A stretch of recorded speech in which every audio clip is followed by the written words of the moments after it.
No. What's up, Drew? What's up, Fabio? Hey, hi, hello, howdy. Bow now, now. Wow, now.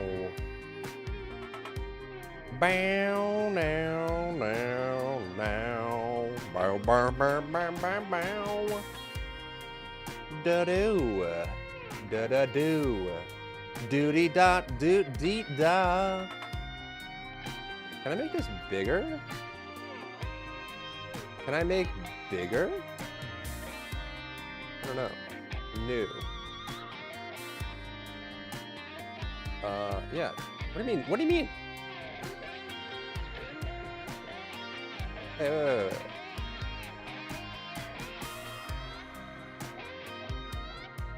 From...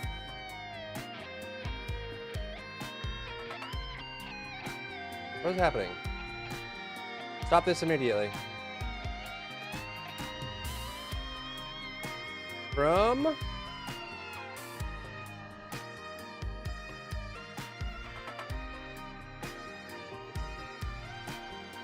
Wait.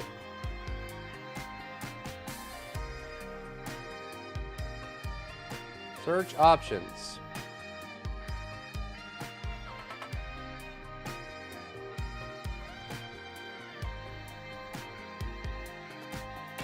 From.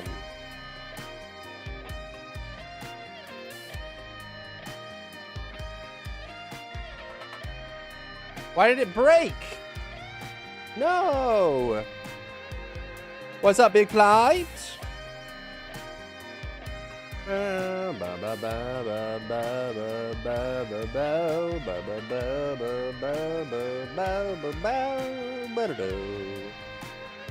Okay, search from.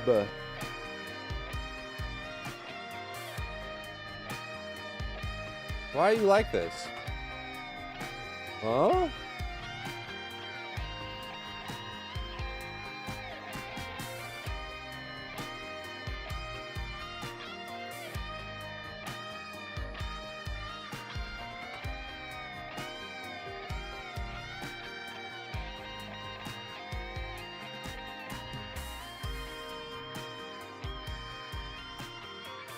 No. What's the wow about? I don't know. Random title. I don't know. Random title. Just how we're feeling today. We're wowing. We're wowing. After. From. Wait, why doesn't it work anymore? From? Discord? In? From.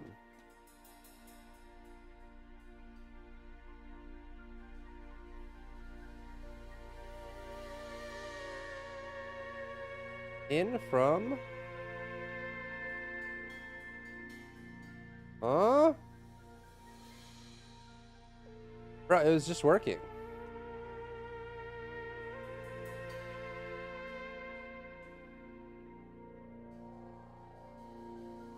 Why did it just break?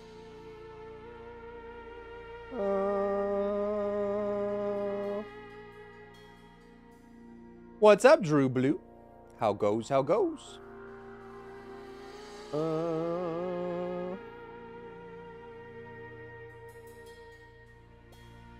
Message contains in-channel dates.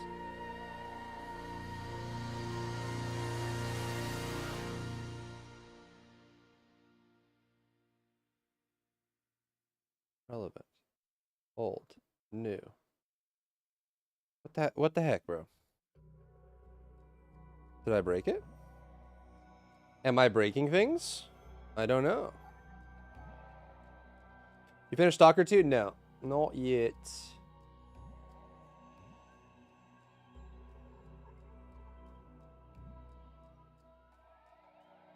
Bro, I just did this and it worked fine. Why is it not working now?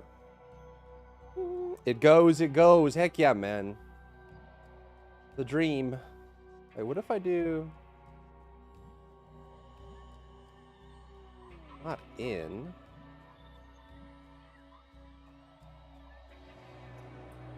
Huh?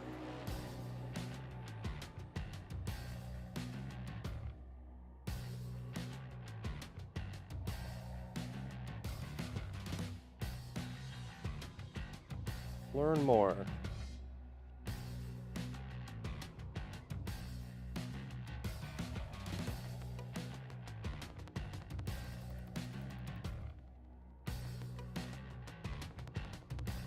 Yeah, this is correct syntax.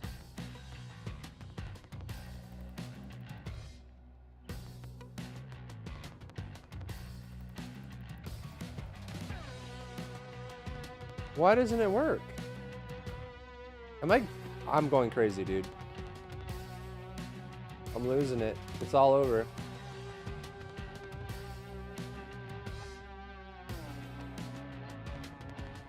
So there's a way to, I'm trying to see all the posts from the community manager, and it was working just a second ago.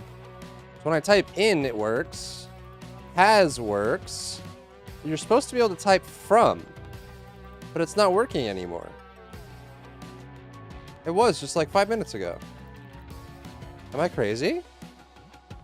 Oh, maybe it's because I'm in streamer mode. Oh, streamer mode disables from. Ah. Oh my god, that's confusing. No, it's because streamer mode activated. You can't search by from when streamer mode is activated in Discord. Holy. Bro, I thought I was like in some Truman Show kind of business. Like I was just like,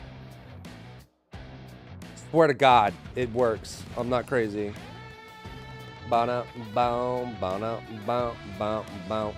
was that and the crazy thing too. True. True. Oh my God, so true. Okay, so I want to do as well, maybe we could do a quick stalker. A quick stalker. Vidya. And I kind of want to listen to the new the PoE interviews. Jonathan's been going an interview rampage, just sitting down with tons of content creators and answering questions.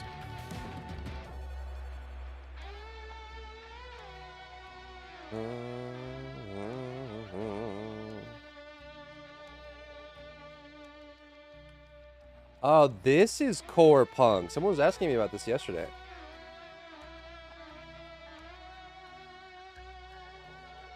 it on Steam? No, it's not.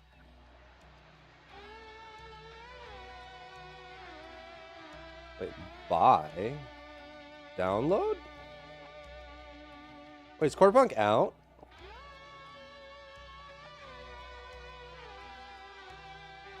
What's up, Hitome? Core Punk launches early access November 26th. Wait a minute, that's today. What the deuce? What the devil? View trailer. Welcome to the world of Core Punk, an MMORPG where magic meets science and interdimensional travelers become part of each other's stories as they explore, survive, and thrive in their new home. Hey, this is not 1440 by 60, bro. There you go. Once you have created a hero of your own and travel through the portal from your home planet, you'll arrive in a rich and seamless open world full of dangers, mysteries, and adventure. Embark on epic quests. I'll do it. Great! So make your fortune as a trader and What's up, Hawk? What's up, Wolf? person by hoarding resources and creating special items, weapons, and artifacts with unique properties. Meet up with friends in the city and join forces to take on deadly monsters or other players. Why do they have the League of Legends health bar? Use the fog of war to sneak up on your enemies and fight them together to claim victory.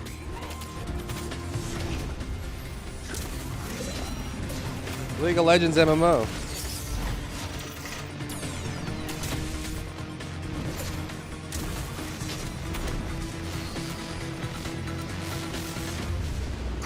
Corpunk is full of stories waiting to be told. Yeah, Torchlight, What that's will true. your story be?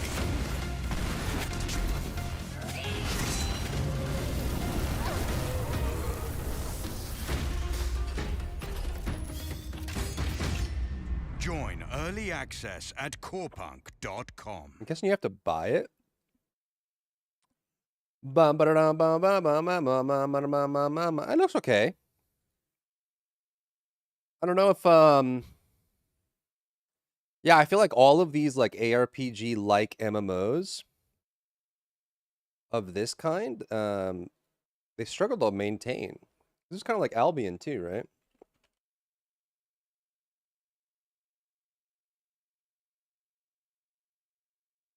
Yeah, it was very Albion-like, and Albion struggled too. I don't know what it is about this camera that makes MMOs struggle. I mean, to be fair, MMOs struggle in general, but I mean, it looks cool. Looks interesting. Is it free early access or do you have to buy it? You probably have to buy it, huh? Am I over 18? Ooh, tough choice. Pre-order light, bless the king, $36. $46, $57, $68. Wait, are they not on? Do they have their own launcher? Is that what's going on here? They're not on Steam. I guess you have to, they have their own launcher. Interesting. So $36 is the buy-in for Corepunk. Wow. Bum bum bum bum bum bum bum bum bum bum bum bum bum bum. The restaurant of games, and that they have the highest failure in the industry compared to others. Yep, they sure do, bro. It's rough out there. It is rough out there, boys. Do do do do. No. Gotta stick to Frostpunk? It's a completely different game, bro. Not even close.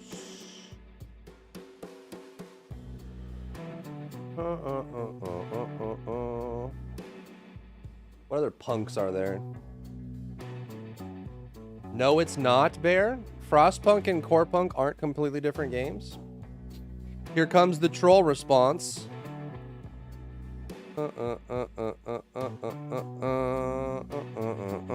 They are both punk, obviously. They both have isometric cameras. Although, can't you angle it in Frostpunk? Frostpunk, the simulation game, not the MMO. Bow, wow, wow, wow, wow, wow, wow, wow, wow, wow.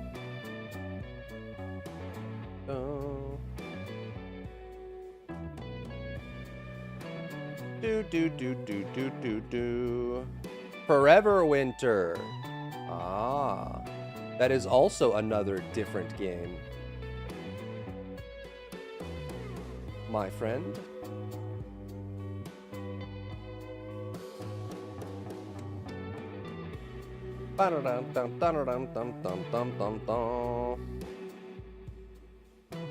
What up, Forb? The heck is that? Squirrel? You throwing squirrels at me? Huh? I start a squirrel war, bro? Squirrel with a gun? Bow, bow, bow, bow, bow, meow, meow, meow, meow, meow.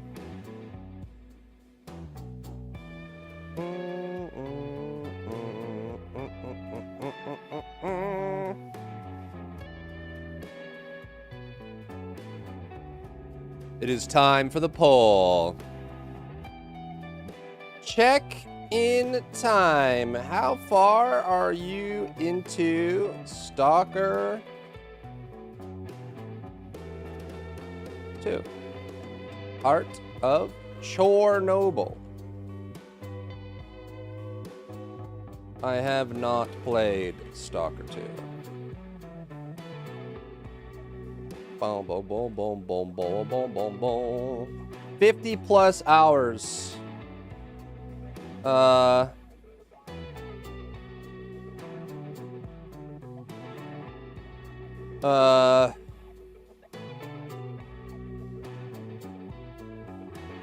31 to 49 hours. Wait, 50 hours? 51 plus hours. 10? No, 11 to 30 hours. Wait. 1 to 10 hours. Between 1 to 10 hours.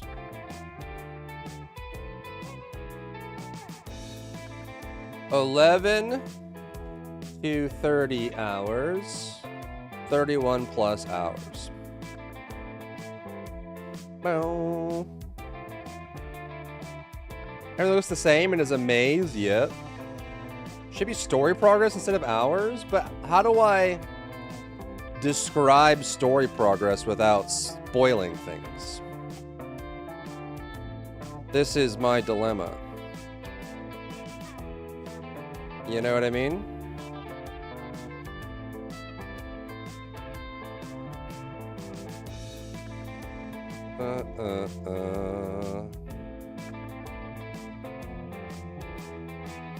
Bo bo bo bo bo bo bo. Where is the homework folder?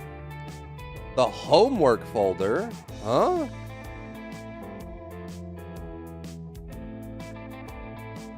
Bow bow.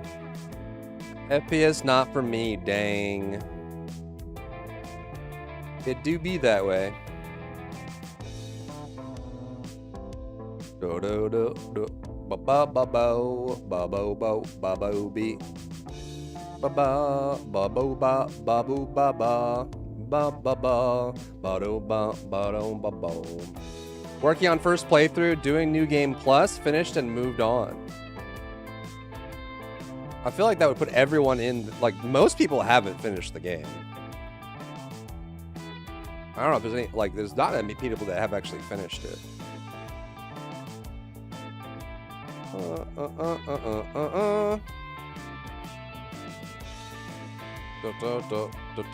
Mostly because, like, partly because a lot of the end game quests are bugged.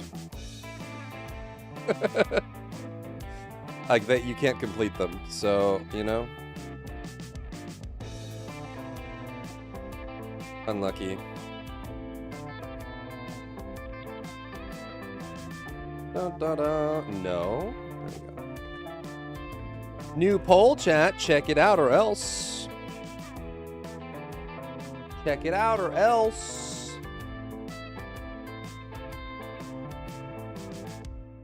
Bum, bum, bum, bum, bum, bum, bum. Any early voters? Nope. Unlucky. Unlucky, bro. Bam. Bam, now. Bam, bam, bam, bam. Bam, bam, bam. The bugs are an unknown known. There are no bugs. There's only anomalies. LMAO.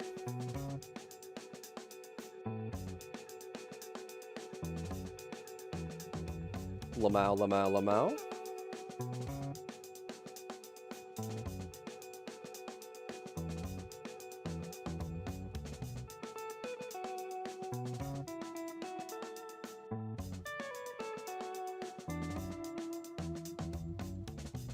No, no, no, no, no. Boom, boom, boom, boom, boom, boom, boom.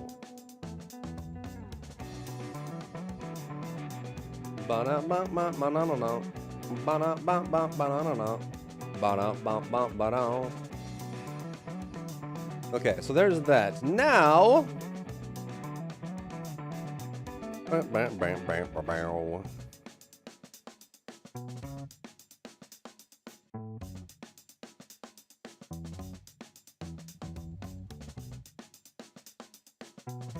hair quality low, hair quality high, hair quality epic. This is so mean.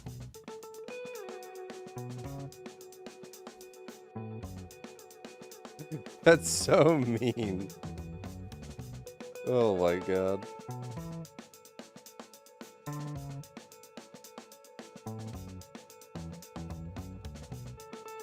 Real zone? Oh god. Bow, bow, bow, bow, bow, bow, bow, bow, bow. Bow, no, no. Bald equals evil?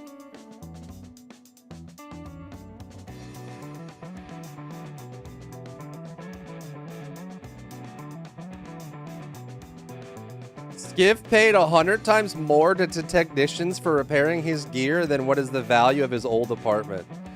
True. True and based and real. That's actually so true. Assuming his old apartment took coupons.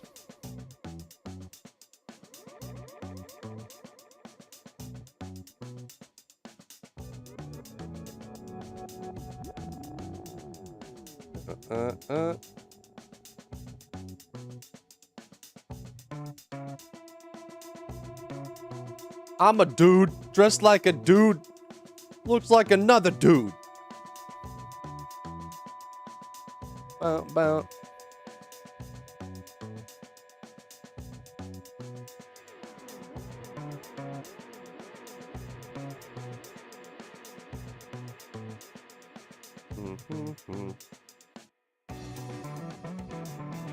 Dun, dun, dun, dun, dun, dun.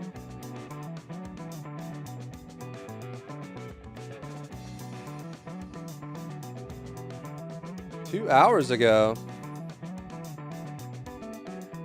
Release candidate. November 26th. They did say later this week. Bow, bow. It'll cost ya, smartass.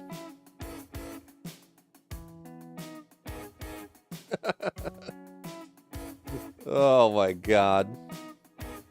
What do you think of the spear in Throne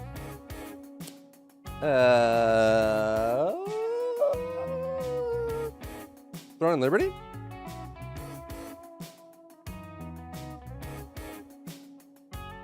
Is this what you speak of?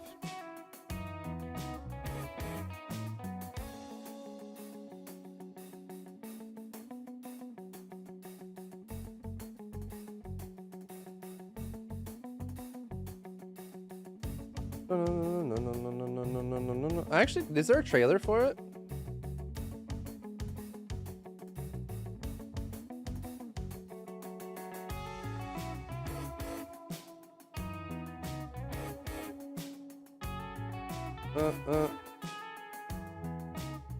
Do they have like an official one? There we go.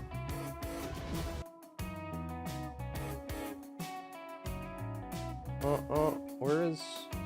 Huh?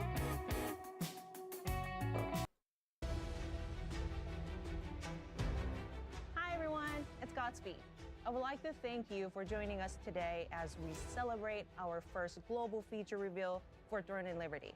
On behalf of the teams at NCSoft and Amazon Games, I'm proud to announce Throne and Liberty's first new weapon, Spear. Woo! Today, with lead producer Sentry at NCSoft, Throne and Liberty, and Tico right here, we'll take an inside look at the development process behind the Spear, showcase its awesome in-game visuals, talk about Spear mechanics, and how it plays Can't go over that title art? other weapons. And Oh, for Throne and Liberty? importantly, reveal the date on which you can wield it on live servers for the first time. All right, gentlemen, let's get started. So, Sentry, I've had some time to play with Spear, but why don't we start with you? What is Spear?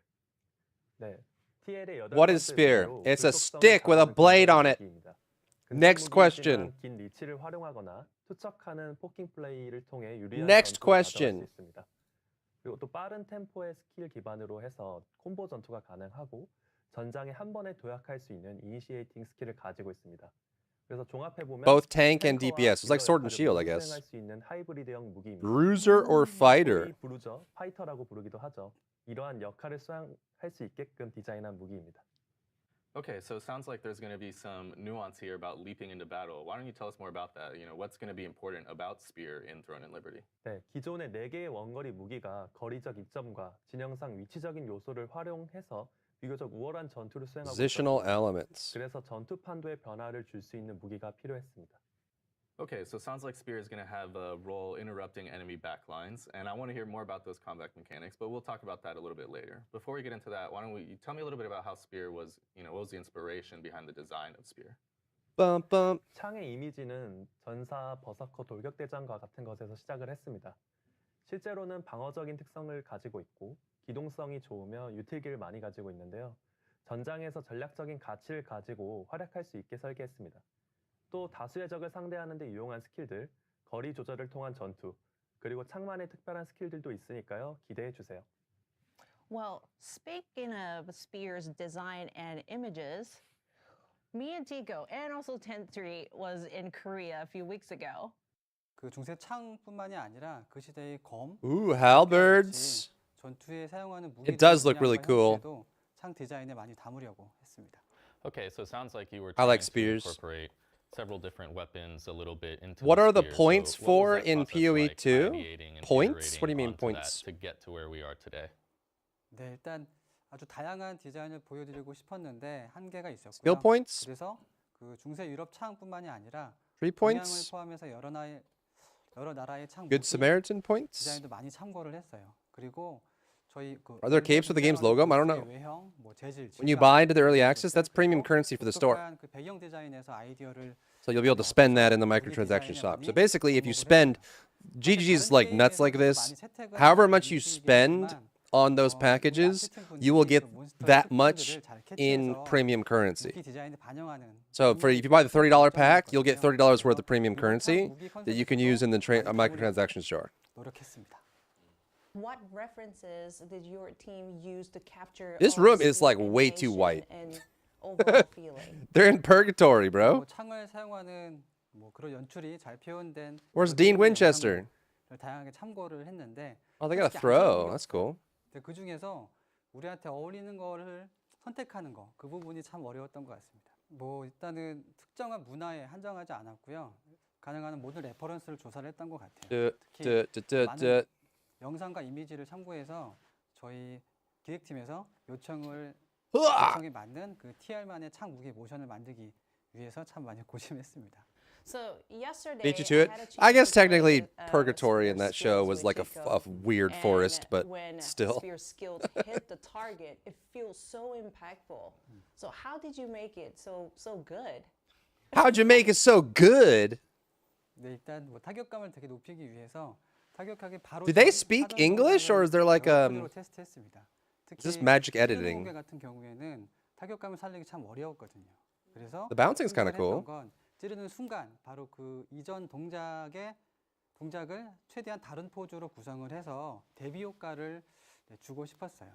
예를 들어서 0.3초에 이루어지는 찌르기 공격에서는 0.2초까지는 완전히 다른 포즈를 유지하고 All right, that's pretty cool, man. I'm down.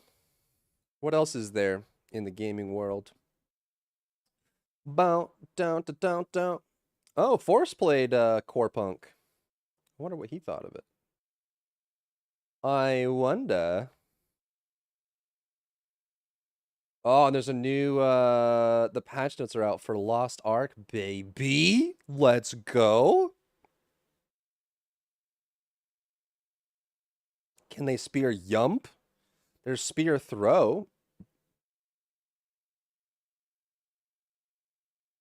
Bow, bow. Where is this? Path of Exile 2.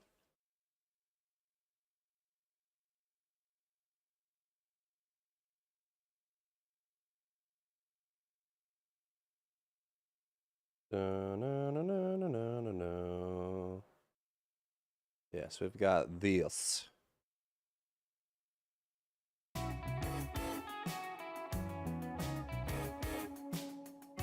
Dum, ba, bum, bum. Bum, ba, bum, bum. Do they have the video for this?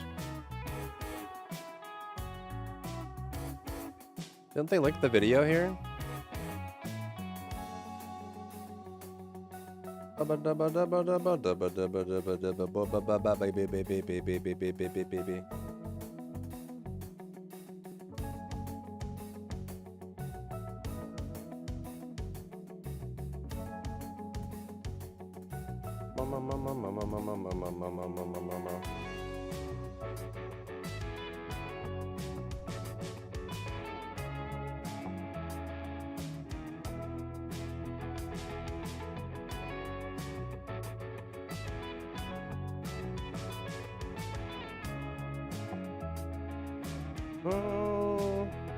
You have a spear, you gotta jump to the lower stratosphere to dive on fools? It's true. It's true. Wait, do they even have the content thing? That used to, but did they get taken down? Huh? I mean, it's gonna be in, I guess, this. But in order to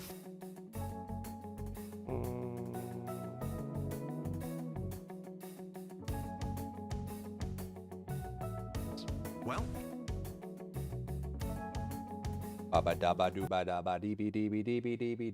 during early access, you'll need a key to get in.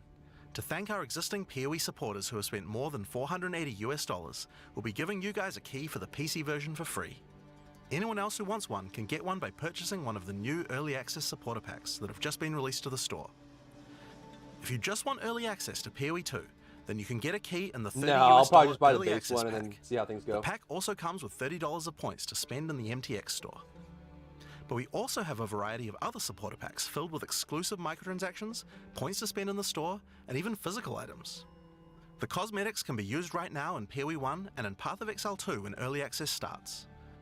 Most of this footage has been recorded in Path of Exile 1, since that's where you can use them immediately. The Lord of Ogham supporter pack contains a cosmetic armor set befitting of the Count of Ogham himself. There is also a matching back attachment which has an alternate variant depicting the influence of corruption. Also in this pack, you can find a portal formed of the rusted armor of the fallen soldiers in the Red Veil of Ogham. That is a cool portal. And the offspring of a vicious Crowbell boss found in the hunting grounds.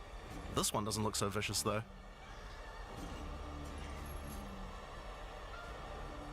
On top of that, you'll receive the Iron Count's Zweihander to apply to your one-handed or two-handed swords. For those who are wanting to decorate your hideouts with fond memories and tales of Path of Exile's history, you will also get a series of hideout statues. This pack contains the statue of Hillock. For Path of Exile 1's closed beta, each pack contained a true New Zealand icon, the Kiwi. Following this tradition, all packs in this series will also contain a new themed Kiwi pet. The pet will loyally follow you into battle, but run away at the first sign of trouble. Become the ruler of the desert with the King of the Faradin supporter pack. Show your mastery This one has of a cool traversing the hideout, sands too. of the Vasteri Plains. This is the one with like the boats, the Body sand armor will allow you boats. to glide along the ground with ancient sand magic. Now each armor set comes with body armor, boots, gloves, and helmet, but the boots are covered in sand. If you'd prefer to show them off, you can turn the gliding off if you want. No. The accompanying Why back 100 for attachment one-hand comes sword? with Yeah. two powerful pillars What's up, Hungry? that can control and manipulate lightning. They will periodically release their energy in a powerful blast while in town, and hover in a circle around you, arcing lightning between them, forming a barrier of energy. Replace the appearance of any bow with the Faradin's Glory skin, or replace the appearance of a spear with the Tyranny's End spear skin. This spear skin can be applied to staves and war staves in Path of Exile 1. If you want to truly show your worth as a King of the Faradin, then you definitely need your trusty, moving, entire city fortress known as the Dreadnought to travel across the Vasteri Plains. In Path of Exile, you can decorate your hideout however you like, and it's no exception here. It comes with a variety of thematic elements to use, or use decorations from elsewhere in the game. Additionally, you will get the Deshret's Blessing level up effect, the King of the Faradin Kiwi pet, and last but not least, a statue depicting Yeah, the this is Val PoE 2. Oversoul from This is Path of their Exile 1. supporter packs. For those who don't know how supporter packs work, each pack comes with all of the cosmetics from the previous tier, so you'll get all the items from the Lord of Ogham supporter pack as well. The Thaumaturge of the Vaal supporter pack features an armor set and back attachment themed around the Vaal and their pursuit of science and progress. You can find the soul. Hungry, you see they're core giving us weapon in a this pack, power which pass causes thaumaturgic energy harnessed from sacrifice to spill from your in weapon. Lost Ark, plus This pack a also new event. contains Doryani's idol. It Just the previous replaces tier? I the think it's default all appearance of tiers. any foci to an ancient relic once used by Doryani, and this can be applied to shields in Path of Exile 1. That's not the only Vaal weapon you'll find. It also contains the Wand of the Thaumaturge skin. Oh, we can confirm that real quick. Let's see. Yeah, so if you get this one, do you get Lord of Ogum? Yep. Lord of Ogum. So it's this plus all of the previous ones. I think he just misspoke. And the Royal Sacrifice dagger skin. You wouldn't think to put sacrificial gems on a Kiwi, but the Val do. Or they make it so that cosmetic modifications from Thaumaturge of the PoE1 Val over. Yeah, supporters the will ones receive that the can, they Thaumaturge of will. the Val Kiwi pet. And the Yeah, I Statue didn't think of they would give us a Dominance. power pass. This is They, also the way they first described pack it in the was like series with a physical 1540 item. to 1620. When purchasing this pack, you'll receive a But Path they of announced Exile in 2 the patch notes logo today they'll give us But if you a don't want one, Valdis power you can pass opt that out and also return for drops you at additional points to 1540, spend in the store. along with the event, Becoming which a is great. Warlord of the Karui supporter will grant you an armor set and back attachment Yeah, patch notes are adorned out. in jade carvings and iridescent feathers resembling power. Enough to even impress the ancestral gods, specifically Tukohama, the Karui god of war. How do we? Overkill, you say? I think the Karui people would disagree. Why not drop a gigantic totem on rare enemies you slay to crush them to a pulp? Replace your crafting bench in your hideout with the Ancestral Canoe crafting bench, where Ancestral Chief Mata will summon a giant canoe manned by Karui warriors to aid in your crafting desires. We must all start somewhere. You'll also get a pair of weapon skins. Equip Akoya's Felling Axe skin to your one-hand or two-handed axes, or Tukohama's Crusher to your one-handed or two-handed maces. Copy of a class to share gems or a new class? A true Karui warlord is always accompanied by their trusty Kiwi. Tough Equipped choice. with armor and harnessing ancestral magic, they make the perfect sidekick. Once one of the most feared beings in Rayclast, Malachi was slain by a powerful exile. May the statue commemorate the virtue of exiles past, present, and of the future. Malachi statue would be pretty Of cool. course, it's not all about dressing up in game. You'll want to look good in real life too. By becoming a Warlord of the Karui supporter, you'll also get a Path of Exile 2 hoodie. Our final tier of supporter pack in this series is the Liberator of Rayclast supporter pack. The Liberator of Rayclast armor set and back attachment come made with the finest materials in Rayclast, and shattered glass mosaics suspended in divine power. Set up your base of operations in the Beacon of Salvation hideout. Why restrict yourself to just one Project island when you can Polaris has liberate entered more? production. The Awesome. Beacon of Salvation hideout comes equipped with your own collection of Go small CD islands Project. and personal operators of boats that you can use to row between them. Just walk to the piers. This push is a all. boat This is to the. enter, This is and a hideout. navigate This as is you so choose. ridiculous. Decorate each island as you see fit to best represent your well-earned hideout. Everyone in your hideout can use their own boat. Why not have some races? You can also get the Window to Twilight portal effect, a beautiful mosaic piece of art that shatters and reveals a gateway to your desired destination as you approach it. As you walk away, the glass magically reforms back to its original form. Rule in style with the Throne of the That's Ruler so crazy, map bro. device. Sure, this map device can create portals to in-game maps, but it also comes with a throne you can sit on to oversee your growing kingdom. Look down on the plebeians running your maps. Being the Liberator, though, is not just about sitting on your throne all day. If you do decide to join the fight yourself, you can leave a High Priest in charge as your second in command. Liberator of Rayclast supporters will also get a set of varied weapon skins. The Light of Divinity Scepter skin, So The Deliverance crazy, crossbow bro. the Justice Flail skin, and the Redemption Shield skin. Once again, you'll have an accompanying Kiwi, and of course a statue depicting one of the most iconic events in Rayclast's history. The battle between a powerful exile and Kitava, the Insatiable. With the help of two deities, Sin and Innocence, the exile was able to defeat him once and for all. This supporter pack also contains the Path of Exile 2 art book. This 215-page full-color art book includes a huge amount of amazing concept art and lore produced during the long and exciting journey of Path of Exile 2's development. And finally, Path of Exile Oh, has a didn't Cream tradition say of the leading the community website to was participate in updated as designing well? game features. For Path of Exile 2, we'll be adding the Twilight Order foil reliquary. Path of Exile 2. By becoming a Liberator of Rayclast supporter, once Path of Exile 2 is released, you will be able to select any unique item you have found and be able to drop it from the reliquary. Once Yeah, they players show have submitted the their items, the keys to class reliquary icons will of the other start dropping, 6. and other players will be Doesn't able look to like you find can click foil on them, versions though. of uniques that you have submitted, along with a message for the lucky player. The more players submit the same unique, the more chances there will be for the reliquary to drop them, so choose wisely. Now, almost all of these items are available to use in None of the PoE modern 1 right now. politics? Yeah, maybe. There are a few exceptions where the item class clearly doesn't exist, such as crossbows or flails. And I there mean, are if you think also a about few it, microtransactions on Cyberpunk weapon had types that are modern unavailable in politics PoE in 2 it. at the It start of just early access. they Once were classes that just use those there. weapon types are added, those microtransactions will be available to use. They just called no If you attention can't to decide it. which supporter pack to choose yet, you can always start with the early access Like you support could be pack. It just trans, includes a key any and some points to combination you spend in the wanted in store. Cyberpunk. Then you can upgrade to any of the following tiers at a They later allowed you date. to choose your pronouns. They These allowed you to supporter change your packs will be available genitals. for purchase throughout early access. But it wasn't like We'd really like to thank you for your ongoing support. there's nothing forced. Without They you didn't guys, Path of Exile even 2 could mention not it. have It was just like, hey, this option is here Now, if you I'm want sure it. you guys have a lot of questions. You know. And that, well, I don't think there was any real dialogue about it either. It was just kind of there. Ba-na-na-na-na-na-na. Yeah, and for these two, since you get the physical items, they also give you the option to decline the physical item and convert its value into more shop coins as well. So, yeah. I mean, Baldur's Gate 3 had it too and no one complained, really.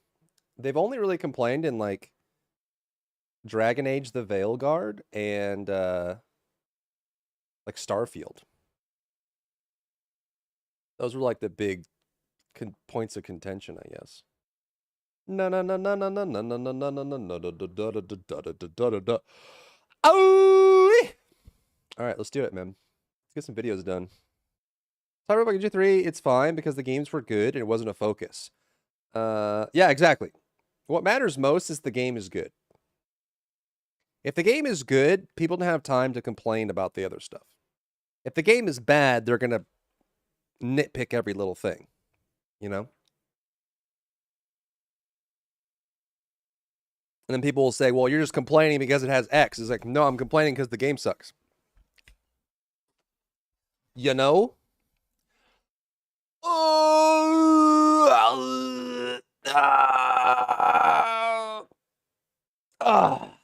Was there any TFD news?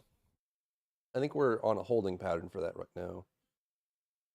Let's see.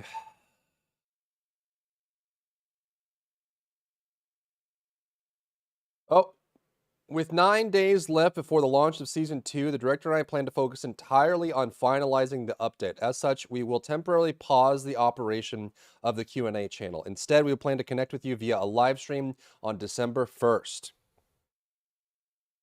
I see. So, no. They are not doing more Q&A until the patch is out, which makes sense. It was kind of kind of them to even do Q&A in the first place, but...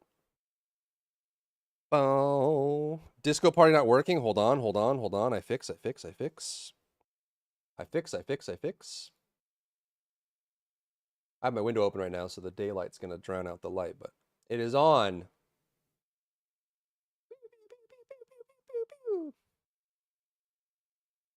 Do do do. Boo da boo da boo.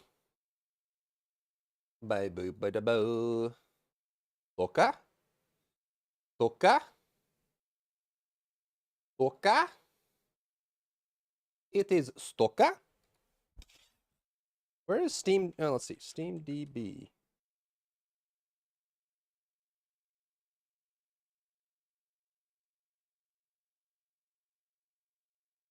Hubba bubba. A hubba bubba bubba. A hubba bubba bubba.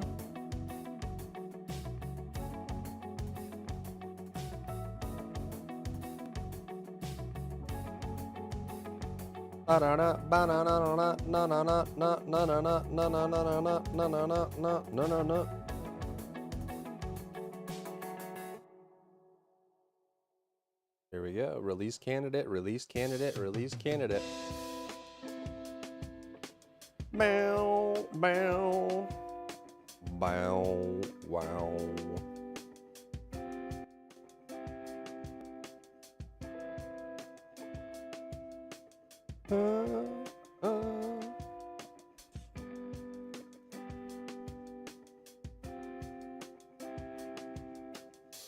Hey, it's Strawberry.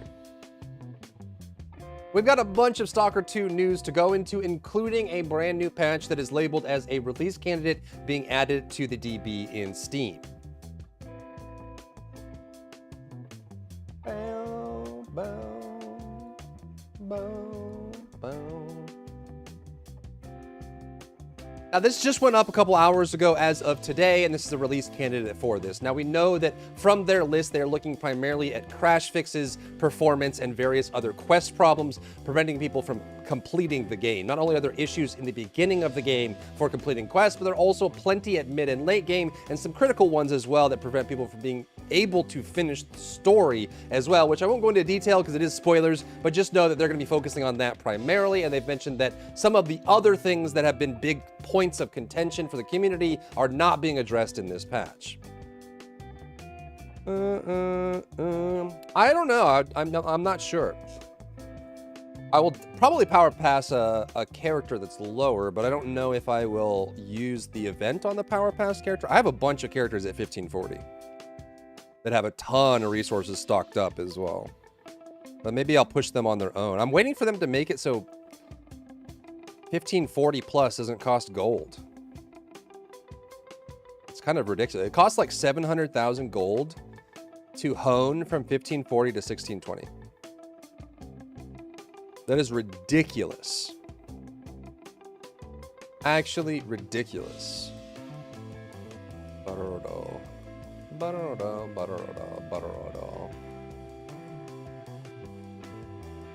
It's so much, man.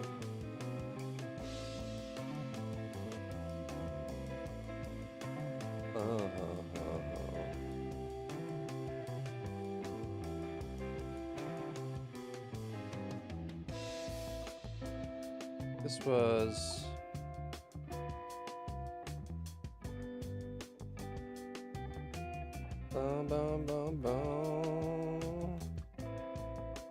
Oh, right, this was going in through here, huh?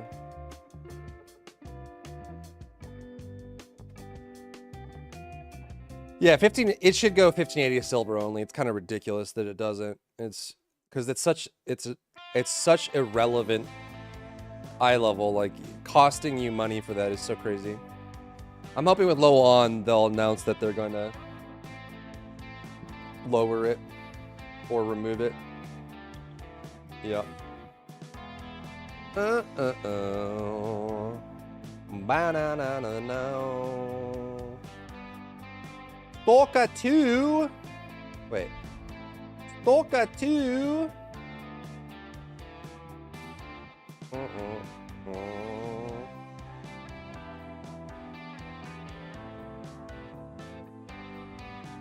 This.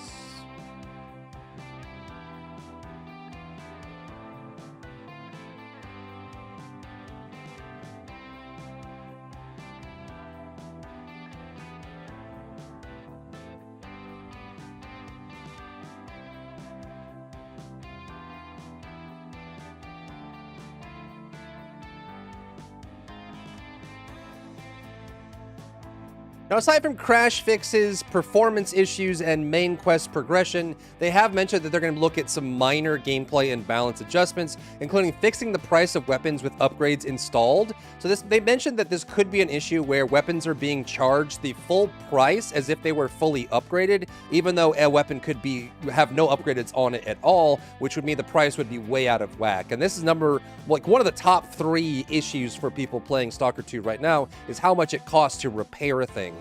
They've also talked about NPC behavior and how emissions affect them as well, some cutscenes and visual fixes, and some general soft locks as well. But their main focus is going to be crash fixes and main quest progression.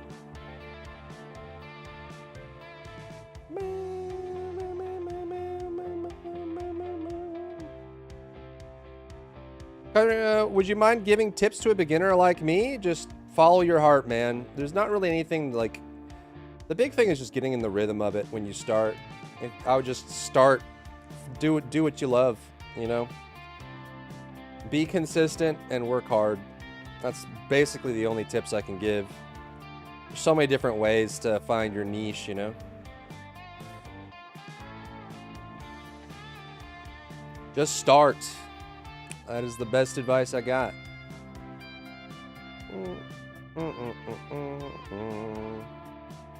Yeah, there's no one queuing for, like, you literally getting a group for anything.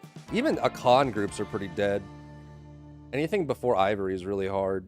And no one does Guardians before, like, Argios. Or even the Bat, really. Which is why making those things gold related is so crazy.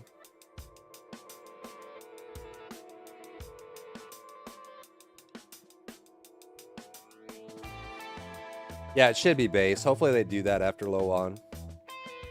January, February, something like that. Don't.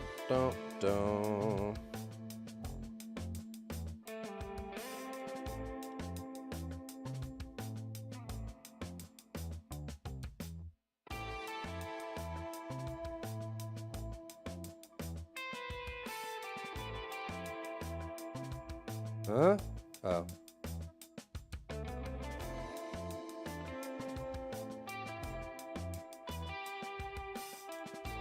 I guess we do kind of have, let's see.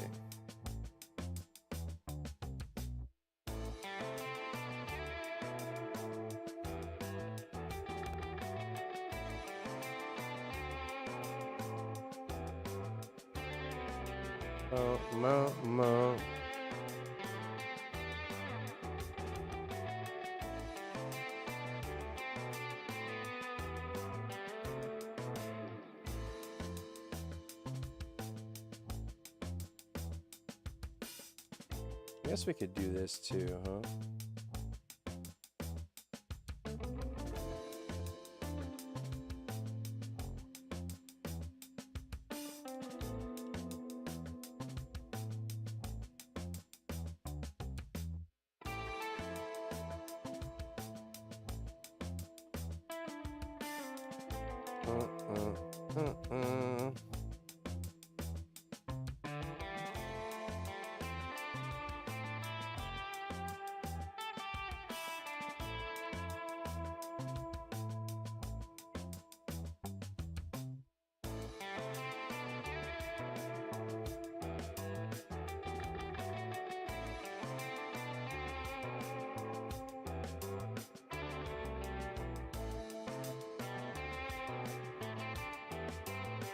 What's up, Betty?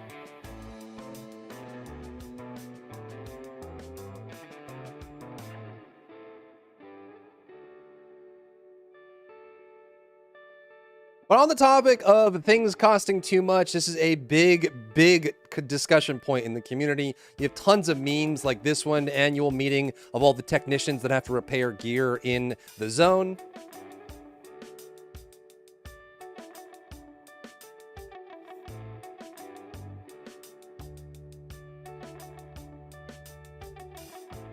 When you trigger a grenade trap and realize that not only did you take damage, but now you're going to have to repair all your gear. Am I using mods? I'm using the mod that removes the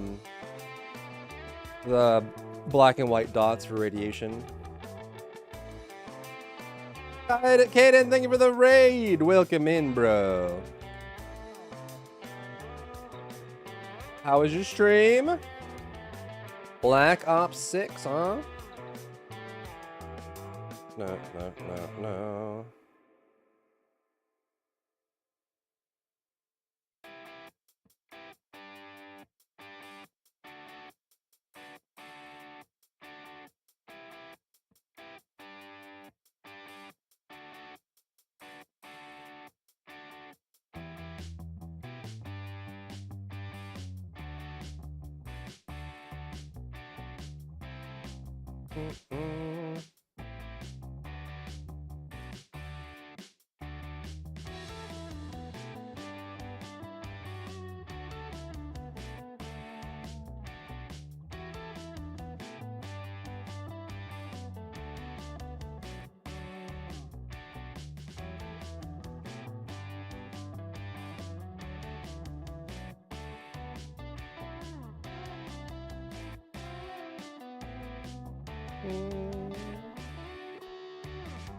Do you know your account now? No, I'm probably not going to know that, Betty. I'll let you know if I ever log into Roblox again, but it's not on my list to take care of, you know? Aw, thanks, Caden. I appreciate that. Don't knife a grenade. True? What's up, Wannabe? Thank you for the bits yesterday, by the way.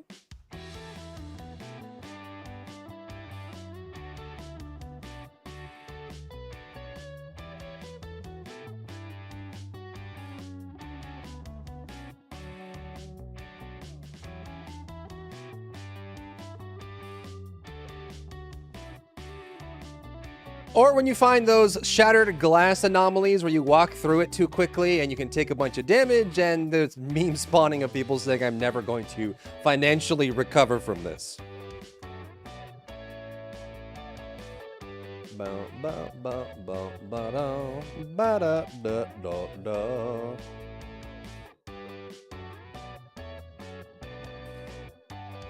And to be honest, the further into Stalker 2 I go, the easier it gets for me, even on the veteran difficulty. So I could definitely feel the contention from different sides of the community. I even recently put out a video going over some good mods to use in the game if you're looking for it. And it's a major split of people being very appreciative and saying these mods have helped me a bunch, and a bunch of people saying you guys are rookies in the zone. If you use mods, you're not a true Stalker and you should get out of here.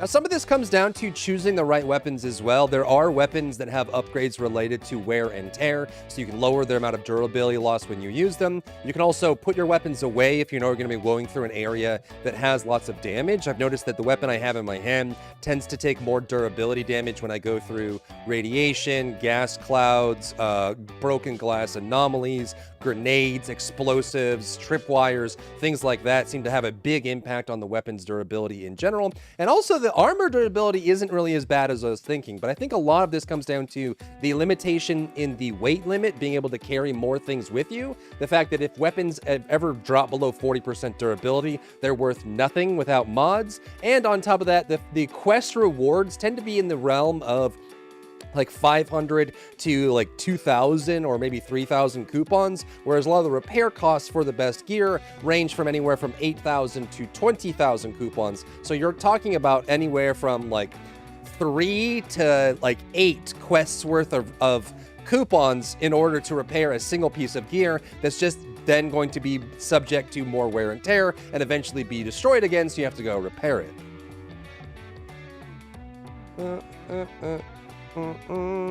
You should do it, Wannabe. You should do it. On first character playthrough? Not yet. I'm thinking Monk still.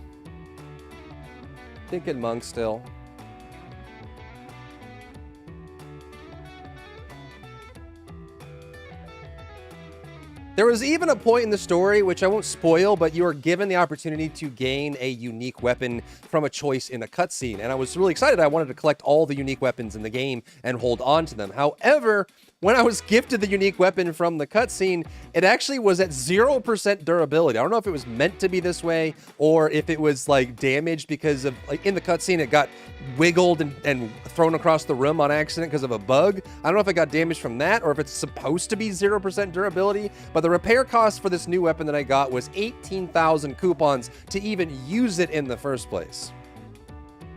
Ba-ba-ba-da-da-da.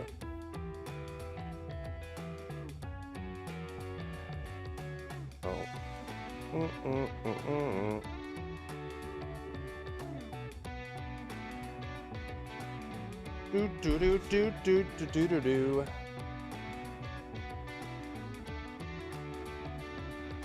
And then we can go here.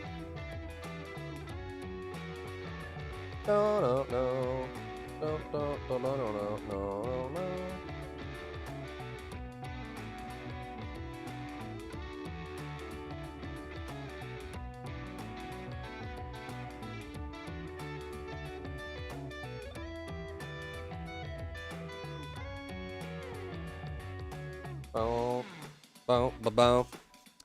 Should I message you directly on Fiverr or for a quick request?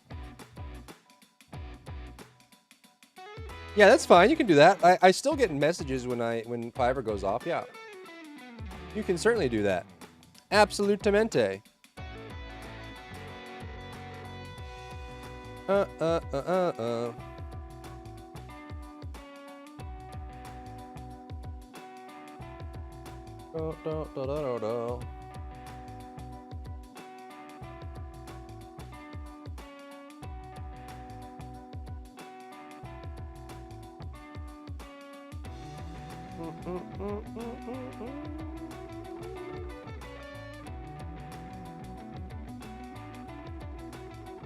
And all the discussions about the game are not lost on the community manager as well, and he's been busy responding to a bunch of questions and has confirmed that he's been actively reading all of the Reddit discussions, the Steam forum discussions, the Game Pass discussions, and everything about the game in general. Probably shouldn't show the controller. Have anything here? Maybe we just don't use this.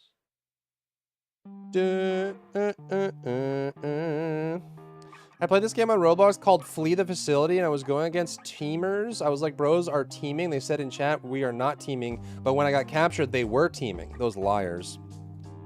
Filthy liars, bro. How can they just lie like that? Imagine being liars.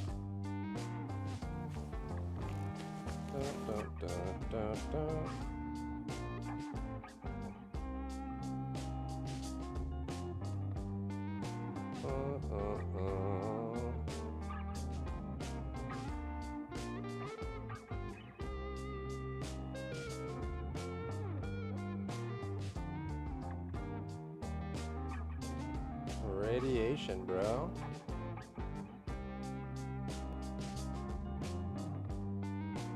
It's disabled?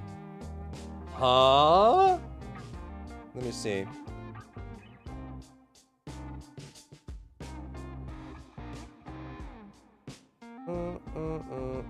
Remind me on Discord, and I'll check it after stream. This should be game of the year. Nah, it released too late.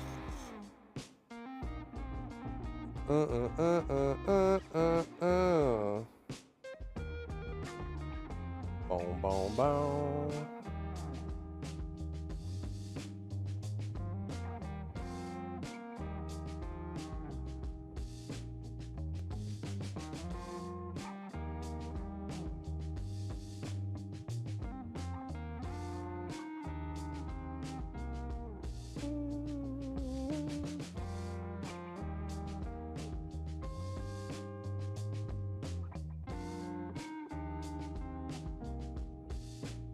So let's roll through some of the responses just so we're all caught up and up to date. The first one is that they have confirmed that they are working or at least discussing the idea of mod support. Because I know there's a lot of people on Game Pass specifically or just on pure Xbox that are unable to add any mods to the game. And some people are purists that enjoy the game as is, and some people want to be able to mod the game. And I think since they made their source code available for all the original Stalkers and all these crazy mods have started, Stalker has become a very heavily modded or mod-leaning community. So they're talking about potentially baking in some of the mod options for people that may want to use them on Game Pass version or on Xbox.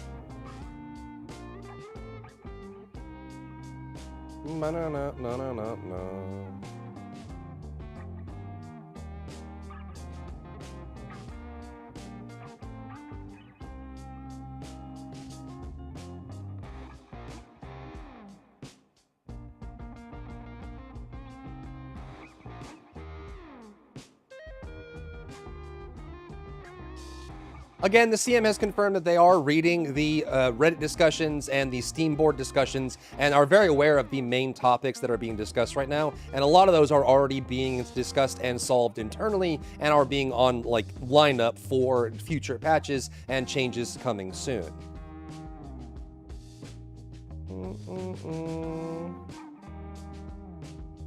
That's rough, Betty. What the heck, man?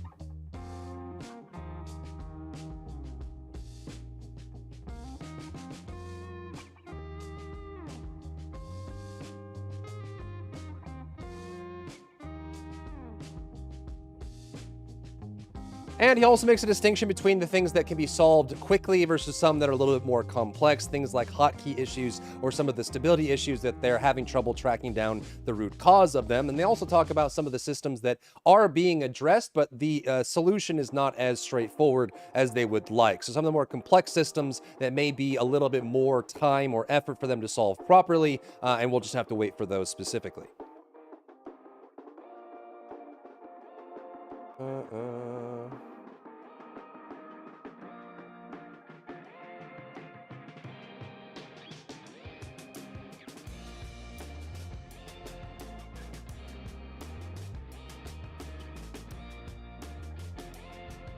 Of those, the primary one is the A-Life system, and is probably one of the biggest topics right now in the Stalker 2 community, and is wondering, people are wondering where it is, if it launched at all, is the system even there, should it even be working? People are data mining things and discussing this as a whole, and some people are saying that they're just simply not going to play the game until A-Life 2.0 is fully instated in the game and working properly, as to them, that is the biggest part of Stalker and why it's so special.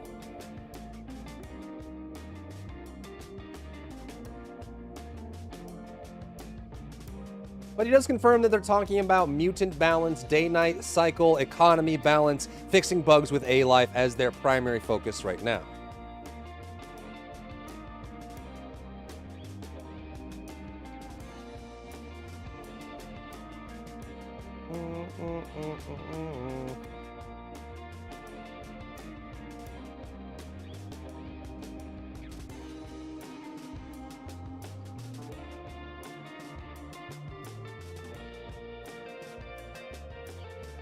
And they mean this primarily just to say that they're not ignoring the community. They are working on all things at once and trying to get things rolled out. They have prioritized some things like crash fixes and quest progression for people that are unable to finish the game or get through certain quests. And some people have complained about the fact that they have to constantly reload saves because quest progression gets stuck, or an NPC gets into a bad state, or they lose trackers on a map, or things just don't work. And I think for them, from their perspective, fixing the AI versus fixing people that can't even play the game is a little bit different. Sounds good, Betty. Have a good trip to the kitchen.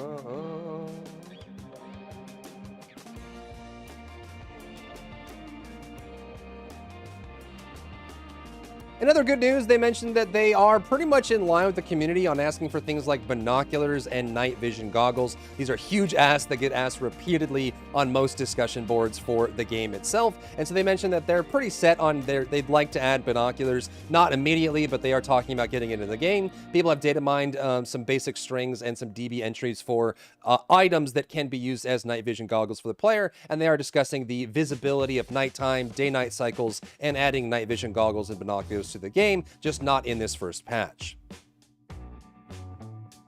Have a good dinner, Hungry.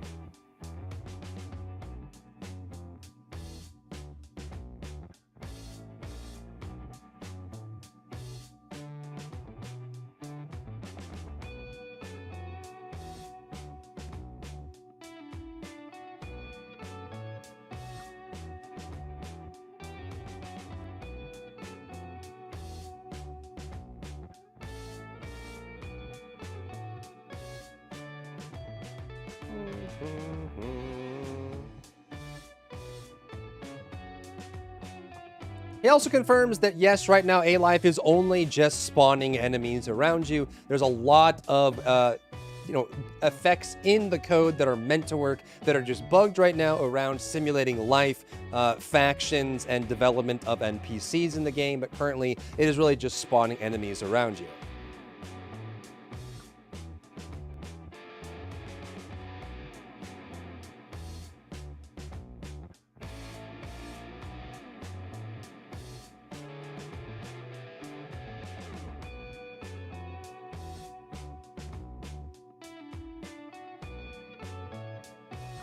And they do confirm that they intend for A Life 2.0, once it's fixed, to function as intended, to simulate life in the zone, not just have bandits spawn and attack you. Remember when Hungary's name was green? Why is it not green now? Who knows, man? Maybe he's the Hulk. Ba-ba-boom.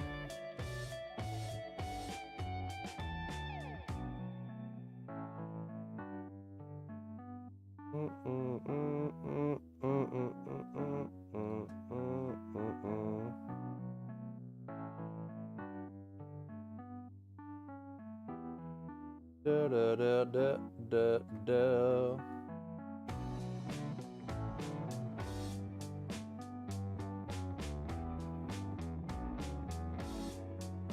Going further to say that at the moment you can't really sense the progression of the NPCs, their relationships, and how they develop between you as well as between other NPCs in other factions. And there's just a lot of discussions right now on how they can get that working properly. And then once we have it working properly, there's going to be some questions on whether it is correct and is what it should be. But so far right now, they're saying just hold on and wait. We're working on it.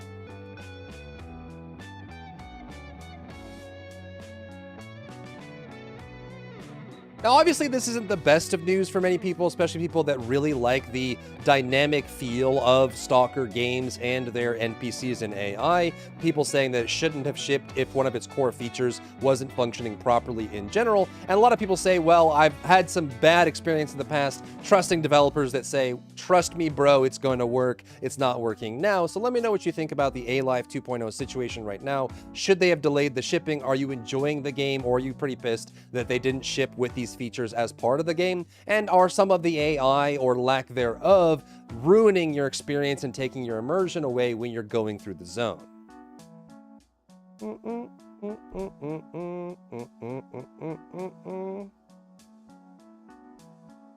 Well, that's good, Betty. That's good. You can play. You can play.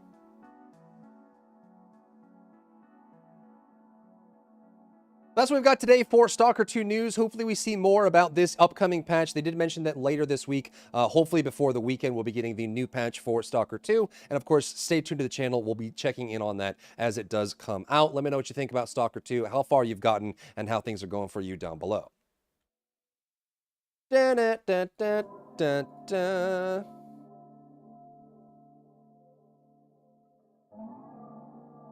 Do, do, do. 11:26. We are always pissed. True. Actually true. True and based and real.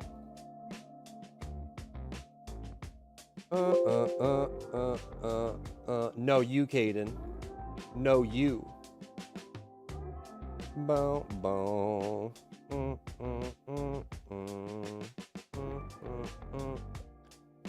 Bow, bow, bow, bow. Drop that, baby. No, no, no. My room looks so different with the window open.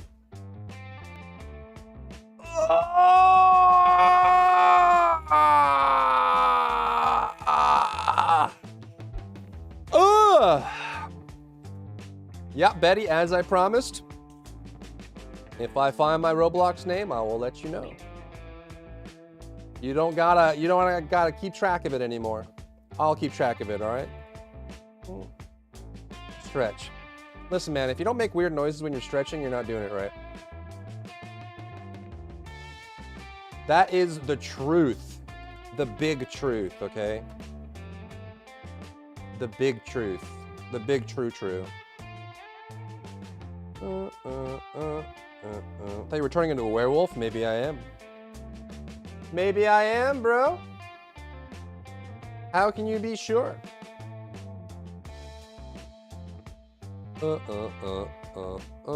Aware, bear. Aware. Bow, bow, bow.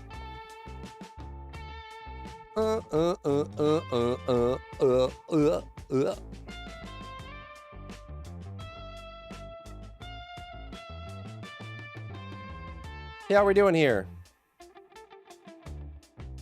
54% have not played, 18% 1 to 10 hours, 19% 11 to 30 hours, 9% 31 hours. I'm loving wandering around, waiting for PS5. Still at the lesser zone, holding until fixes. Da, da, da, da, da. There were werebears in Skyrim? Skyrim had it all, man. Oh yeah, Betty? Wait.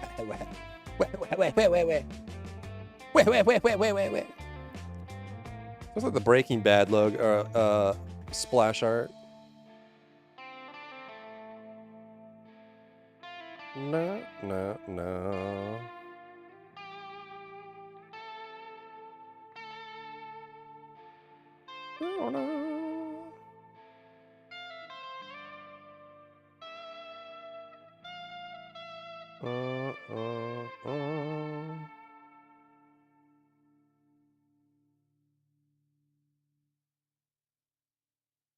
Do I play GTA 5? Not actively, no.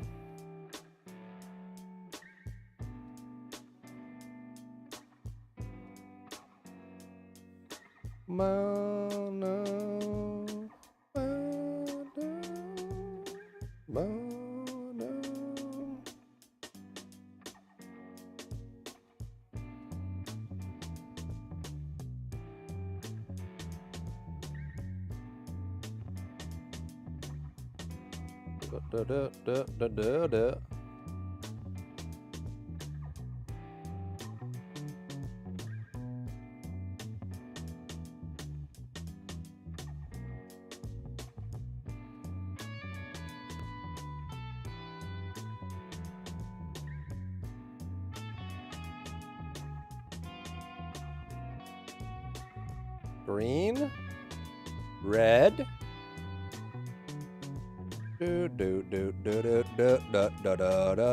What even is this? Oh, that's Path of Exile. No.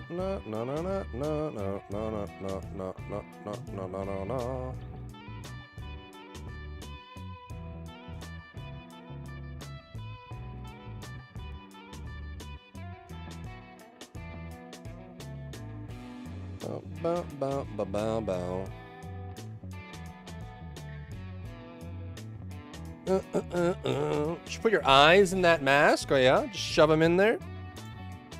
What'd you pick as a weapon materials in the event? For TFD, I finished my Enduring Legacy. That's what I did. You know, do you know?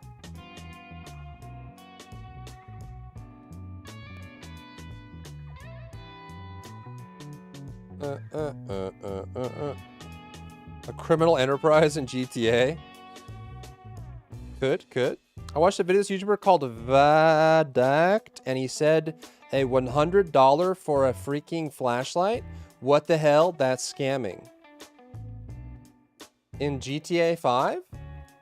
That does sound like an expensive flashlight, true. I concur.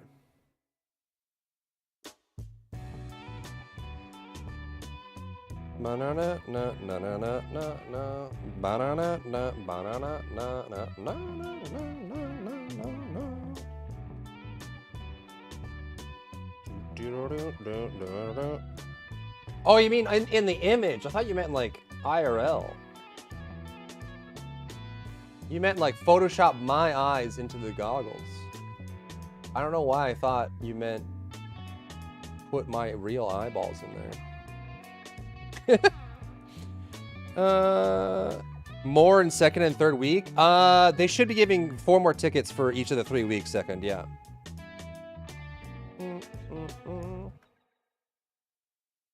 La la la la la la.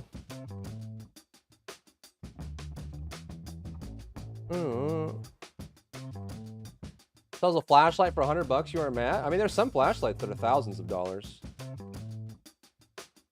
Depends how powerful they are.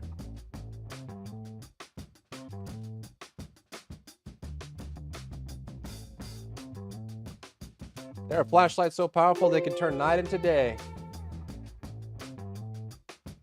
Thousands of dollars? Yeah, man.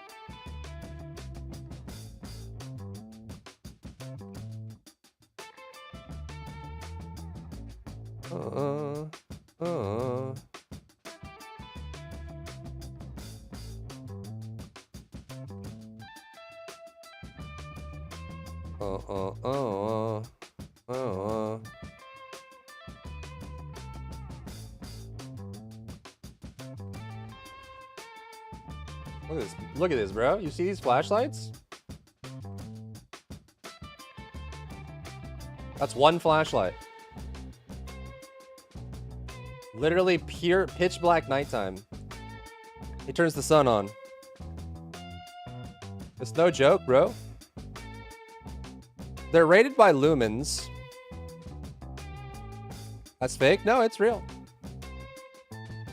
They're rated by lumens. They go up to like hundreds of thousands of lumens. Look at the case it comes in. These things are very expensive. Like incredibly expensive.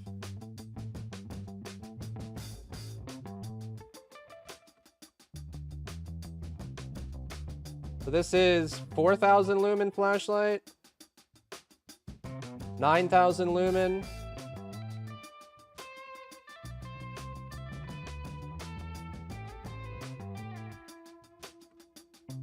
$18,000 lumen. They can literally turn the sun on.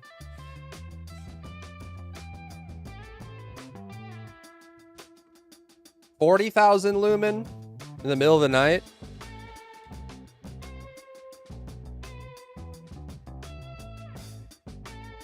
$90,000 lumen. Oh my god.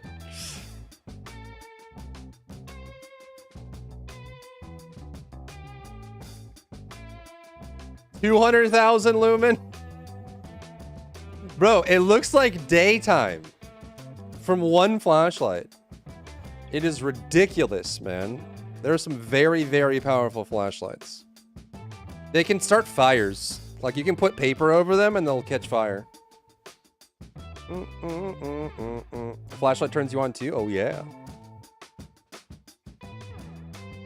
Cinches their eyebrows off? Yeah, dude, it's a lot of energy. You could. Yeah, isn't there videos of like...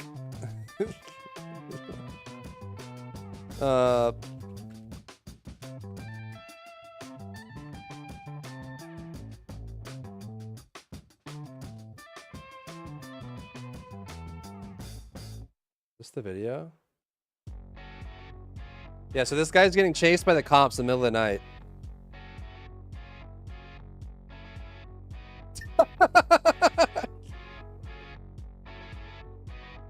Bro, like, what do you do? And he's gone.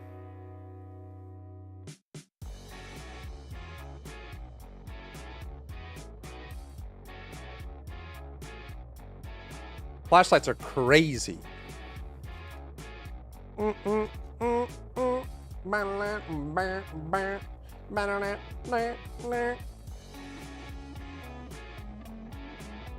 Technology, bro.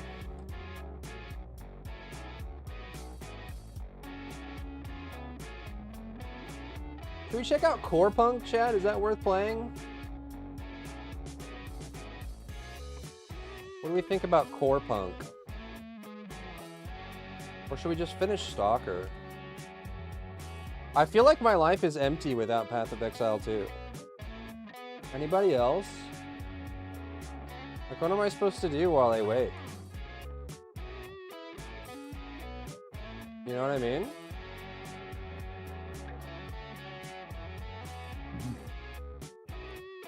For sure, Betty, for sure. You got it. Like I said, I have no intentions of logging on Roblox right now, so I won't know it for... until that happens. You don't have your turkey backpack. Have you put in a ticket yet, you lazy bum? Or you've been slacking like a slacker?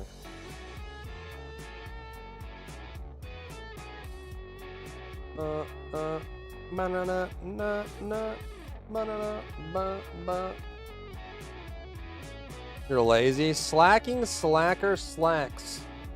Local slacker slacks off. You wait too long, you're gonna miss your turkey, bro. Hey, it's Striper. Now this is just ba ba ba ba ba ba ba ba boo bo. Oh, did I cut their names off the Reddit post? I didn't mean to do that. I really didn't mean to do that. Whoopsies! Oh, I didn't put music, did I? Man, I need coffee. That's what's happening. I need coffee. Okay, I say coffee and Leah gets up. 1 till 2 comes out? Oh, for PoE 1? Yeah. That's a pretty good idea. I thought about doing that. But I kind of just want to go into PoE 2 and embrace it, you know? Bum, bum. Dun, dun, dun, dun, dun, dun. Dun, dun, dun, dun, dun, dun, dun. Do you play Fortnite? I have played Fortnite, but I don't actively play Fortnite now.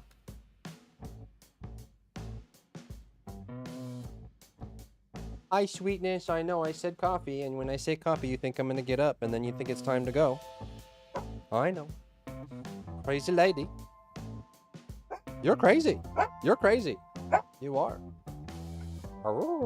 Alright, I guess I'm getting coffee now. The little one has been rattled. I'll be a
All right.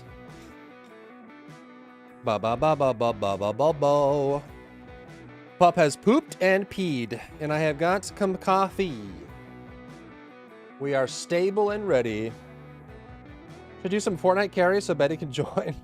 I have not played Fortnite in a very long time, and I don't know if I would describe my gameplay as carries for that case.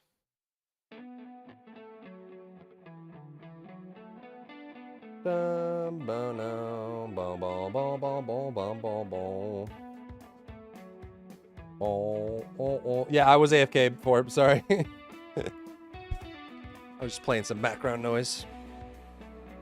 Betty would carry dry bear. True. True and real.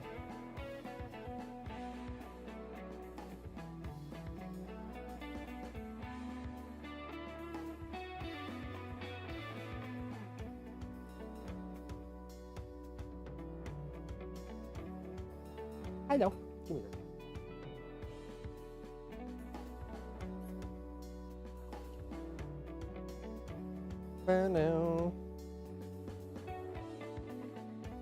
Don't sass me, woman. Don't you sass me. Sassy pants. Do do do do do.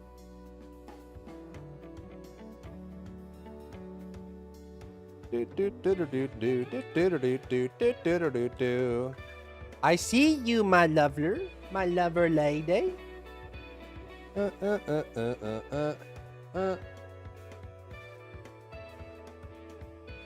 Your video is longer than 6 seconds. It needs to have chapters. Excuse me. Relax yourself, baby. It's okay.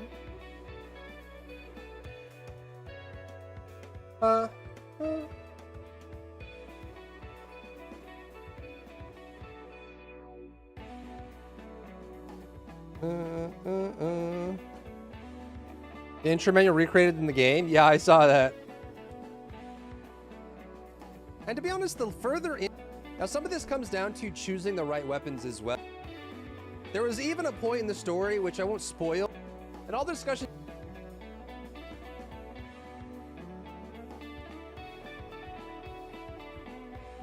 Oh no. Bow bow bow bow bow bow bow bow bow bow bow bow bow. Boom boom boom boom. BC, your mouse arrow was moving? Oh yeah, that was like just footage of me playing, you know? I was just trying to, you know.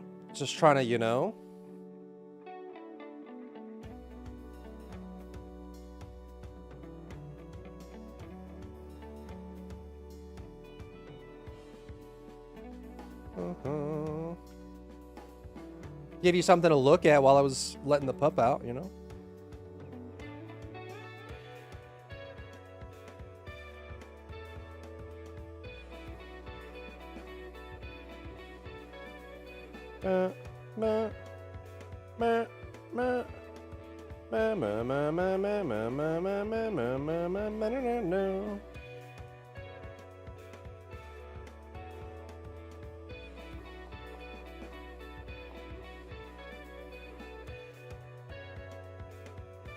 Stalker 2. BC equals because? I thought it was British Columbia. No.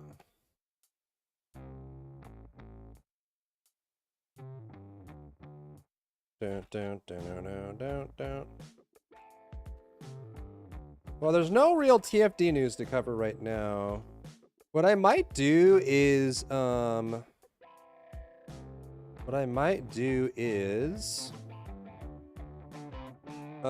we could play some Stalker 2 while we listen to these dev interviews. A lot of them are just audio for Path of Exile 2. And then maybe we could do some Path videos as well.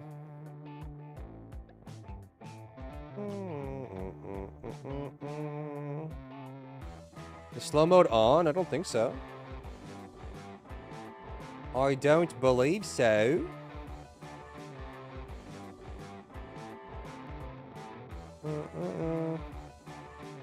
How do I even check?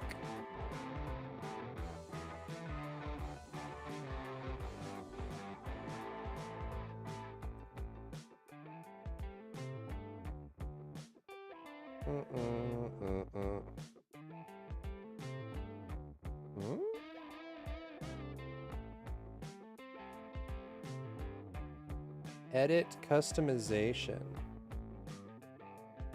Huh? What about DBD vids? No, no, no. No plans right now.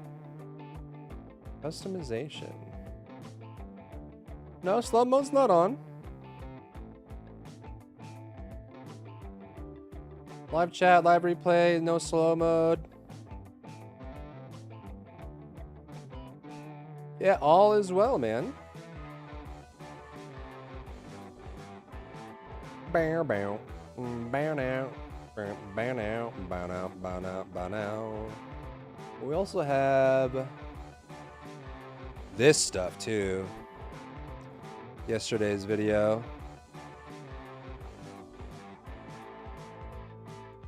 Okay, let's like, hold on. What do we want to do with this?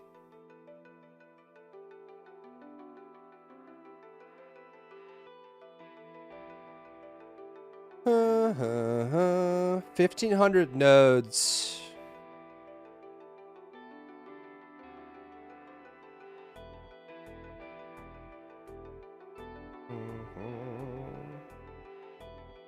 Hate if slow mode is on. Yeah, it's not on. This is like the other thing too. Crazy. No, no, no, no, no, no, no, no, no, no, no, no, no, no. Boom.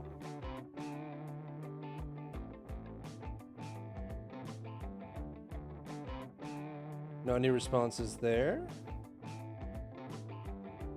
No, no, no.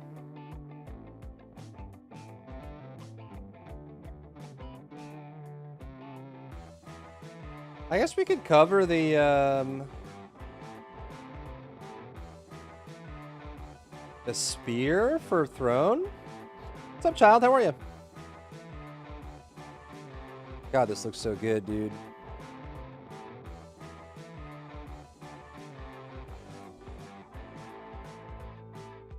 Dun, dun, dun, dun, dun.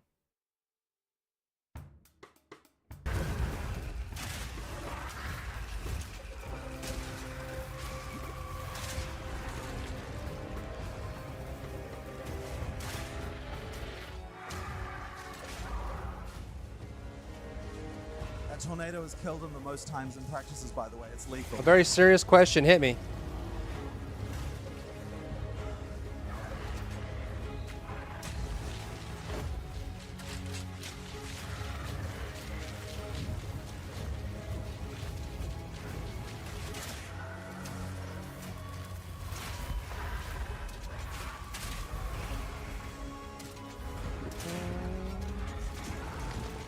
Red or green grapes? If I'm having a couple, green. If I'm having a lot, red. Red grapes will never get old. But there's a limit of how many green grapes I can have in one sitting. Too intense. Once I was playing Among Us and I was an imposter, shape-shifting on, and I said yeah, and they voted me. I was like, nah, bro, you unfair. That does sound unfair. This is as far as you can get during the campaign, but there's a lot more stuff you can get. How the actual effects. So what do we want to do for this? Path of Exile 2 videos. Oh, which pack to buy? So here's the Atlas tree. We could do that. Now we've actually made what we've actually done here is all the different types of content have their own trees. Class Each one of them's kind of like an previews. ascendancy class, and then for that content. But there's also Should I upgrade my Sharon? Not until Ultimate. If Ultimate Sharon's coming out, you so there's shouldn't a touch tree your Sharon here now. for, cleansing You maps. should upgrade your There's Ultimate also a Sharon, tree but I for wouldn't doing upgrade your regular bosses, Sharon right and then now. trees for doing other trees for doing other content on the Atlas as well. So you can kind of really, you don't have to choose. Yeah, between, class or rather, previews, you can choose to do a piece of endgame. content, but you're not going to be losing anything from any of the other pieces of content when you decide to do them later. Effectively, they all have their own kind of scaling in that. Yeah, way. maybe we do that. That sounds like a good So- idea, actually. Let's do like which pack to buy. Then do you want to know what I did? What did you do in your Among Us game when everyone said you were a traitor?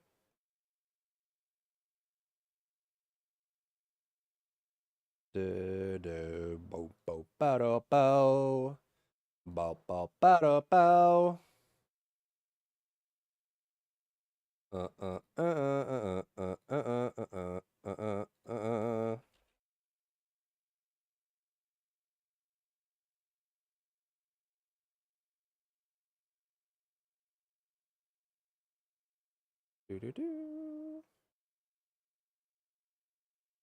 Path of Exile 2 endgame content reveal.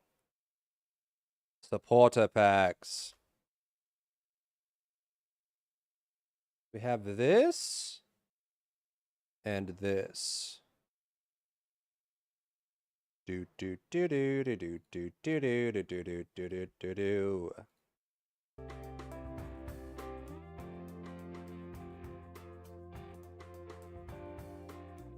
I remember starting my playthrough with the Ranger class, taking the advice of this one new player guide walkthrough on YouTube. My playthrough so far is better now. For Path of Exile 1, you mean? Yeah, I mean that's kind of the normal progression of Path of Exile is you mess up a bunch of stuff, and then you start over and you do it better, but then you realize you messed up more stuff, and then you start over and you do it better.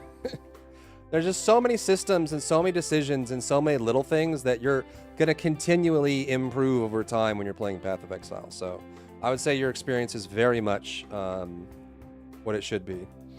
Thank you, second one. I banned the person who said it in chat because I don't want unfair people in my lobby. That seems pretty harsh, though. I don't know if you should just silence the dissenters, you know?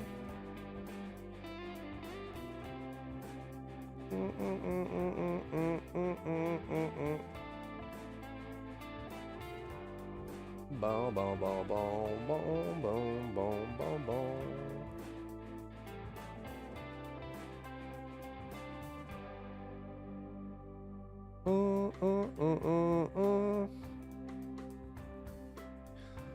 Oh. All right, let's do which pack to buy. That's a good video topic. I think there's a lot of people that are like looking to buy into Path of Exile 2. A lot of people want to play Path of Exile 2, but they're not familiar with grinding your games. We've got a book for completing quests, but they're also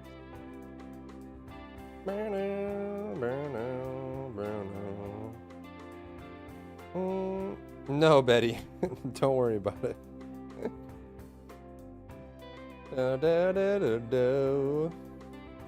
New video chat, check it out. Like, comment, subscribe, bell notification, or else. Bow, ba-da, bow, bow. The league I'm playing in is Settlers. Is that the current one? I think so. Or is that the next one? No, that's the current one, right?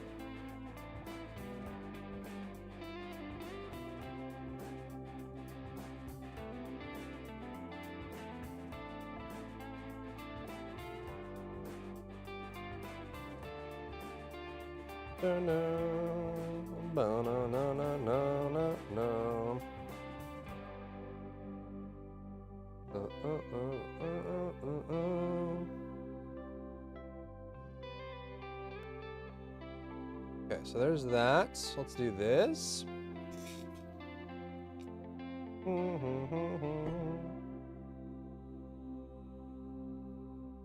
Hey, it's Dry Bear. The hype for Path of Exile 2 is absolutely bursting at the seams, and many people are wanting to jump in to the paid early access for Path of Exile 2 starting December 6th in just a week and a half from now. Ba ba.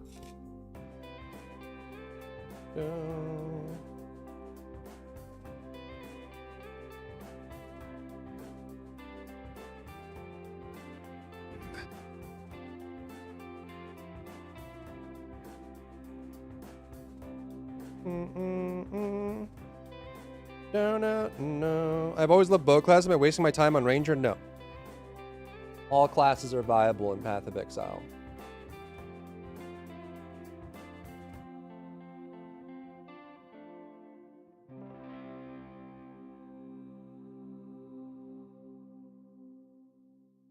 There is none. Second one. Sometimes YouTube's just weird, Betty.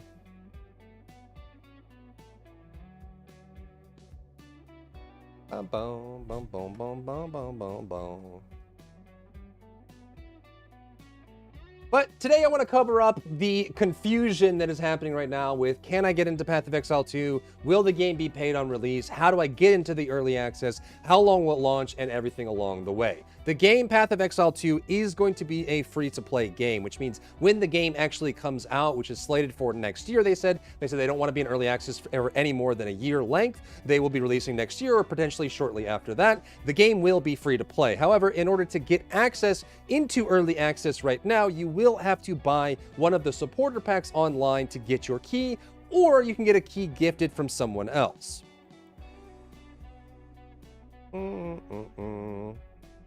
Of course not. Yeah, me too. Path of Exile 2 is going to be so great, man. So good, so good, so good.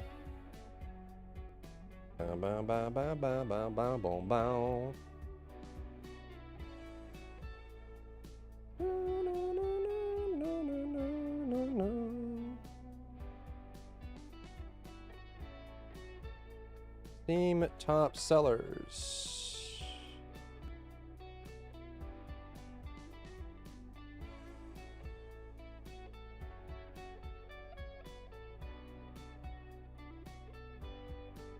And when I tell you the hype is real, I'm not joking. As of right now, Path of Exile 2 is the #2 top-selling game on Steam overall, beaten just by Stalker 2 Heart of Chernobyl. And again, this is just from people buying the supporter packs to gain access to Path of Exile 2, so this is going to be one of the biggest gaming events of the year.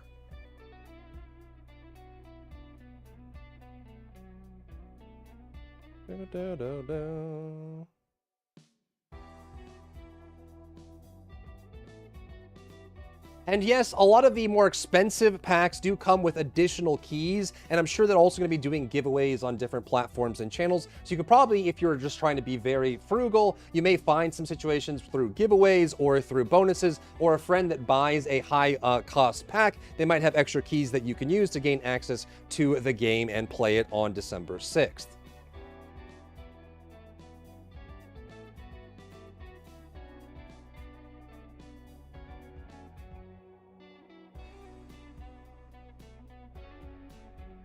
Now, I'll leave a link down below for the web version of unlocking the early access supporter packs, and we'll go through each of them, what they have in them, what to know about the packs, how they work, and what the cosmetics are. But in general, depending on what platform you're on, you can either go to their website and purchase this. If you do have a Path of Exile 1 account, you're going to want to link that to whatever you have, Steam or console or whatever, and then buy the pack through that, or buy through the platform that you're on. Keep in mind that the packs are available currently on the web. They are available currently on Steam and in some cases for Xbox. However, for PlayStation users, they've mentioned in their FAQ that those will not be available until the day of. So if you're going to be playing on PlayStation and you're looking to play Path of Exile 2, you're going to have to wait for the day of to unlock the early access pack and then get into game.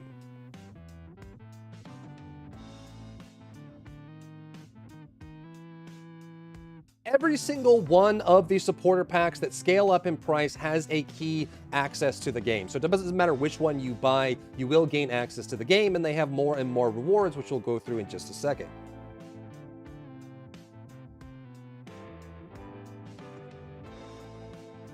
However, the first thing to talk about is going to be these points that you get. I've gotten a couple questions on this already on stream, but these are their premium currency for their microtransactions shop. You can see these coins here. So this is just a premium currency that you can use to buy the individual for sale items in their in-game shop for cosmetics that are not listed here on the store page. And one thing that's great about Grinding Gear games is that any of these supporter packs are priced for the amount of points they have in the bundle. So this 300 points is actually $30 US worth of the premium currency. So you're basically buying the premium currency on the store for the exact same price, and then also gaining early access to the early access play. So you can actually play the game and use these points in the store if you want. And as you go through these packs, you'll notice that the price is matching the points that you're getting, plus extra bonuses as well.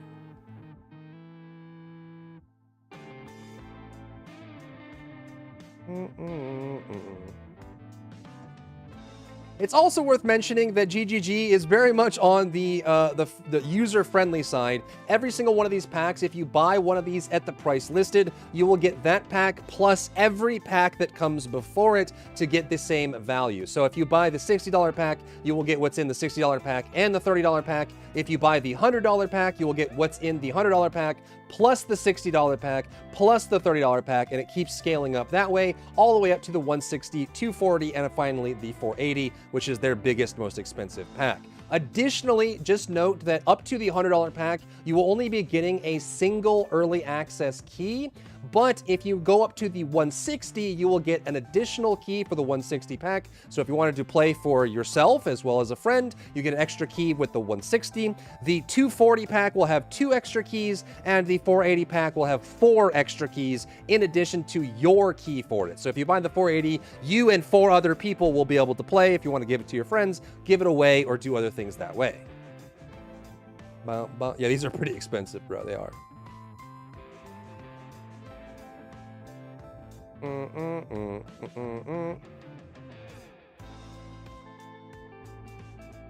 And this is a super important distinction as well, is at any time, if you buy a pack and want to upgrade to a future pack, GGG will just discount the difference between the packs, which is why I recommend for most people, if you're on the fence or you just want to try Path of Exile 2, just get the base $30 access with the $30 worth of MTX premium currency. And then if you decide you want to upgrade once you see what's in the in-game store, or you see what these items are, you can upgrade to this for a reduced price, and you can always do this throughout the early access to get these upgraded if you want. And if you don't want to, then there's something to think about. Additionally, outside of in-game items, there will be physical items that will come with the higher level packs. You see this one, the 160 pack, comes with a t-shirt.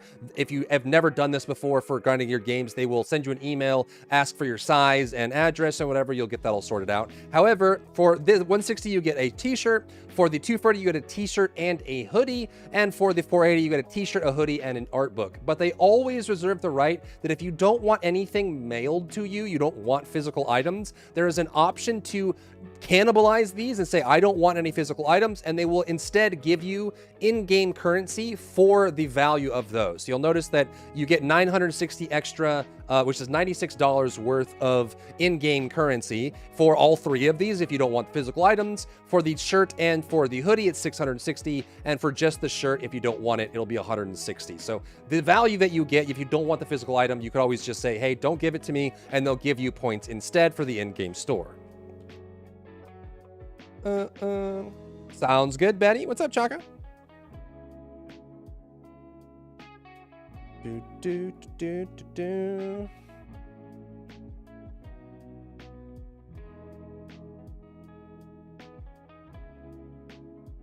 So now let's roll through what the supporter packs have in them, and especially for someone who hasn't played Path of Exile, you may be wondering, what are the cosmetics and why do they matter? For an ARPG like this, you will get a lot of different slots on your character. Back attachments like you see listed here, different glowing items, you can get glows for your weapons, little paths that you can walk along that glow on the ground, pets, things that follow you around and do different animations, executions for enemies. There's a ton of really cool ways that you can customize your experience. And I think that they're going to be even more valuable in Path of Exile 2 than in the first game, because the combat is a little bit more intricate, which means you have more time to see what's going on, which I think is going to make a lot more visibility for those cosmetic items as well. The first pack is the $60 pack, which gives you this skin here, which is a really awesome skin. It has 2 different variants on the cape, the normal one plus the themed corruption one. Any of the 2-handed weapon icons that you get, or cosmetics that you get, will be applied to 1-handed or 2-handed versions of those weapons. You get a pet as well. You'll also be summoning portals all throughout your playthrough. Portals to go back to town, portals to enter into map areas, portals to go into encounters.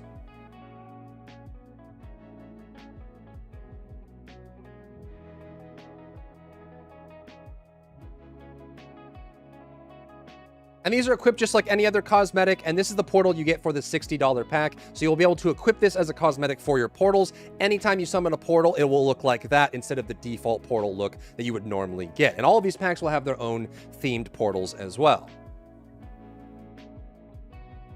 You also get weapon skins, weapon icons with different variants as well. These can be applied to, as long as it has the same type, you'll be able to apply it to those. And most of these will come with statues that you can use to decorate your hideout. Your hideout is a special player area that you use that has all of your crafters and NPCs in them. People can visit your hideout and see how you've decorated it. And some of the higher packs will also have custom hideouts that have completely different layouts, completely different vibes on them overall. So you want to look at not only the statues that you get, but also the hideout colors as well.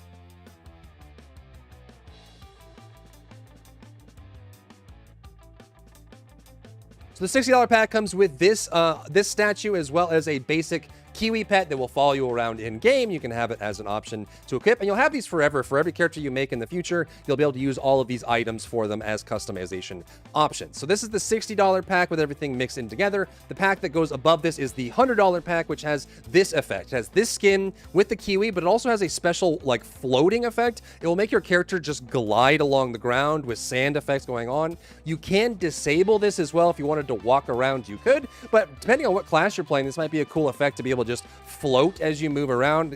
Pictured here as a warrior, but you can hide the effect and run around if you wanted to not only see your boot transmogs and your skins, but also see different effects. It comes with these pylons as well, which will do this special animation when you're in town. They won't attack anyone, it's all cosmetic, but it's just kind of this theme idea of you walking around with these pillars. They will follow you in combat, but they won't do anything unless you're in town. They have their own special animation.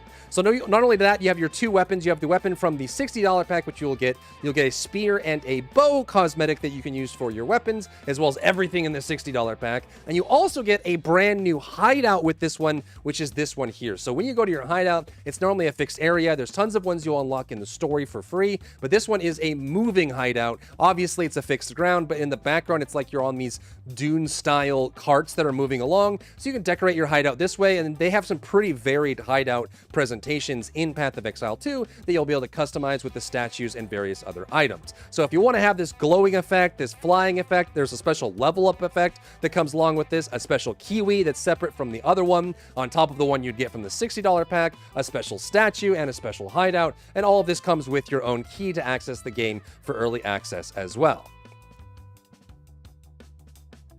Will other players see the polls? Yeah, they will. I'm good, Chaka. How are you?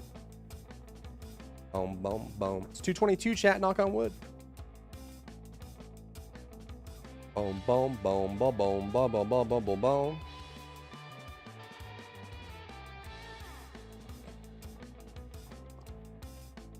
Okay, so that's the $100 pack.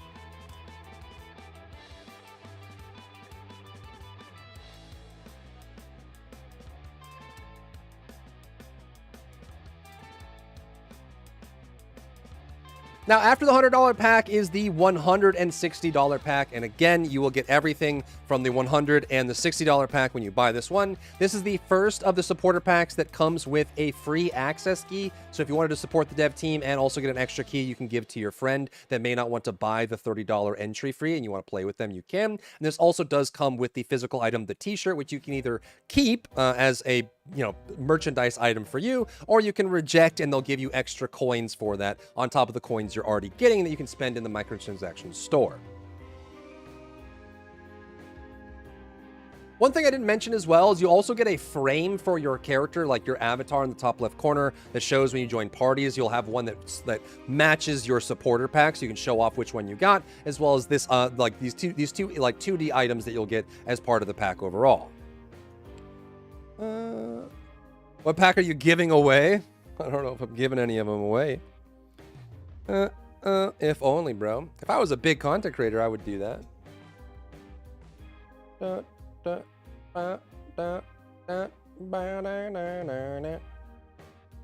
You know what I'm saying, bro?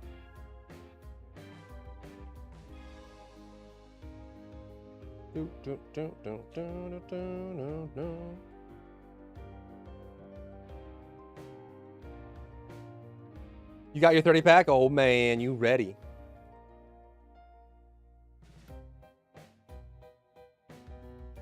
This pack is all about the Vol, which is a group of people that support kind of shady means. They support progress and experimentation and evolving their species, but at the cost of anything. They think no cost is too high, double down, and double or nothing is how they feel. It's very red themed and black corruption. So you'll get this offhand, this dagger item, this back attachment, and this Vol set, which works on all classes, plus the other items from the pack. You'll get the frame and the icon as well. All of those things put together in 160, plus you get the extra key, which is really nice as well. And I think these fit really cool. One of the things that I love about Path of Exile skins that I try to do in my ARPG experiences is I like having my skin match my build for that season. So if you're doing like a blood or a life tap or a witch style or even like a warrior style with big explosions, I think this one works great for that and you can line it up with it. Plus you get all the other items from the previous one, which I think is really cool. And you have the t-shirt, which you can reject if you'd like to.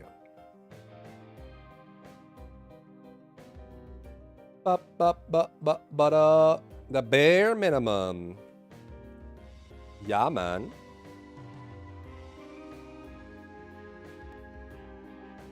Next up is the $240 USD pack. If you really want to support the devs and you have the income to do so, this is going to be a pickup for you. This isn't something that for me, but it's got that kind of jade, more Eastern style aesthetic to it. Reminds me a lot of Chalk from Smite, or maybe even just like some of the panda races from World of Warcraft. This one will give you 2 extra keys that you can give away, a different border, as well as 2,400 coins to use in the store. So not only will you get access, you'll get 2 keys for other people. You'll also get a bunch of these coins. So not only will you get all of these cosmetics, but you'll have a whole bunch of coins to spend in the microtransaction store for individual for sale items that you might find interesting. And you can even wait on day 1 to see if you want to upgrade to one of these packs as well.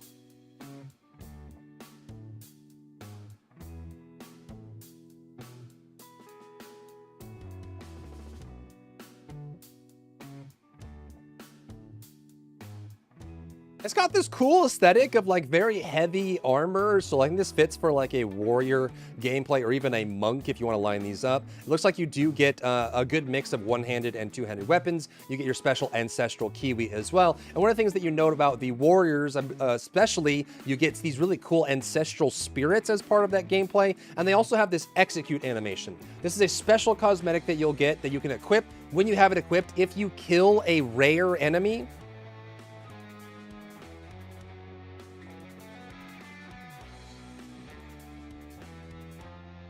it will play a special death animation that only plays when you have this cosmetic and only comes from this pack here. So this is a big totem that slams down, fills with cracks, and then crumbles on top. So anytime you execute an enemy that's worth your time, a good fight, they'll execute with this special animation as well. You also get this hideout option for replacing one of your crafters with this character here.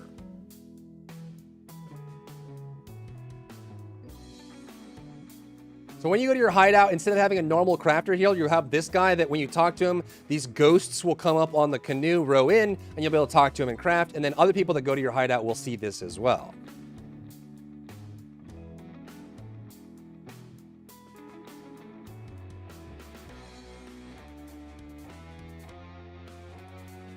Plus, of course, the weapons and the transmogs and the back attachment that go along with this. And again, all of the two-handed can be used on one-handed and two-handed alike. So you got maces and axes for this, which I think is a great pickup for the warrior class or the monk class specifically. You got the kiwi as a pet, plus the other kiwis from the packs below it, and the extra coins to spend however you choose. Oh yes, the statue too.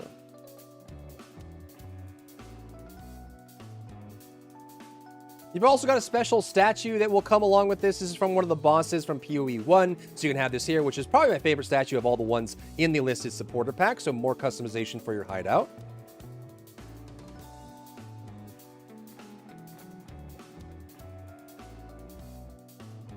Plus a hoodie along with a t-shirt. If you wanted to keep it, you can. If not, you can reject it and get extra coins for the microtransaction shop as well, if that's something you're interested in. Jim Carrey the mask, true.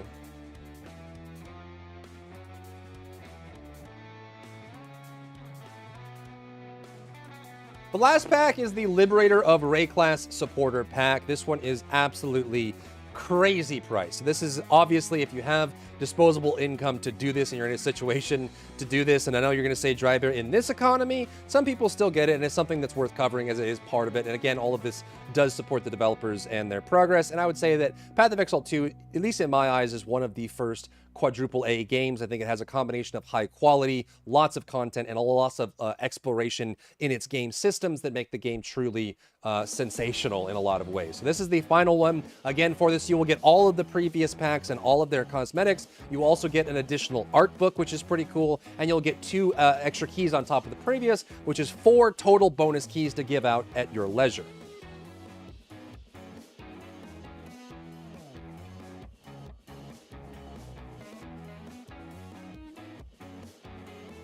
It's got this kind of like paladin, holy church mosaic vibe to it. Very golden and gilded with a sword as well. The back attachment is a mosaic that is broken and been suspended in the air with lots of glowing effects as well. This one, like the $100 pack, does come with its own hideout as well that you'll be able to use that has freaking boats in it. So you can actually get in a boat and row from place to place inside of your hideout. And other people that visit your hideout can get in their own boat, and you can go like boat to boat across the areas to different vendors and things like that. You're basically your own island system. You're like going to Greece or Hawaii, boating around with people that join your hideout. It is actually ridiculous as an overall hideout skin or hideout presentation. It comes with its own portal of this broken mosaic that shows as a portal when you get near it. When you walk away, it will dynamically animate back to a mosaic and then back to a portal, depending on whether or not someone's close to it, which is super cool. And you also have this portal area, which is kind of unique. This is where your portals will spawn.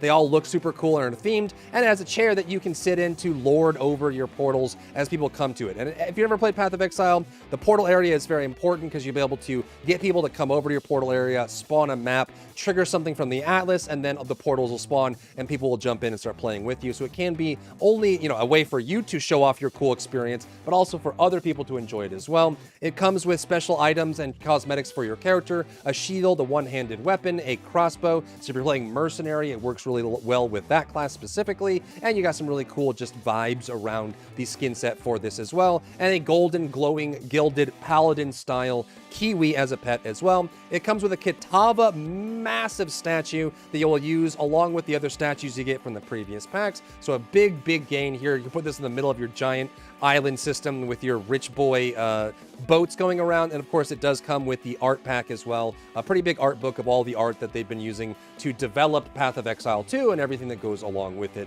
as well, which is a nice touch. You might have this on, put this in a display or something like that, or have it just around the house to show off. Of course, you can also reject it for coins. They will also have this system here, which is really ridiculous. Anyone that buys the $480 pack will have the opportunity to develop unique items for the game and then submit them for review from GGG. If those get approved, they will be put into the game with the name you suggest, and other players can get these unique items as well. So you have the chance to create actual gameplay for the game based on your specifications. Because you're such a big supporter of the game and you paid so much for this pack, you will have other options to create your own kind of uniques that players may enjoy and may be part of the game as well.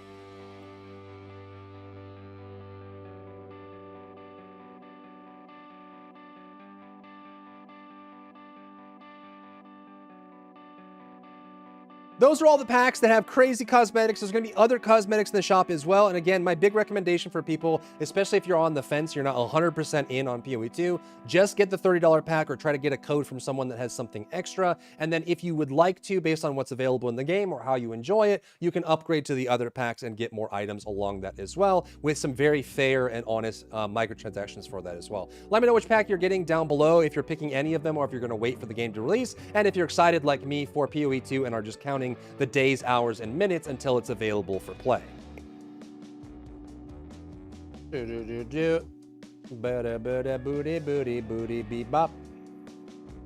What up, Top Bun? Who might steal their parents' credit card? I don't know if it's that crazy. Maybe it is. Ba ba ba ba. Ba ba ba ba ba ba ba ba ba ba ba ba.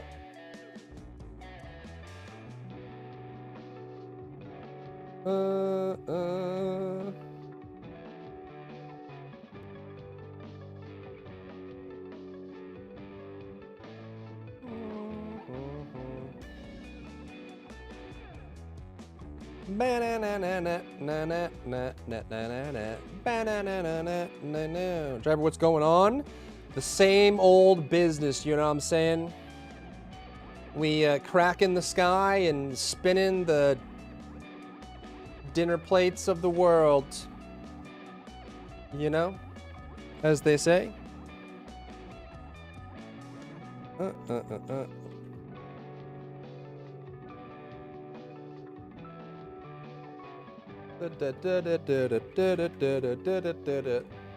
What's the job sitch? Are you joining the Trump Vance ticket? You're gonna be chief of staff? Is that what you decided?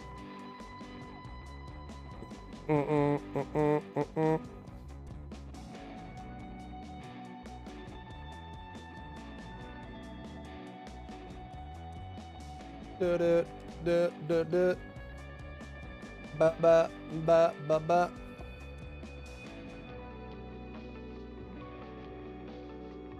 Perhaps there is still time. True, man. True. What's up, Icy? Good. How's yours? How the heck are you, man? Or woman?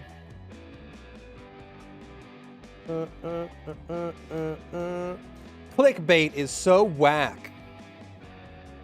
True. Clickbait is very whack, man. Clickbait makes me crash out for real, for real. L-Riz on clickbait.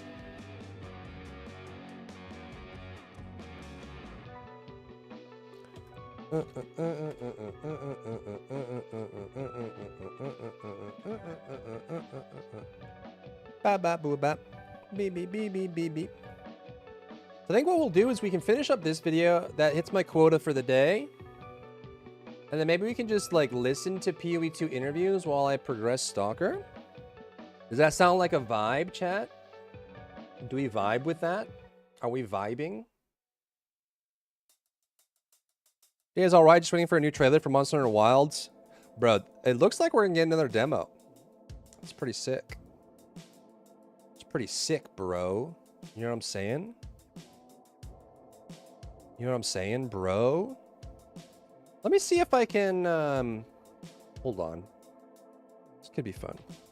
Shh, shh, shh, shh, shh. I wonder if we can actually create some PoE2 art. Ba-dum-ba-ba-da.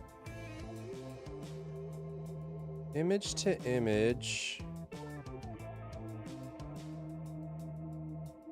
Oh, didn't they release? Wait. Wait,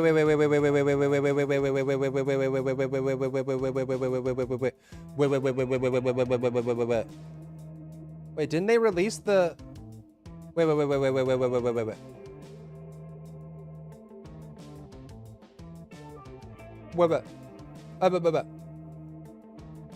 Yesterday? Oh, yes, they did the heck yeah, man. Yes, they did the illustrations. Bro, they are so based for this. They gave out their illustrations for the classes. Based GGG.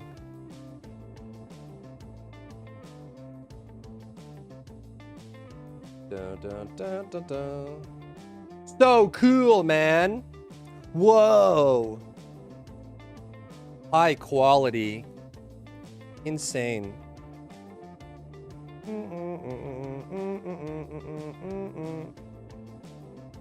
Now I don't have to like try and snip them myself, you know what I mean? Da da da da da da da da da da da. Get out of my life, Breaking Bad. That is your real name. Am I gonna buy something this Black Friday? I don't know. Probably buy some memory, but you know, I should also just like pay my debts. Kind of the vibe I'm in, you know? Trying to get out of debt. I think that's pretty cool, champ. Ba, ba, ba, ba, ba. Holy, dude. Tax Day, Path of Exile 2. What do I have for numbers here? Oh, this is Ranger. New. Path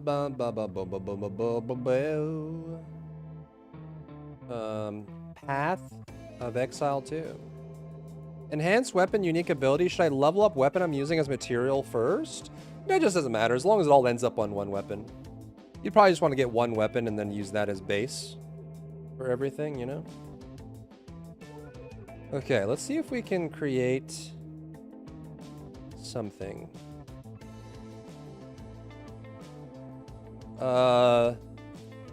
Dark illustration, fantasy.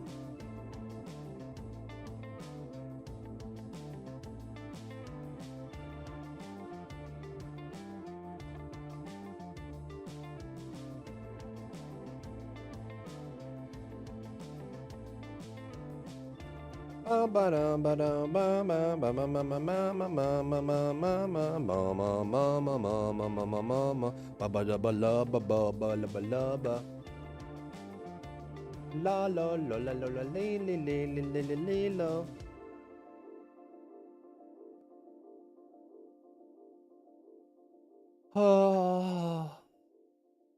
Bro, what else is happening? There's now it's Delta Force, TFD Season 2, Path of Exile 2, and didn't something else get announced today for December 5th?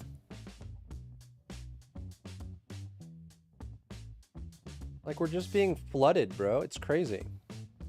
What else got announced today for December 5th? I forgot.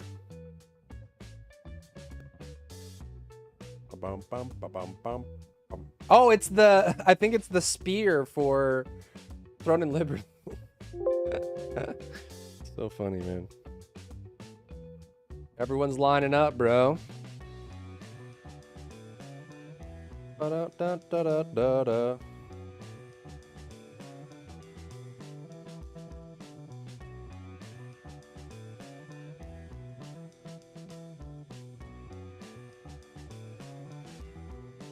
Marvel Rivals is releasing on the 6th. Yeah, you're right. Very true. So funny, man.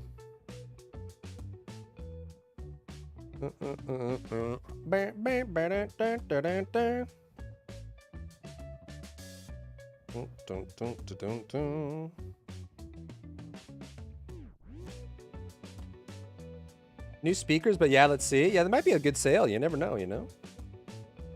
You never know, you know? Do you know you never know, you know? You know. You know you never know, you know?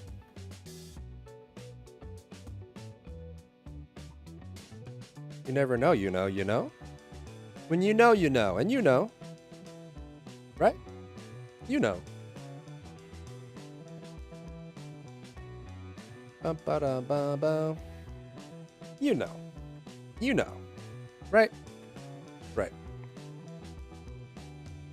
Surely you know.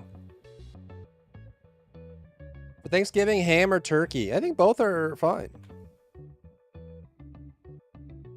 There are turkey haters out there that swear off turkey. I think it's actually surprisingly easy to make bad turkey. Like, if you don't cook it right, it loses all of its moisture, and dry turkey is bad turkey. But ham is good too, man. Ham is good too. I have to pick one? I guess it's turkey. Well, I don't know. I eat turkey every day, basically. I eat, like, bird meat is like my primary source of protein. But turkey does feel more Thanksgiving.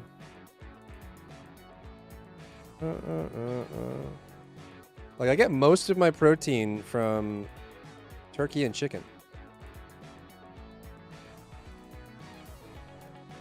You know? So I guess ham would be kind of different, but ham is more Christmas. I feel like Christmas ham is more, you know? Not a fan of ham, so I'll be Team Turkey. Are you Team Jacob or Team what's his name? Alphonse? No, Edward. Are you Team Edward or Team Jacob?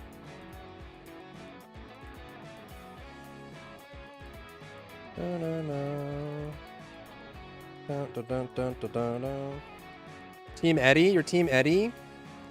You like to sparkle in the sunlight?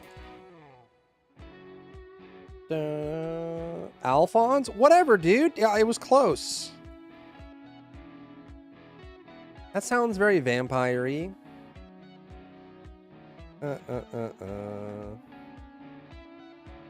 Deep fried turkey and honey baked ham. Just don't start any fires.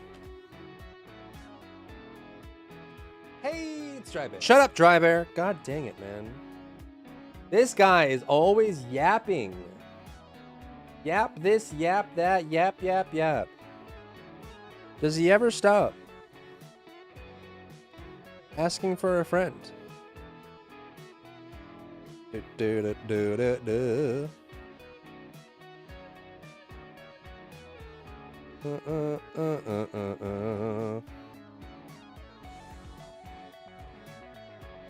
Bow, bow, now, bow. Bow, bow, bow, da, da, bow. Bow, bow, da, da, no. Hey! Oh my god, dude, the yapping is out of control. So much yapping, it's ridiculous.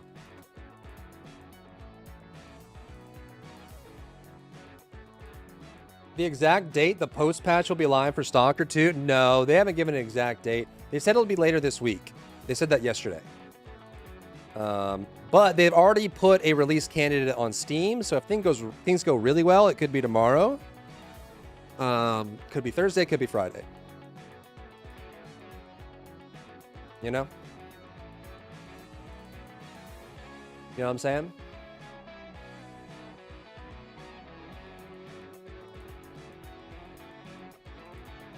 Wow, no, no, no, no. Wow, no, bow, no, bow. Ooh, actually. The Karuizawa?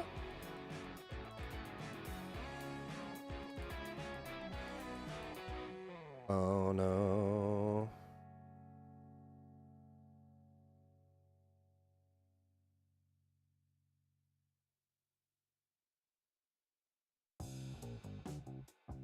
Bubble, bubble, bubble, bubble, bubble, bubble.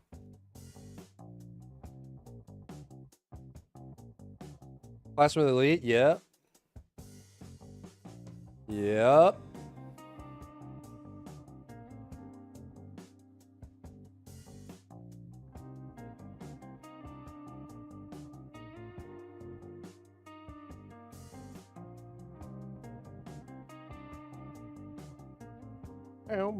The game is so good, it is. Or the show is so good, it is. It is.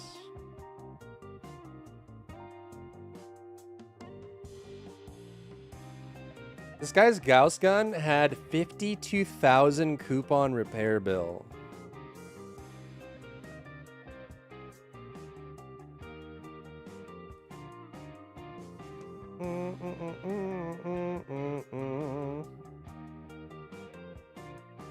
Cinema.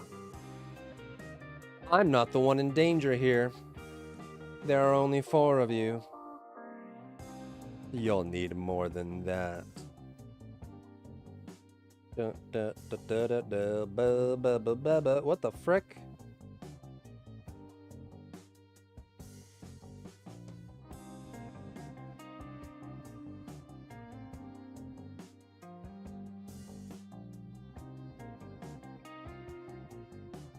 Bum bum bum bum bum bum bum bum bum bum bum bum bum bum bum.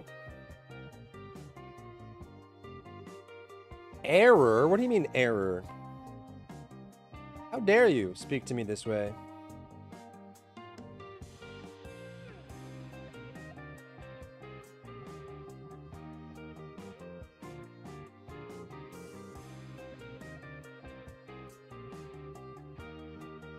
Uh, uh, uh, uh.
No, this is just random copyright-free music. Am I giving out free energy activators? I wish. I wish I was a fish.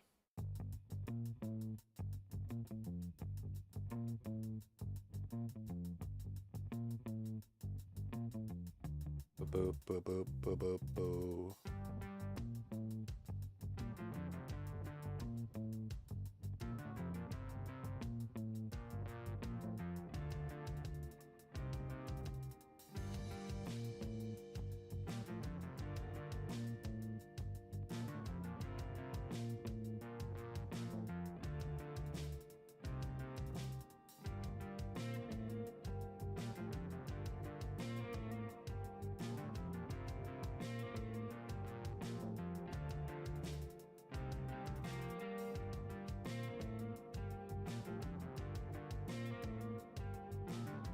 Bam, bam, bam. Well, I guess we could do this one. I don't know.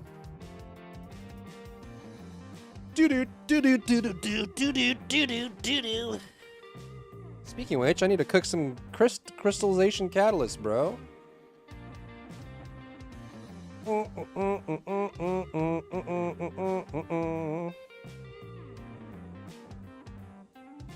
Such low quality, man. Unless maybe, is this video better? This is kind of closer, huh? Okay, the next one is the green one.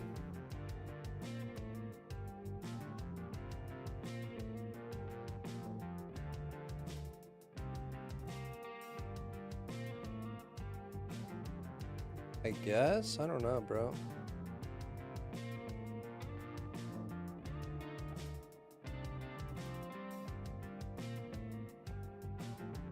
This one might be better? I don't know.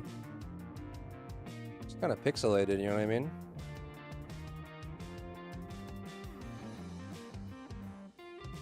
Ba-da-da-da-da-da-da-da. Booty-dee, booty-dee, booty-boo. Take a look at those grippers. Take a look at those grippers.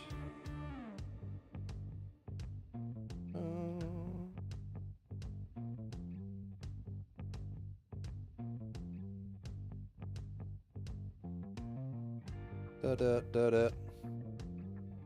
Fireworks! Getting more fireworks these days.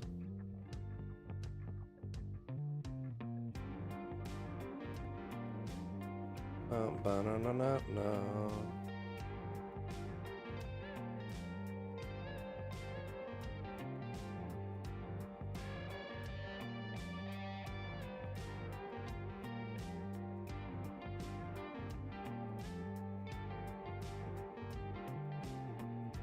Do-do-do-do-do.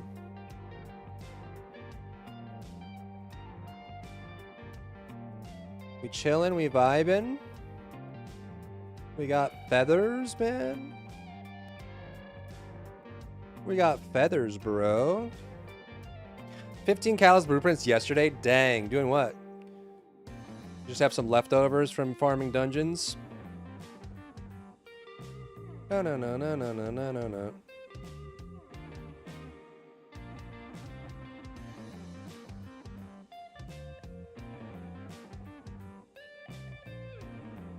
Ugh. I don't know, bro. It's so...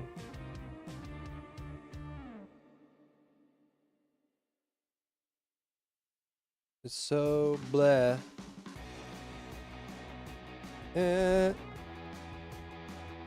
Put something in the water? Dude, all the fireworks, man. So many bots. Game is trash from the gate. What? Stalker 2 is trash?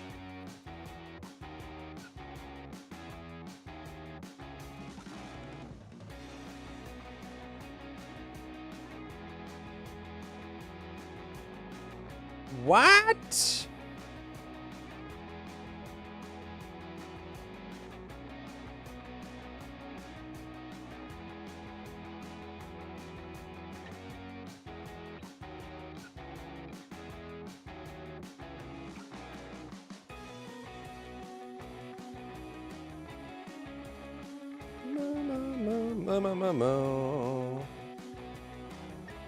Clickbait is whack, yo. It's so whack.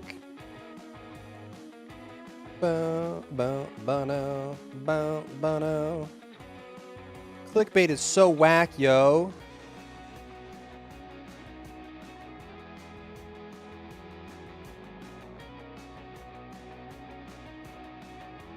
I hate clickbait. Da-da-da-do. Ba-ba-ba-da-da-da-da-da-da-da. Spooky aliens? Ew, it's so grainy and gross and I hate it. It's grainy and it's gross and I hate it. And I hate everything about it. I want it to die.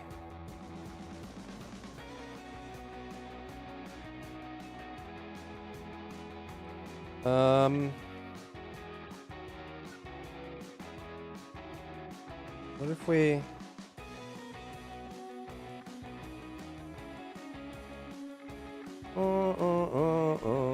Did Outpost with Sharon got some help? Heck yeah, man.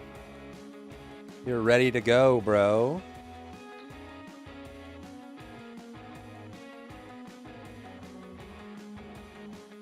You're ready to go, bro.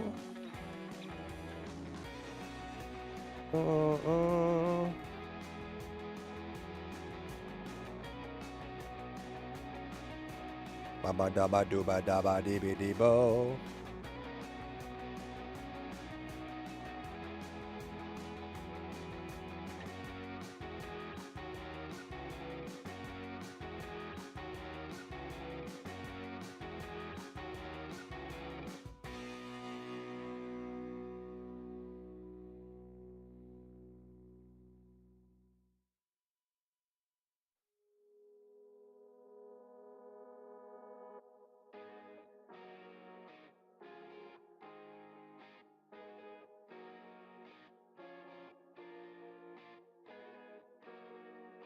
Wanna know, wanna bow bow bow bow bow bow.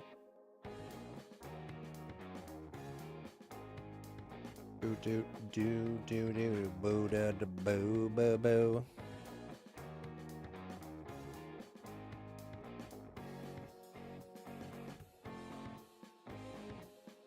But today I want to cover up the... And yes, a lot of the more expensive packs do come with additional keys.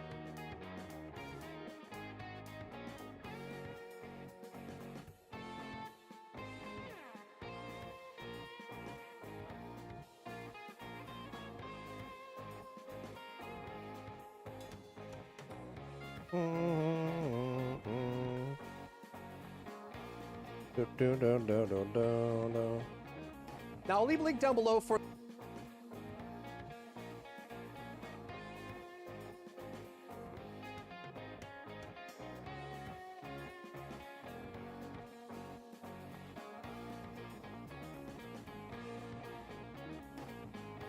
It's also worth mentioning that GGG is very... And this is a super important distinction as well, is at any time, if you buy...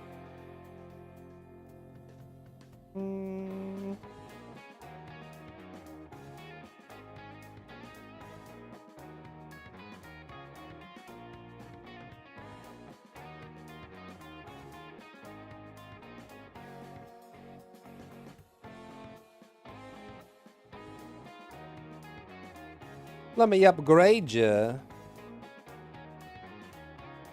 So now let's roll through what the supporter packs.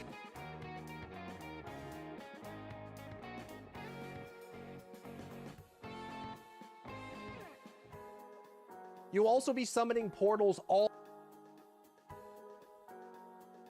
even more valuable in Path of Exile 2 than in the first game, because the combat is a little bit more intricate, which means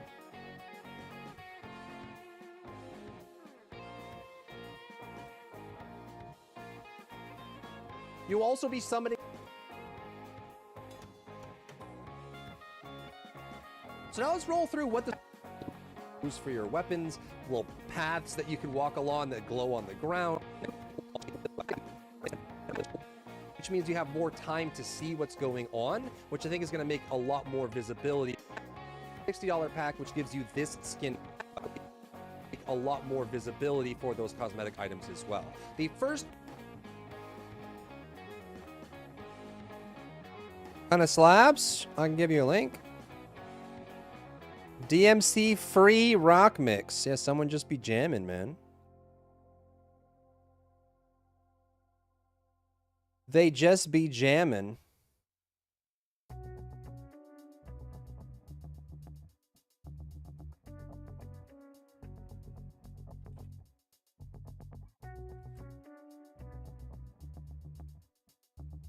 Do do do do. Lord of Ogum.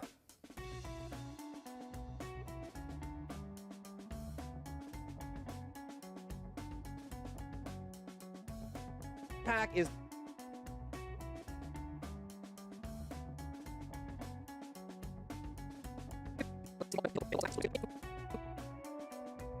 pet that will follow you around in game. You can have it as an option to equip, and you'll have these forever. For every character you make in the future, you'll be able to use all of these items for them as customization options. So this is the $60 pack with everything mixed in together. The pack that goes above this is the $100 pack, which has this effect. It has this skin with the kiwi mixed in together.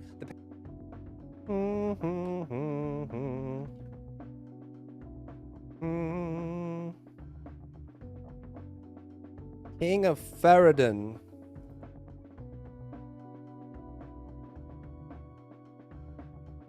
Boom, boom, boom, boom. Pack that goes.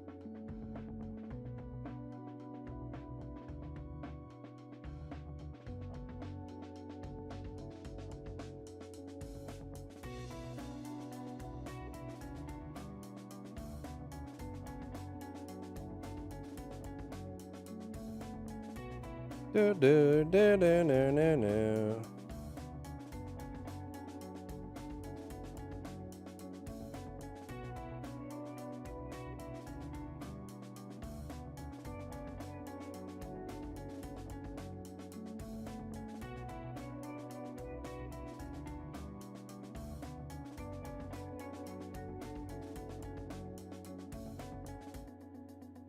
It's got the. Those are all the packs. Do do do do. Do do do do. Ba do do do.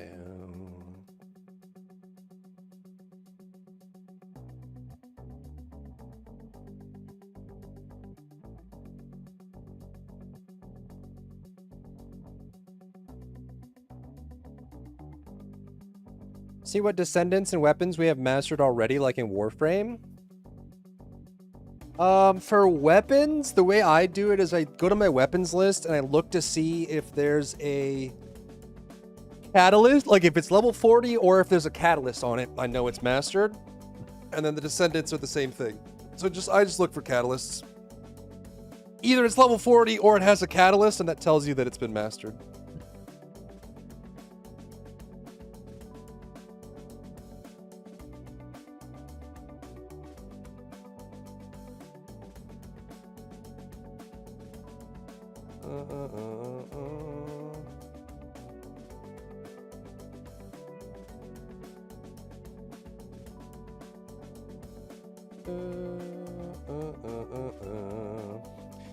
Well, I'm going to have a pleasant experience getting to endgame with Ranger. Are you going to? Yeah, you will. There's no struggle bus, man. Don't worry about it. I wouldn't worry about stuff like that. Especially if you're just starting out. Just get in and learn.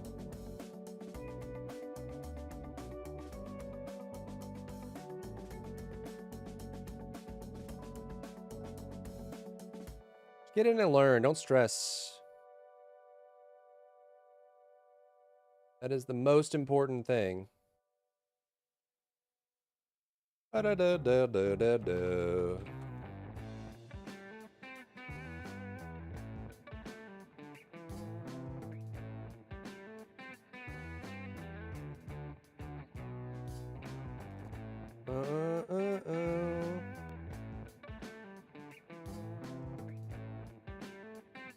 I'll probably add that at some point. Yeah, hopefully.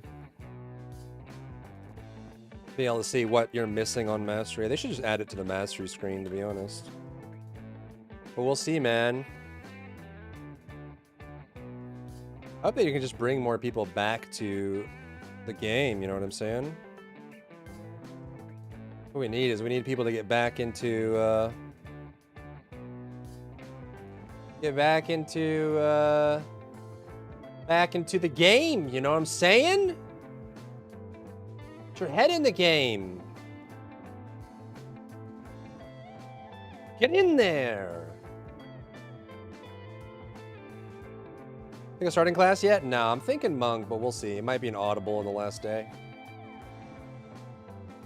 Need people to get back into the first descendant, the Gooner, the thirst descendant, man. We gotta.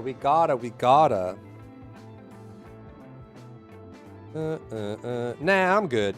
Nah, I'm gonna do my own thing. Nah, I'm gonna do my own thing. Nah, I'm gonna do my own thing.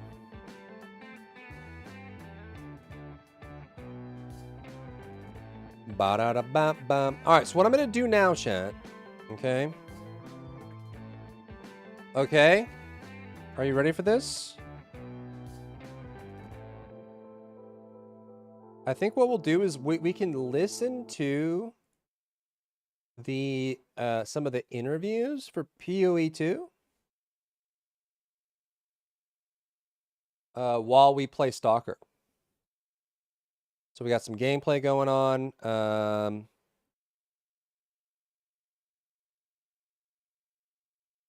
And we got some answers in the back.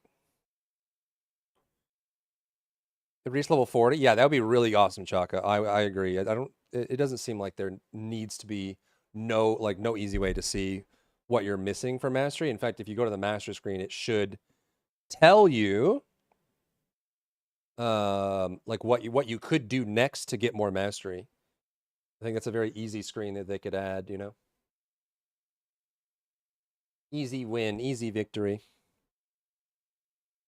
Wouldn't count it with PoE2 and Rivals coming. Man, it's such an unfortunate timing. You know? You know, do you know, do you know, do you know, no, bum bum bum bum bum bum bum bum bum bum bum bum bum bum bum. Clickbait is whack, yo.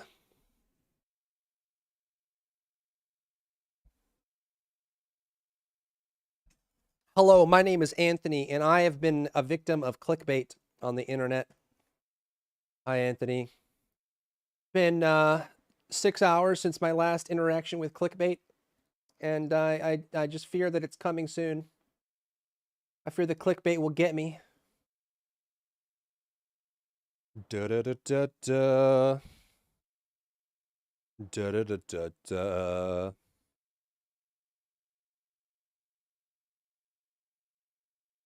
Once Human is looking pretty good, yeah.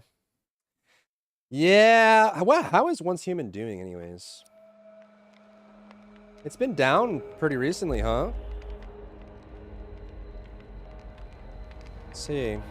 Rust is up. Stalker 2 is still bumping.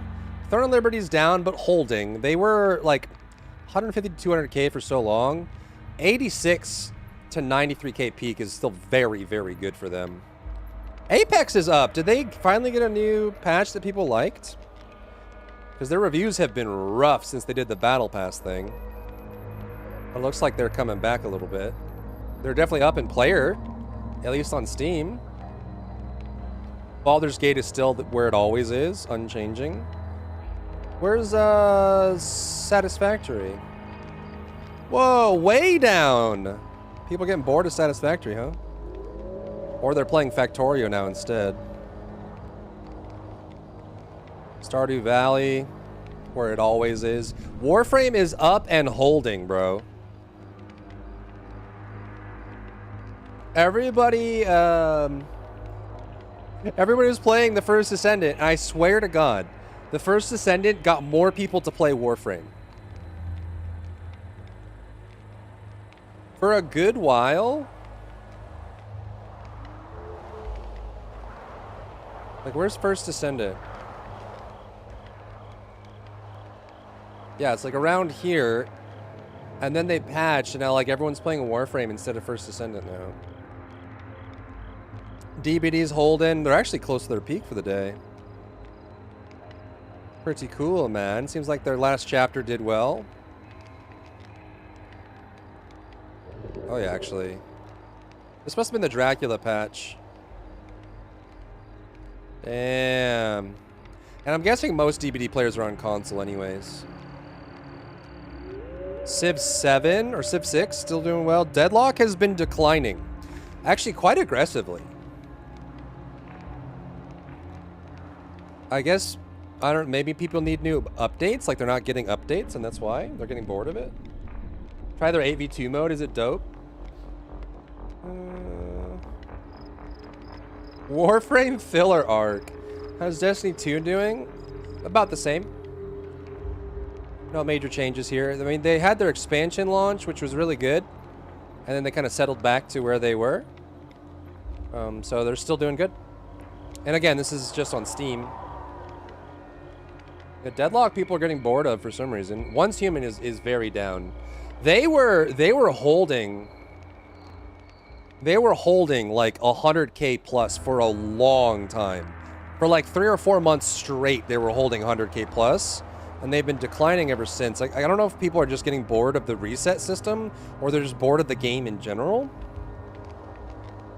I wonder. They've just been declining every week. Satisfactory 2, people are getting bored of it. Of the new update. Elden Ring is actually down. But I guess, you know, there's been other Souls-likes out. Helldivers 2 is down from when they did that big patch. They did a big patch that did well. And then since then, it's been kind of settling down. They need us to do more of these big patches. I think these tentpole moments for them come too infrequently. People obviously check out the new content, but it's just not coming fast enough, I guess. How did Shrouded do after their big update? Wow, their update didn't seem to change much at all. They got a small peak, but it's just kind of settled. This game is awesome. I wish it got more publicity. And then New World. Yeah, so New World. This is their Eternum big update. It was kind of dead before then. And this is just on Steam, and now it's on console, so I'm guessing there's a good amount of players on console as well. And they've just kind of been holding on that, which is a decent number. All games are dead! First game that taught me at 50 plus to learn how to play keyboard and mouse. Nice. More balanced. Survivors don't get perks, per se, and only some killers are playable. Yeah, I imagine some killers would be untenable in 2v8. Terraria, Path of Exile, RDR2, Rimworld, Crusader Kings, alright. Dragon Age the Veilguard. Peaked at about 88k and has been declining ever since, understandably. It's like, what, a 30 to 40 hour experience for most people? Still people playing it though. That's good. He's good. Squad kind of died, unfortunately. Hogwarts Legacy still has players. Where's Black Desert? There we go. 14K.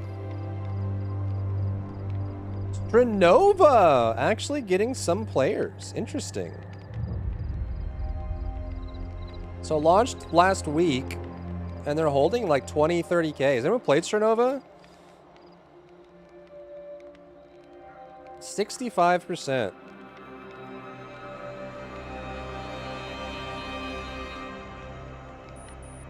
Interessante.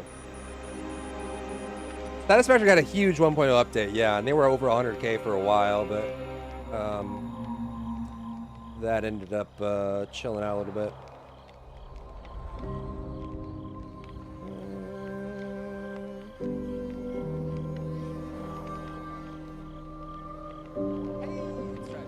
The Path of Exile 2 is of the year, and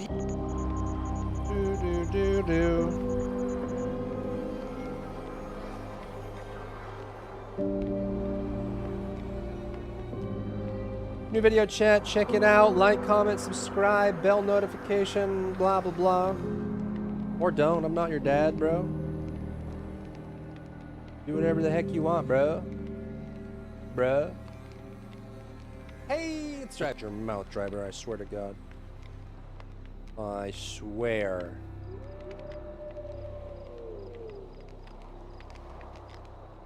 Ugh. Boom. Bada boom, bada bing, bada bop. Stretchers. My most beautiful girl. What are your settings? Look so good. Even on my Slave 1080 monitor looks nice. For the stream or for the game? I just have max settings for Twitch, which is like 6,000 bitrate. I am 1080p, but you know what I'm saying? All right, so I think what we'll do, chat, you guys want to listen to the PoE2 interview? We can take notes and stuff while we play Stocka. PoE2 interviews. It's going to be a lot of yapping, but we'll just like have it going in the background while we stock. We can pause it if something happens in Stalker, you know?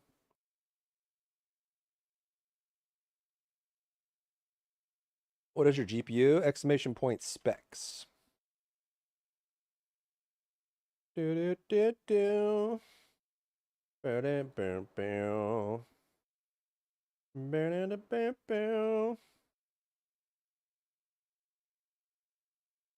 so we got to make sure we have the right volume for this too. See ya.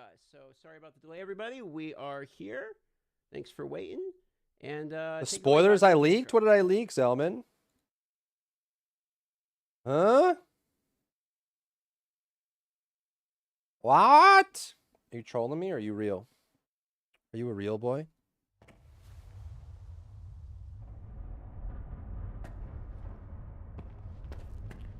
Are you a real boy?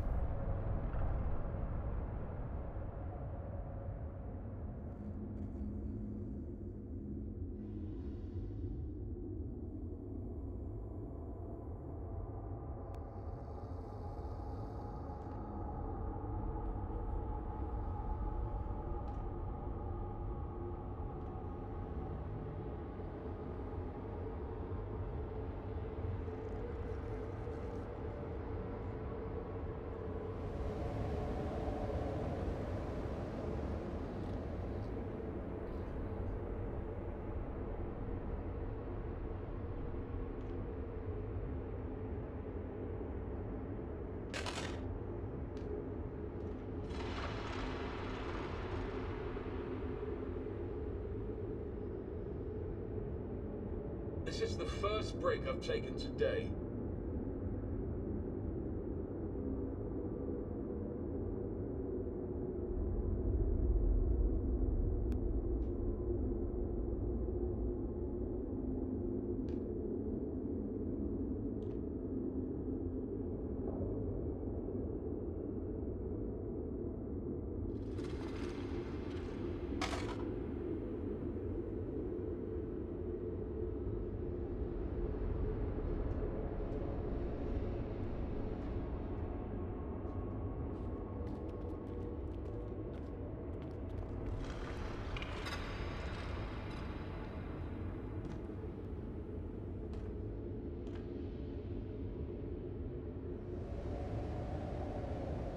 Do do do do do do. Boo da boo boo.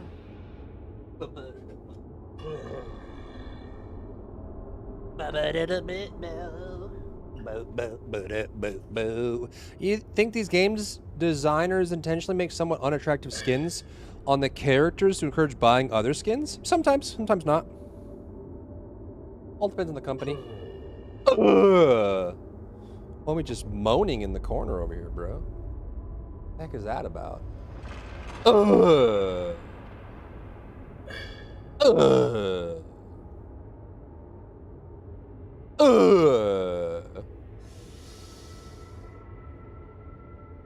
Makes sense to generate more revenue? I mean, sometimes. It's hard to say that an artist intentionally makes something bad. That almost never happens, but they may make something intentionally simple or basic, you know? I don't think you'll ever get an artist that says, yes, I intentionally made this bad. Most of them would be offended by such rhetoric. In my experience. Do-do-do-do-do. Do-do-do-do-do. Okay, let's put this here. And this here, and we can take notes. And we can game, and my computer's not gonna crash.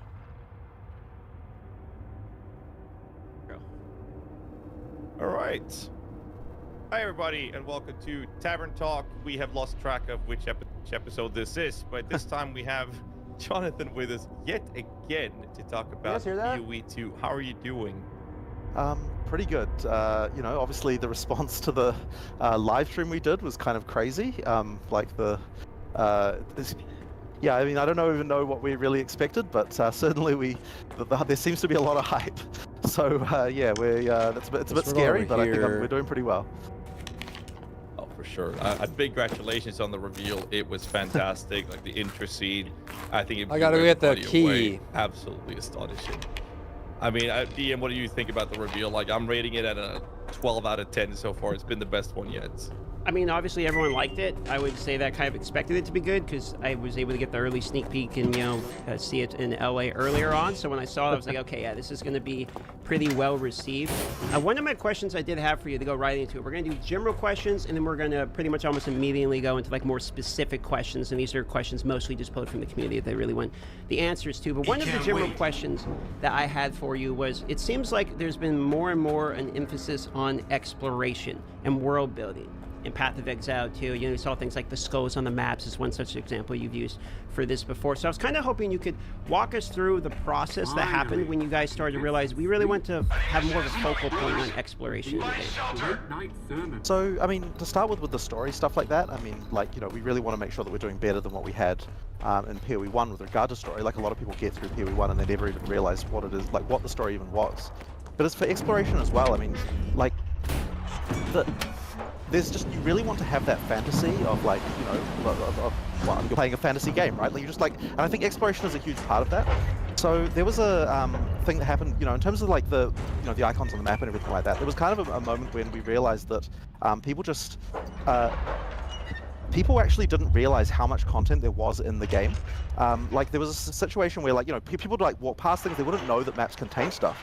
So we're like, okay, you know, when people are dying to bosses all the time, there is stuff out there for them to find. They're just not actually finding it. You know, they don't know that it's there. So most of the skins in Warframe are not that appealing to me. Towards actually making they have a specific specific style. Oh, you know what? This is actually sure. a game where if I explore, I will be rewarded.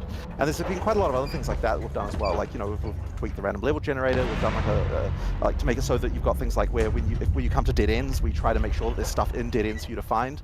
And of course, there's this like the particular encounters that we have, like you know, like every area we try to have like 2. In some cases, there might even be 3, like sort of just like handmade like little things you can find. And we're actually keen to expand on that as well. So one of the things that I'm keen to do is to have a larger pool of these kinds of things in the game than what you waiting get, for the emission to end the first time you go through an area, and they can be random.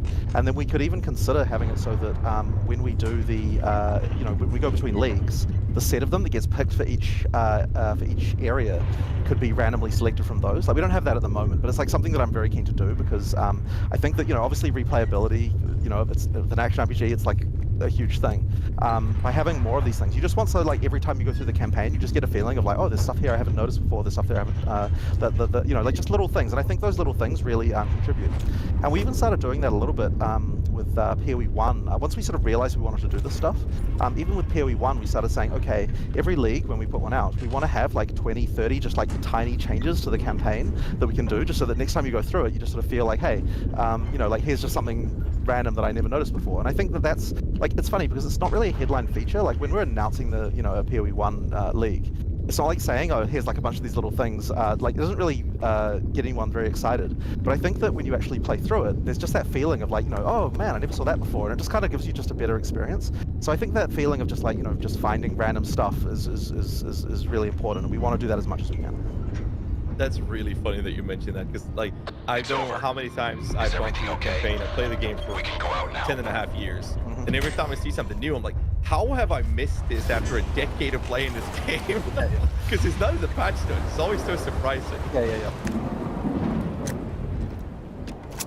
Guys, you want to go with the...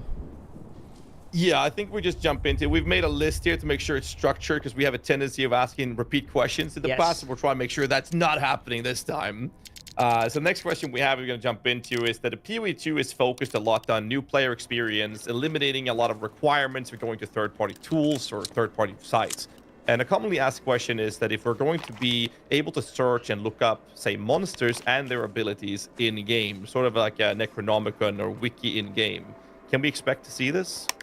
This is something that I'd be super keen to do, especially because of the fact that some of the monster models are so awesome. You don't really get to appreciate them from game camera perspective. Like, what is causing the anomalies? Like the zone, every radiation. Weekend, my friends come over, and I like to show them, like, you know, hey, here's what we've been doing on PoE 2 recently. But the thing is, I've got the tools. I can like open up the what's called the asset viewer and like, hey, look at this cool monster, you know, and like show them close up and like, hey, look at. And there's also the funny things like the animators make all these idle animations for the monsters that you basically never see, like with a bunch of character to them and stuff like that are really awesome, and the players never see them because obviously you never see a monster not attacking you. So like there's all sort of stuff. So one day, and we don't have this in the game right now, but one day I am very keen to make an actual sort of bestiary, you know, of like, here's all the monsters in the game, but like, you know, we can actually see the model and like appreciate it a little bit. And then obviously when you do that, then that would be a great opportunity to be able to show like, all, you know, various abilities and things like that. It would be sort of handy, I think, for people who are wanting to play Spectres and, you know, to be able to have a big list of all that stuff. So I think that would be a really cool thing to do one day. But yeah, we don't have it at the moment. I just think it would be really awesome to kind of show off the work of the artists who have made all these awesome monsters. And like, yeah, some of them are really kind of gruesome. Like there's this random guy, just to pick a random example, called a pale fishman. And it's like this tiny little thing on screen that you barely even see. But if you like zoom into the model, it's like this crazy, like warped thing between a human and a one of those anglerfish with the like dangling light thing on it. Yeah. And like, when you look at it real close, you can see there's like a sort of screaming person kind of under there that like there's a mouth, and like the idle animation like is like kind of crazy with like all this like, yeah, like there's just stuff like that in there that it's like, you know, like you really don't appreciate that when you just like blast past it and kill it in like half a second because it's just some random small monster. So yeah, it'd be cool for people to see that stuff. What was the name of that? Because we can get the idle animation when we race it as a Spectre. That's true. It was called a pale fishman. I actually don't even know if it's in the early access because I think it might be an Act 4 monster. Yeah, in fact, and the other thing as well is when I give names like these are like internal code names. That's like the name of the folder that someone put it in, rather than like the actual like lore name in the game. So I don't know if it'll even be called that in the final version, but you know, yeah, it's just it's pretty interesting to see some of that stuff. You know, and I'll see if I can find it. Speaking of animations, I'm going to go off script here from our list already and ask you about the cinematic. Was something that I wanted to make sure I ask you about, because it's kind of the first, you know, full like major cinematic that has really like been revealed so far. So, was it difficult doing your first cinematic, and did you guys get the result and the response you were really hoping for? Absolutely. So, yes, it was definitely very hard. I mean, obviously we've never done anything like that before. You know, like I sort of had to. I mean, I wrote it myself, and like, you know, there was a New Zealand company. Who we commissioned to kind of to work on it, and they've done obviously some cool stuff before, but I don't think they'd ever done like a thing that's this long, you know, like on the sort of scale, I guess. So that was certainly, you know, like, I mean, they did a really good job, you know, right? Like it's really awesome. But yeah, I mean, look, it's kind of like I was really concerned, right? Because obviously the comparison is to like Blizzard and all the crazy cinematics like that. And to be honest, like the quality of the animation is not what Blizzard does, right? Like, I mean, they, you know, like we do a lot of things in order to make it so that like it is like, I want the content to be really awesome, but it's like in terms of just the raw, like, you know, like amount of millions of dollars that they probably spend on their cinematics, right? Like we're not at that level. You know, we're not there. But I was really hoping that you could get a feeling of like the world and the kind of, you know, I want to make sure that people understand right from the word go that like there is a brutality here, and you know, like we're not sort of pulling any punches when it comes to the kind of things you can expect in the game. So that was kind of what I was going for. The thing that I actually based it on is I was thinking a lot about you know, the Riddick movies. Yes. Where you've kind of got the thing that, you know, the classic, like, you know, like a team of guys go in all overconfident and then they get picked off one by one. That's kind of what I was imagining. I was like, okay, how are we going to do this? And so that's kind of what I was thinking about as we were writing it. I love that Riddick series. That was the first movie I introduced my fiance to when we first met. Right. Yeah, Probably not the best choice. And also has that sort of idea of the flip of you know, like you've got the team you're following are like the bad guys, but you kind of think of them as like but they're kind of yet the main protagonists, and it's like you get that flip at the end where you realize that the bad guy hunting them all is actually the good guy. So yeah, I was pretty happy with that one as well. Pretty well done. He's so proud. Yeah. It was fantastic. Yeah. So yeah, that was a lot of fun. Absolutely. Moving on to the next question. Okay, we gotta go over there. For clarification, this is a kind of a big one, a couple mini questions in it.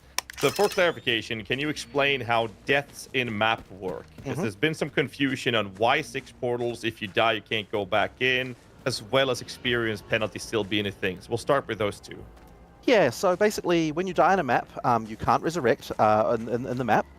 And I think that is okay. Like we discussed this quite a lot, right? Because we were like, we've got 6 portals, we could have it so that you can revive 6 times like you did in PoE1. But the thing we were really worried about is just compromising the combat. Like we just really don't want to make it so that you just you know, effectively, like, I mean, obviously there's a limited level of cheese, but it's still cheese on the boss as far as we were concerned. So the reason for 6 portals is it's still important that you're able to pull out 6 inventories worth of items from a map if you're by yourself. You know, like you still want to be able to do that. And yet we also don't want to make it just one portal with unlimited uses, because once again, that limitation on like the amount of stuff you can pull out of a map, I think, is also kind of one of those things that's important. And there's also a slightly more mundane reason, which like seems a bit silly, but you know, all the map devices that we've already sold, those are microtransactions that we need to support going forward in the store, and all of those have 6 portals. We can't really change that, so you know, that's kind of just like one of those things that we just kind of have to maintain backwards compatibility for that reason. So yeah, there was a lot of discussion around this though, but at the end of the day, the main thing that won out as far as is we just don't want to compromise the combat. We want to make sure that if you're going to kill a boss, it has to be like one life. You have to survive it. You actually have to properly kill it. But of course, we can make those encounters harder because of the fact we don't have you know, a map boss in every area. So you know, we get to ideally have that still being fine. What about experience penalty when dying? Is that still going to be a thing with this? You know, that's actually a very good question. So we removed it from the campaign at the point where we made it so that we added checkpoints and everything. And then at the time, we were like, oh, but in maps you get 6 portals, so therefore we still have it. Now, it's still there right now, but it's not something I've like thought about honestly for like now. Wait, so and at the time where when Experience penalty when dying, is that still going to be a thing with this? you know, what about experience penalty when dying? Is that still going to be a thing with this? you know, that's actually a very good question. It's a very good question. So we removed it from the campaign at the point where we made it so that we added checkpoints and everything. And then at the time, we were like, oh, but in maps you get 6 portals, so therefore we still have it. Now, it's still there right now, but it's not something I've like thought about honestly for like a little while now. So it's probably good that I have another conversation with Mark about it just to see whether we still need it. The reason why I think I would still like it is because it's not really at the beginning of maps, but as you get towards the race towards 100, having death like set you back, so that you have to actually build somewhat defensively when you're like racing for 100, I think is kind of important. So the experience penalty is really serving a really important role there. But I suppose the question is like, it may not be as necessary when you're talking early maps, right? Like it's really that from like 90 to 100 where it kind of starts to matter that the death penalty is there as a thing. So we could theoretically think about like, you know, I mean, basically what I'm saying with that is like we could fiddle around with the equation for it a little bit. But yeah, the purpose of it really is to make sure that as you're coming towards the end, as you're getting to level 100, that like a mistake actually costs you something rather than just being like a nothing in the road. In order for that race to 100 to actually be meaningful, because like if you can just grind your face into I the think it's wall fine and for me still either not lose any way, depending experience on how and they just like do die. it. It's like you get to 100, but you died like 2,000 times. It's like, well, did you really achieve the same thing as the guy who didn't die at all? So that's kind of the reason why it exists. That's a fair answer. The follow-up questions to this little chunk we got here is loot. And what happens when you're going in the party play in maps, and what happens to the loot there in the loot split between the parties, as well as what happens if X player dies? What is the loot to that player? Oh, great Alright, question, actually. So, okay, a few things about this. So, number one, we have changed how the loot scaling works for party members. And what we've actually tried to do is be a lot more intelligent with regard to what types of items do you want to see more of, and what types of items don't matter about having more of. So an example of this is like, if you're talking about currency, right? Obviously you want double the amount of currency when we've got 2 players, because all players want to take currency. But this is also true for things like rings and amulets, because rings and amulets aren't kind of like specific to any one like person, right? Like I mean, obviously the mods can make them that way, but everyone wants a ring, everyone wants an amulet if one drops. So effectively, we also do plus 100% for things like that as well. But if you're talking about armors, well, there are 6 different armor types, and so if you look on average, you only need to increase the number of armors by 50% in order to Gear be able and to. build Wait, is it even check 50%? at the end? I might be doing the math wrong here, but effectively, there's an amount of armor like a increase that you need in requirement? order No, I to don't kind of think on there's any average make it requirements so that for- everyone's still getting the stuff they want. You either because know you can certain do it players or only want not. certain Doesn't force you to have parts of the anything. pie, right, due to the strength, dex, int thing. And for weapon types, there's even that's more what you're weapon types. asking. So the chance that 2 players are actually using the same weapon type is generally much lower. So effectively what that means is that we can not increase weapons by the same amount that we increase other stuff. So what that means is that when you, the sum total of all of that means that the stuff on the ground from each player increases by some number like 28% if you actually look at it in raw drops. But the actual, what makes up that 28% is like way more of the stuff you actually want and not as much of the garbage that you don't want, in order to make it so that you don't get the crazy spam on the ground with party play that you previously might have gotten. So I think that system works very well in terms of just making it so that you get the right items. And I guess it just goes to the general philosophy that we have of we're trying to not drop as many things, but make sure the things we do drop are more important and better as you go up. So that's kind of like From the footage we've seen, yeah, I would as say just that they part of accomplished philosophy that. there. I feel like there was another part of the question that I've forgotten now, so maybe you could remind me what it was. The last part there's 2 more, but one of them was, let's say you're 2 players playing, Someone and dies. 1 player dies. Oh, What yeah, happens yeah. to the loot on the ground that belongs to that player? So to say? So I think that we usually use temporary. I think temporary allocation is still. I'm pretty sure the rules for this are basically the same as what they were in PoE 1, at least at the moment. So basically, if you've got temporary allocation on, then the allocation will disappear, and then the loot will just become allocated to be free for all once the timer expires.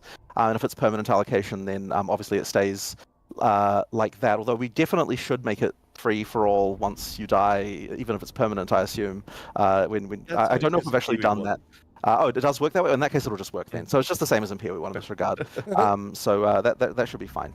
Okay. So yeah, I mean, effectively. I don't know what you mean by so, yeah, I gear wouldn't say and it's, like, build changed a check. huge amount in that Are you saying particular like, is there regard. hard content? Yeah, there's a lot of hard content at the end of Path of Exile. Yeah. So actually, what was the last part there? Last one has to do with trials. Now, we've only seen Sanctum and Ultimatum version, the 2.0 version of it. So the real question is two ones. One is the Path of Exile has Sanctum more no-hit run, late-game and, hard content than any other ARPG. The questions are, what happens if 1 player dies, if 2 players goes in, and the other one is the reward system there as well, I guess. Okay, so Great this is one of these tricky technical questions that Mark would probably be better at answering because he knows the exact details. So let me think about that. I don't know that I've even had a discussion about what happens to the rewards in Sanctum. Now, generally speaking, of course, when we're doing things like That's a this, very when you're good paying question. party play with a thing like Sanctum, the map, to be technical, the map owner, but effectively the person who paid the cost, the person who put the key in, they're the person who kind of gets like the progress. So they usually get to be the one who decides what actions to take and what rooms to go to. I believe though that if you want to go through and ascend, that you can both do the ascendancy. So that means if you want to do like the ascension in a party, then that's absolutely fine. You get the reward there. But I believe that the items that come from like key, the chests and stuff like that. That's cool. I believe that they belong to the person who paid the cost of the coin that they used to enter.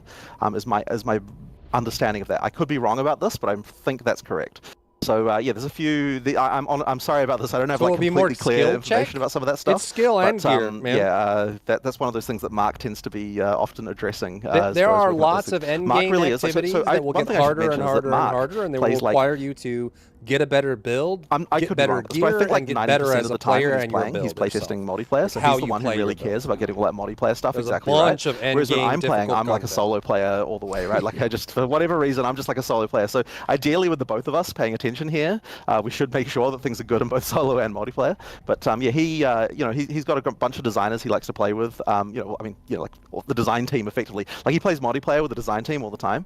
So he's the one who usually sorts out these like specific little multiplayer details. So, since we're talking about loot, there is one question that people have related to loot due to some early access footage we've seen where there's like tier 1, tier 2, tier 3, the advanced tiers. gear, etc. So I was hoping you could break down what that's referencing. Yeah, so effectively, when you get magic find gear, so like increased chance of rarity, we wanted to try and make it so that the gear that you get from that is better, and not just in the way of just getting like, more rares. I mean, it does do that as well, don't get me wrong, like you're still getting more rares, more uniques and so on. But we wanted to make it so that you could scale rarity by a huge amount, not necessarily in a character, but also because, when you've got a monster that you've juiced with various map mechanics, all of that stuff is adding rarity and not quantity. So effectively you need to make sure that rarity is something that really increases the power. So the way we do that is there's 5, and I don't know whether Rishi will be unhappy about me spoiling the exact inner workings of this, but there are 5 tiers to start with that you don't see, that you can't see that change anything, because those don't change anything about unidentified items, but they do change the percentage chances that you get certain things. So they, for example, you're getting chances to upgrade currency to higher types of currency. You're getting the chances of not spawning items with so the first 5 base types that are lower level than what you would need. So effectively, sort of clamping the base types that you're going to get into like a smaller range at the top, and these kind of things, while also increasing like magic and rare and uniques and stuff like that. It also increases the it starts to open up those tiers start to open up like what types of uniques can go into the pool. And to be clear here, there's always a chance that you can upgrade through these tiers regardless of how much magic find you have. Right? You don't need magic find to get this. It's just that magic find is effectively increasing the chance that you upgrade through them. And in total, there's actually 10 tiers overall. But at tier 5, it starts to modify the properties of unidentified items, and that's why we have to start marking the rares as being like, and so that's when it says T2, that actually means that's like T5 internally of what it's rolled, and then so the tiers going up from there, each of them say T2, T3, T4, T5, right. And the reason why we have to say that is because it will, child, yes. When this item dropped, we clamped the mods that it can get to be in the upper tiers, and the higher tier you get, the higher that can go. So if you get a T5 rare, the mods that it can have are from a very, very tiny portion of them, right at the top of all the tiers of those mods. So you know that the rolls you're going to be seeing, like the life you're going to get on it, the damage you're going to get on it, this kind of thing, are going to be top notch when you see that. So effectively, higher tier is better. And the reason why I think that's important to show is because you kind of want people to feel like, okay, because the number of items that drop aren't really increasing, you need a way to see on the screen when something drops, like how valuable is the thing that I just saw. And so showing those tiers on the rares also really has that effect of like, okay, like if you see 5 or 6 T5 rares drop, you got a really good hit, whereas if you see a bunch of like T2s, you didn't get such a good one. So that's kind of important, I think, just to get that feeling of being important. It's actually really interesting because we've been fighting so much this thing of like the way that you made, a way you can make drops in an action RPG feel good is just by dropping tons of crap on the ground. But the problem is that it really is kind of an annoying element, because while it can feel good, it's just people want then, they want to use loot filters and they want to use all of that stuff, and it's like, okay, well, I mean, that's great and everything, and we'll support that, and that's fine. But ideally, we can actually make it so that you don't have to worry about it in the first place. And so you need to find a way to give people the hit of dopamine without having to just do that by literally covering the screen. I mean, there's still room for dropping a lot of stuff, right? I mean, we want to make sure bosses feel there's a good list of stuff there. But it's ideally you get that by the value of the items. That the value of that stuff is really good. And I suppose on some level, item filters are even sort of achieving that anyway, because if you're using a filter to get, you're not seeing very much anyway. So it really is all about the value. So it's not like it's impossible. We just need to make sure that the game is doing that as a matter of course, rather than filters. Oh, sorry, did that. Oh, you're good. We only lost you the last half second there. But, Okay, all good. So since you bring up the concept of loot filters, this was a question we're going to ask later, so I might as well bring it up now. Is that like official confirmation loot filters? Sounds like are supported. Yeah, so they're supported in exactly the same way they were in PoE 1. There's no reason for us to drop support for something like that. You know, if you want to use them, you can. And I suspect what PoE the main 2 to reason Throne and people use Liberty, them they're for, completely different games, my friend. It's not so much filtering things away, but more PoE highlighting 2 is things that are a valuable ARPG. that you might not otherwise dead. recognize. Why am I you know, getting because, like, they might be higher base types or things like that. Like a lot of people have filters that Throne and Liberty is just a you know, third-person MMO. like They're highlight just certain completely things that different might games. be good for various reasons. So, you know, things that have, I would say it's like hard to for example, compare them. people might like want to be doing things like, you know, like I know that this, you know, like things like, you know, items having sockets and stuff, maybe you want to change the text color when that happens or things like that. Like there are icons and stuff for that stuff there, but we try to keep things like relatively visually clean. And also we don't want to try to make too many value judgments for the player about what is important. So we're here to activate. So therefore we try to like key not and then do too activate much of the that stuff, signal. but obviously players, you know, come up with their own schemes for what they think is important. So then I suspect they'll use loot filters mostly for the ability to change how loot is rendered as opposed to filtering it out.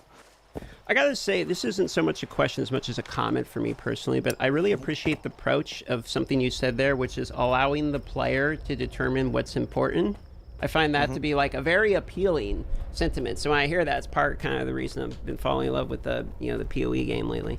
But anyway, on to the next question here. So this one is going to be an obvious one. If I didn't ask it, everyone would be mad. So there's 6 classes that are coming to early access. Some of them have already been showcased, but they're not in there, namely the Druid and the Huntress. So I think people are curious about, are they coming soon? What's going on with these classes? Yeah, so they'll definitely be coming relatively soon. I'm not going to promise a date, but certainly the next 2 classes you see will be those 2, like in terms of in early access. We just, at some point, look, we really wanted to launch with those 2 classes. We expected that we would be launching into early access with those 2 classes, but at some point it was just like, you know, we and I think I've even said this before, but we really underestimated what it takes to finish a class. I think, it takes a lot. You know, it's because and the thing is, it's like you make a bunch of skills and you're like, oh yeah, you know, made the skills, that's the class, right? But in PoE it really isn't, because you know, you need to make sure they can all be supported well. You need to make sure there's uniques that support it. They work on other classes. It's like a whole thing of like getting all that stuff into a good state. It's like plus also the skills, plus also thinking about all the stuff that can happen with other classes and like how does it tie in with all the mechanics. Like it's just a Goliath task. VFX. So I think the Huntress and the Druid are not far away. The Druid, we still have 1 form that we still need to get finished. There's like there's still some more skill work to do there. The Huntress, I think we mostly have like working prototypes that we're happy with for most of the skills, but like there's still a little bit more to do. But yeah, it's just all that other sort of finishing work around like tying it into all the other systems, making sure everything's good that we need to get done. And you know, it won't take us too long, but you know, at some point we just had to say like, hey, you know, can we really do this for early access with all the other stuff that we're doing? And we just felt like we couldn't. So, you know, we decided to cut for now, get to it later. And, you know, I mean, we make these kinds of decisions all the time. There's like a ton of content that's like, you know, we're trying to get it in. We try as hard as we can. And then we're like, oh, you know what? We just couldn't get it in. But I think, you know, that's just game development, right? But the nice thing is it's all sitting there, right? We don't throw anything away. We've got it all there waiting in the wings, which means that there'll be a bunch of content we'll be able to introduce really quickly. Speaking when you say one forum, yeah, like when you say 1 forum, could you like give us a number? How many forms are we talking about? So there's 3 primary forms for the Druid, but there's a couple of other like random shapeshifts around, like the kind of. I mean, you actually saw one of them, right? There's the shapeshift on the Ascendancy, the demon form. So there's a few other things, bits and pieces like that around the place. But the Druid sort of has 3 primary forms, and that's because we want to try and like the other classes, we want to make sure that there's combos between the forms as well. Like there aren't just, it's not just like a reskin melee, right? Like each of the forms kind of has like skills that have like things, and we want to make sure there's mechanics between them that they Druid can kind gonna of be lit. get the cross-class kind of, even within the archetypes of the class, synergy like that. Ranger and Mercenary, great choices. Yeah, the Might one be cool that's, to play a Ranger in PoE 1 and then play it in PoE 2. Yeah, I'm not going to say anything about it. For a comparison. I'm more than welcome to. So this is probably a good time to ask this thing, because you're talking about, you know, the additional classes here. Does that mean we can basically expect changes to the passive skill tree? Because obviously there's the 6 starting nodes now, so when you add the other classes, there's going to be new branches, I'm assuming, added for each one of these classes at this point, or were they going to double down on previous ones? So yeah, well, look, I'm sure the passive tree will receive massive renovations all through early access. Like, I just have no doubt of that. It's every time we change anything, huge passive tree changes are a result, and it's taken a long time to iterate to even the point we are now, and I'm just sure there'll be more. And like the thing is until you really play it like properly, you just don't even know what's missing. You know, actually, one other thing I might mention, just because I don't know if it's like hugely well known, but the starting area of the tree for each class actually changes. There's actually 3 variants of the starting part of each tree for each class. Bros? So effectively, we actually did this first when we were playing the Witch and the Sorceress. So effectively, if you're a witch, you get 1 variant of the starting area, and if you're a sorceress, you get another variant. And then if you're neither of those 2 classes, then there's a 3rd variant that can go there, so that all the other classes, when they go there, they get slightly different stats again. The reason for that is because the initial reason we did the witch sorceress thing is because there's this problem that you have with where players, when they see a node that's got multiple things on it and one of the things does not affect them, people just really don't want to allocate a node like that, even if the values on it are the same as what they otherwise would have gotten. So when we first did this, when we had 1 variant for everyone, the witch sorceress nodes were like plus 8% or whatever minion and spell damage, right? And we found that sorceresses, even though a sorceress would otherwise get just 8% spell damage, sorceresses would just not take that because it's got this minion thing on it and they don't want that. So by having the trees be separate, it just sort of prevents that problem immediately. And the other thing I kind of also was just like, when we realized that we could swap those 2 out, we're like, well, hang on, we might as well have a 3rd variant as well for other players, because that will mean that there are some times when we have like balance things that are a bit annoying, where like we can't make a node for a class in the starting area as good as we want, because that would mean that other classes would all be incentivized to go there and take it because it's like too powerful, if you know what I mean. So effectively with that, we can like balance the you know, because it's relatively close to get to the adjacent classes area. So effectively you can sort of just balance that so that it like kind of works a little bit better. So there's not going to be anything in the starting areas that you like don't like stats you just can't otherwise get, right? It's not going to be like that, but it's just more about like tweaking numbers and a few cases like the sorceress and witch where we just have to make sure that, you know, for new player clarity, we can make sure that it's like just the stuff they're going to want and not the stuff for the other class.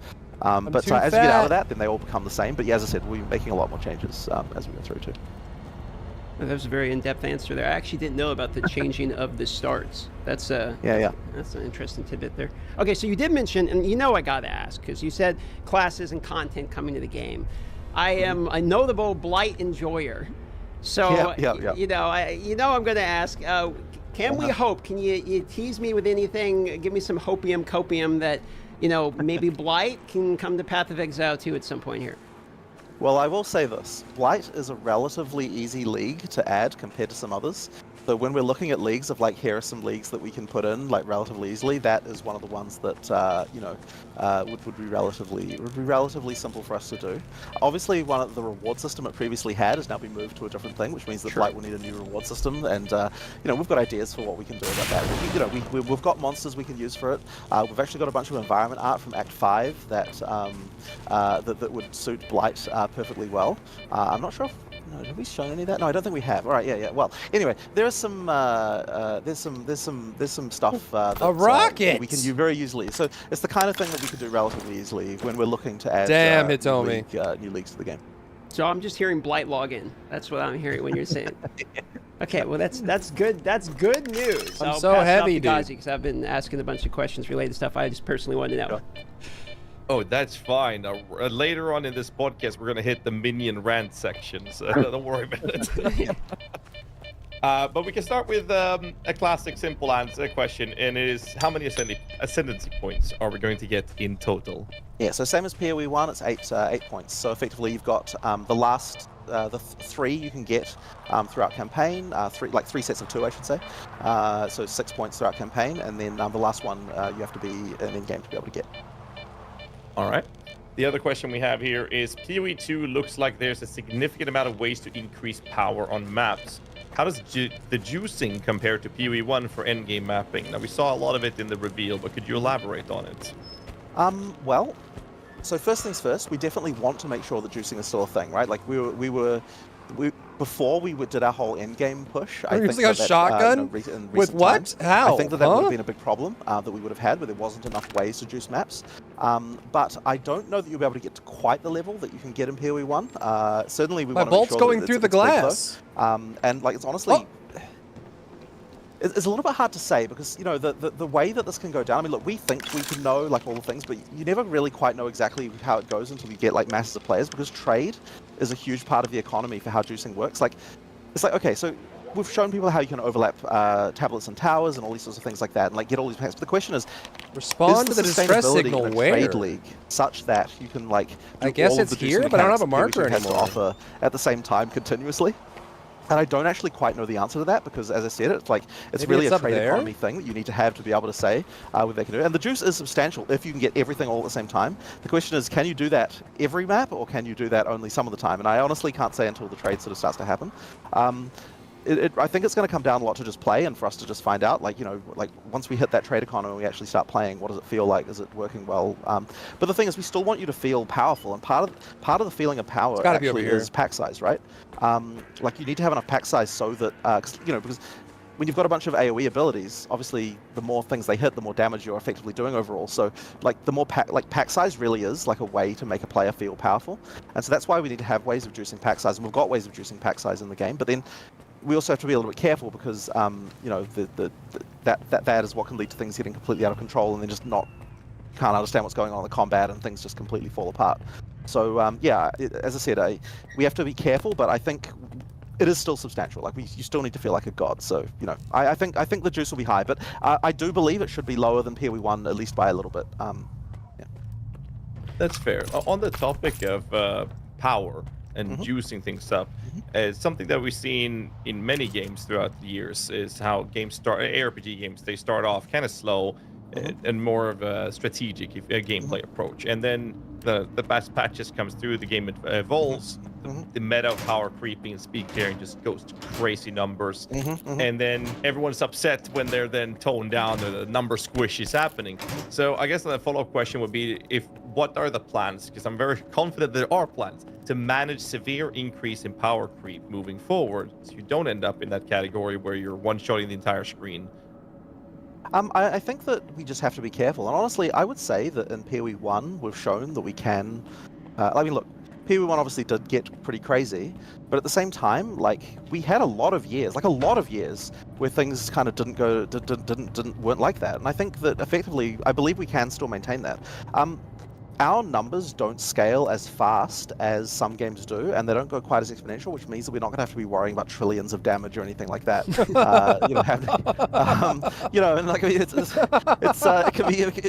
So I don't think we're going to have to ever do a number squish or anything like that. Like, we've never really felt like we need to worry about that. But yeah, I mean, you know, it's just a matter of keeping on top of it. There are certain people in the company who just, you know, are just very careful of that stuff. So I mentioned Rishi a couple of times. Like, you know, he's kind of the one who does most of the work for the item system and so on. So he's Bro, I disarmed definitely a it. force of conservativeness when it comes to when it comes to like making sure that things don't go crazy, and so that's really good to have because it means that like me and Mark are often the ones being like, no, numbers high, and he's like, no, keep them low, keep them low. So I think together with that, we kind of come to some kind of medium ground where we don't kind of get things too out of control. But yeah, as I said, I think that it's just a matter of, you know, just being careful. One nice thing that we also have is with the league format that we have is that we get to add power, and then at the end of the league we get to decide, like, you know, was that too much? Can we take some of this away? Do we want to keep it? You know, that kind of stuff. Like, that's a very important tool. So we kind of never really, like, it means we don't have to commit to things in the same way that a game that doesn't have a league type process does, because the expectation from players, what the I think it's hell? almost sort of a community thing. The expectation from the community is not necessarily that all the content that we add is going to stay added, and I think that's a really important factor to have an understanding of in a game community, because it just gives us so much more ability to like make decisions after testing them. It's funny, like, you know, I say that as if, you know, oh yeah, you just test all of your stuff on the players, but I mean, to some extent that's true, and because you know, you never really know. Like, you can do all the testing you want, but you never really know until the community actually get a chance to play with it and you see what kind of stuff comes out of it. So yeah, I mean, on some level, we really are testing stuff on the community, and it has to be that way. I just don't know of a way, like, no matter how many QA testers we throw at it, I don't think we could find every single possible level of power that can come out of something like that. So yeah, like, it's just nice that we have the ability to say, you know what, this thing here, we're going to put it back in, but we're going to nerf it, or this thing here, just, it can't exist. Like, it interacts with too many other things and it's too broken. You know, it's really nice to be able to say that. I guess we go down this way. Kind of a random question that I have due to the use. You mentioned this in the, I think it was the Ziggy Q&A afterwards, but that the early access server is going to be maintained. So meaning you're going to have leagues, separate, but then the OG one will go back there, and that is going to be separate from like the Eterno or core server as well, right? There will be an early access one. So a question for you I have then is, the early access characters, one, I'm assuming you can still, play them, etc. on the server, and two, can you still create characters on the early access server afterwards, or are they kind of grandfathered in and make sure you have all the characters you want for the server? I think we probably won't allow you to create new characters there, just because I think that even just if you're a new player and you're like, oh, you've got place. I mean, I suppose what we could do is allow you to create characters there if you've already got one there. That would be an option. But I kind of don't really think we need to do that. Like, as I said, the main reason we're doing that is just because if you're someone who's like not even really paying attention to what's going on, and you're just like, you've got some level 20 character and you're like, oh, I just want to keep playing the game, right? Like, we don't want to disrupt that person's life too much. So I think that's why we don't want to just get rid of all that stuff completely. I think they should just get rid of it completely. The thing is, though, that like, if you're playing a high level character, almost certainly your build is going to be bricked in some regard, right? Like, there'll be some element of it that got modified or something like that, but then of course you'll also have like legacy items, which will be kind of presumably funky, assuming that we have to modify balance, which no doubt we will have to do. What is this spinning me out? So yeah, like, you'll have all that stuff too. So I mean, look, there's just no reason to delete the data, right? Like, we're not going to make an effort to make sure that everything is, still works, like in terms of your builds and everything, but we're also not going to do anything that we don't have to do in terms of deleting it either, right? Like, we might as well just let it be there. And it's also just like nice to have, like, oh, here's this character I got, back in the day. Like, it's nice to just have that around. So, it's just a little bit up in your PoE armory, I guess. There's just no reason for us to delete it. So speaking of builds getting bricked, if I reference one of the interviews we actually did on here, is you had mentioned Righteous Fire as an example when we were talking about cosmetics and MTX, and you were saying that it's fundamentally getting changed. And I was hoping to ask for Pox here, shout out to Pox, can we get any information related to a Righteous Fire or where that is going? I was kind of wanting to follow up with that you had mentioned. Hopefully this opens? So it's not an early access right now, because it's not a class that is not, it's one of the skills for a class that's not going to be an EA. So you'll get that a little bit later. But it is going to be in. We have a prototype of it, and we've got it working a way that we're happy for it to work. Oh, there's nothing here. Yeah, unfortunately, just not an EA, or at least not an EA at the start, right? When we add the character, it'll come in. It's going to be in, significantly changed, or it is very it is very different. Okay, but it's still fundamentally. It's still fundamentally a thing where you're lighting yourself on fire and there's fire damage around you and that kind of stuff, right? It's just that, like, the exact mechanics from a stat point of view. Like, if you looked at it on the screen, you'd be like, oh yeah, that's Righteous Fire. But if you look at the stats, it's like works quite differently. There we go. Thank you. I had to ask for Pox. Fair enough. Speaking of bricking, a very common question. I believe this was shown in the reveal, but bricking the Atlas. Yes, you can. If you die in a map, you can't do it again. So in the start, what happens when you brick? If you brick all the start maps? Yeah. So we have the ability to effectively restart your Atlas. If you completely cut yourself off, you can do that. I don't remember what way it is to do that, but it certainly came up when we were first talking about it. There just has to be some way to allow you to effectively restart your Atlas from scratch if you need to. I would hope that most people don't do that. I should hope that you manage to survive it. I'm stuck. So there's 4 connections to the starting point. So you'd have to die 4 times in a row in order for that to happen to you, and then if that happens, it'll automatically re-roll the Atlas, so you can kind of just try again immediately. But yeah, hopefully not too many players have to do that and run into that issue. Yeah, I mean, look, we wanted there to be consequences for failure, right? We wanted to, so it's like, oh crap, now I have to find another way around. Like, the web of connections is dense enough that usually there'll be some other way around to get to something that you want. But bear in mind, there won't be too many, right? Like, if you then die in another one of the entrances to get to some piece of content, that could definitely cut you off. So, there are some consequences for death. Like, and with that in mind, it obviously means that things like the experience penalty at low levels, certainly we don't need to be as worried about, because there's consequences just from the death itself in the Atlas. But yeah, I think it's just the other reason why it's also important to do that, by the way, for a key card, is because of the fact that you can fail a map. It means that the things that we can have on the Atlas can be more valuable, right? Because if we have things that you can just try again. Then you've always got these problems where, like, okay, if you go into the map, like, let's say you wanted to have a map that's just full of chests that drop stuff for whatever reason. Let's just say we wanted to do that, right? It's like the failure. It really has to be that you can only enter that map. You can only create that map one time, because otherwise, at what point do you say, well, the map is completed?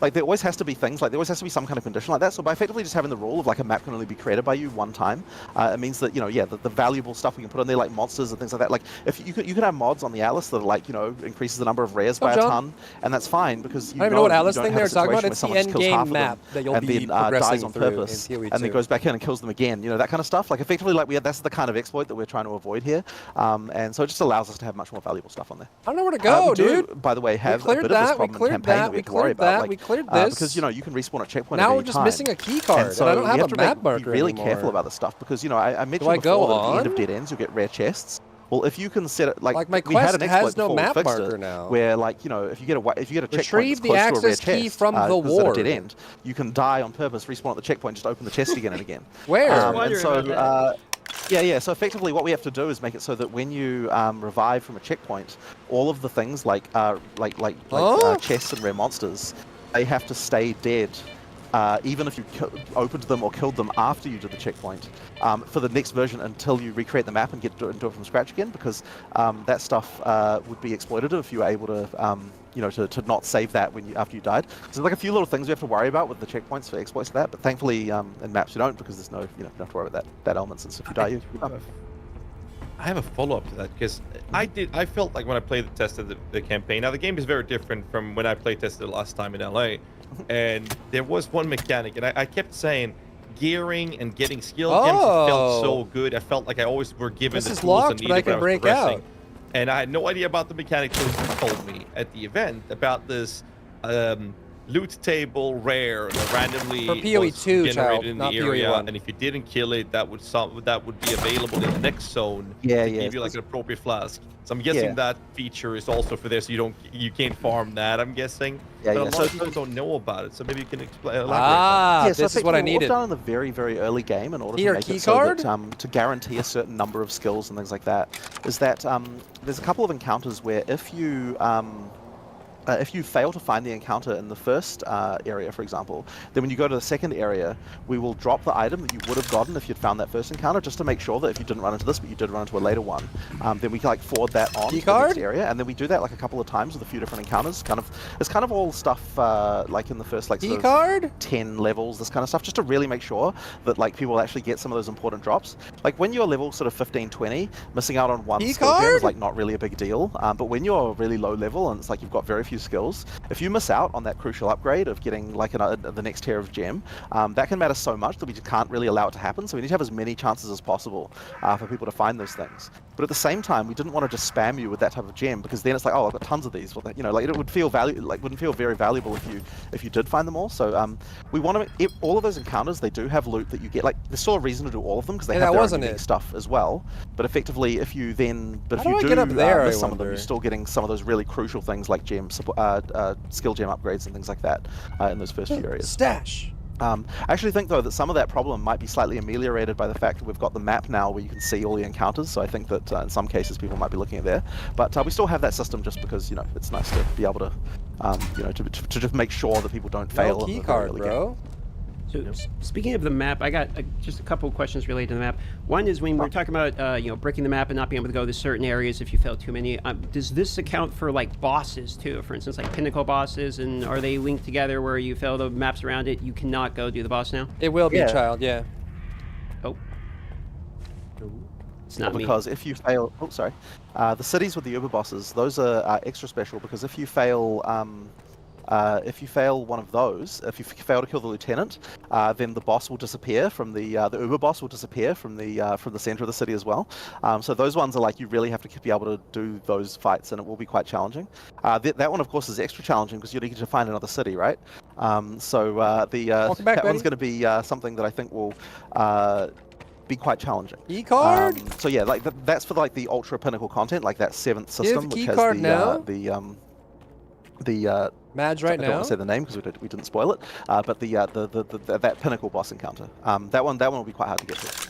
Okay, so speaking of pinnacle boss encounters, I got a couple more questions related to this.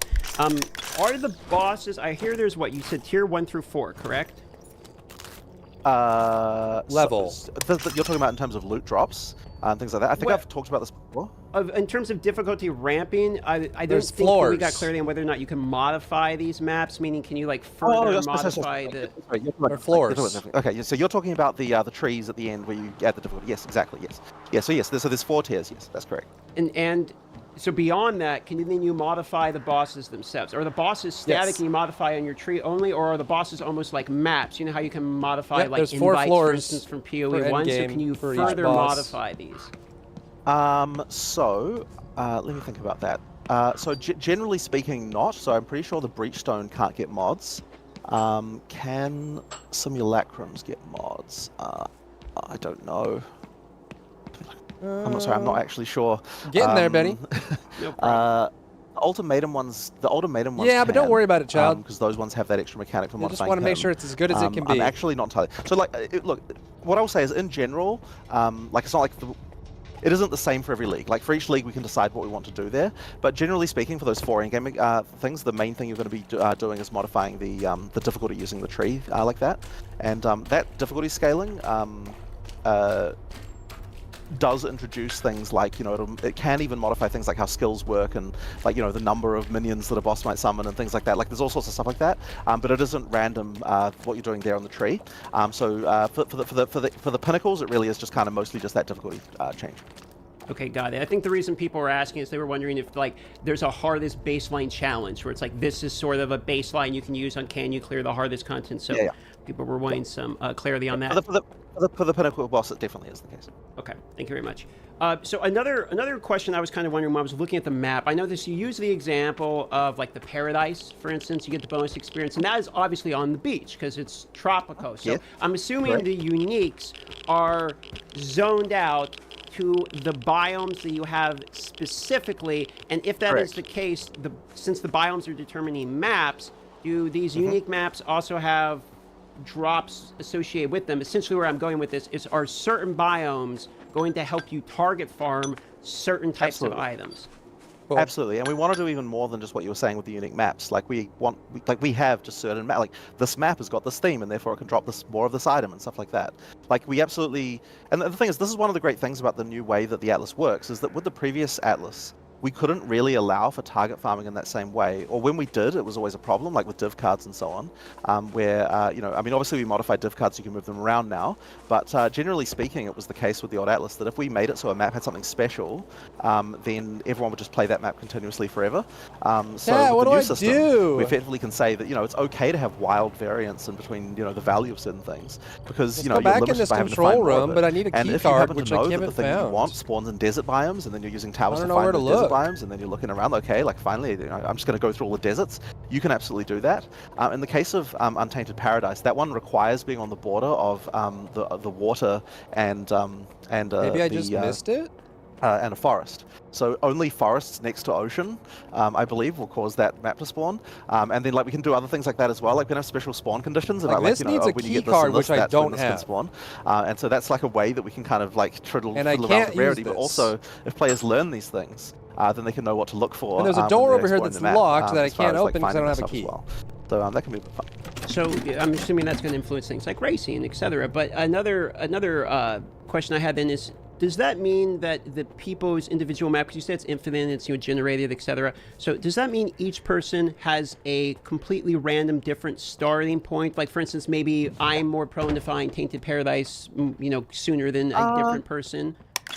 I mean, it is certainly true that you can roll well on certain things. Like, there's nothing limiting the fact that you could find 5 Untainted Paradises near where you started and another person couldn't, right?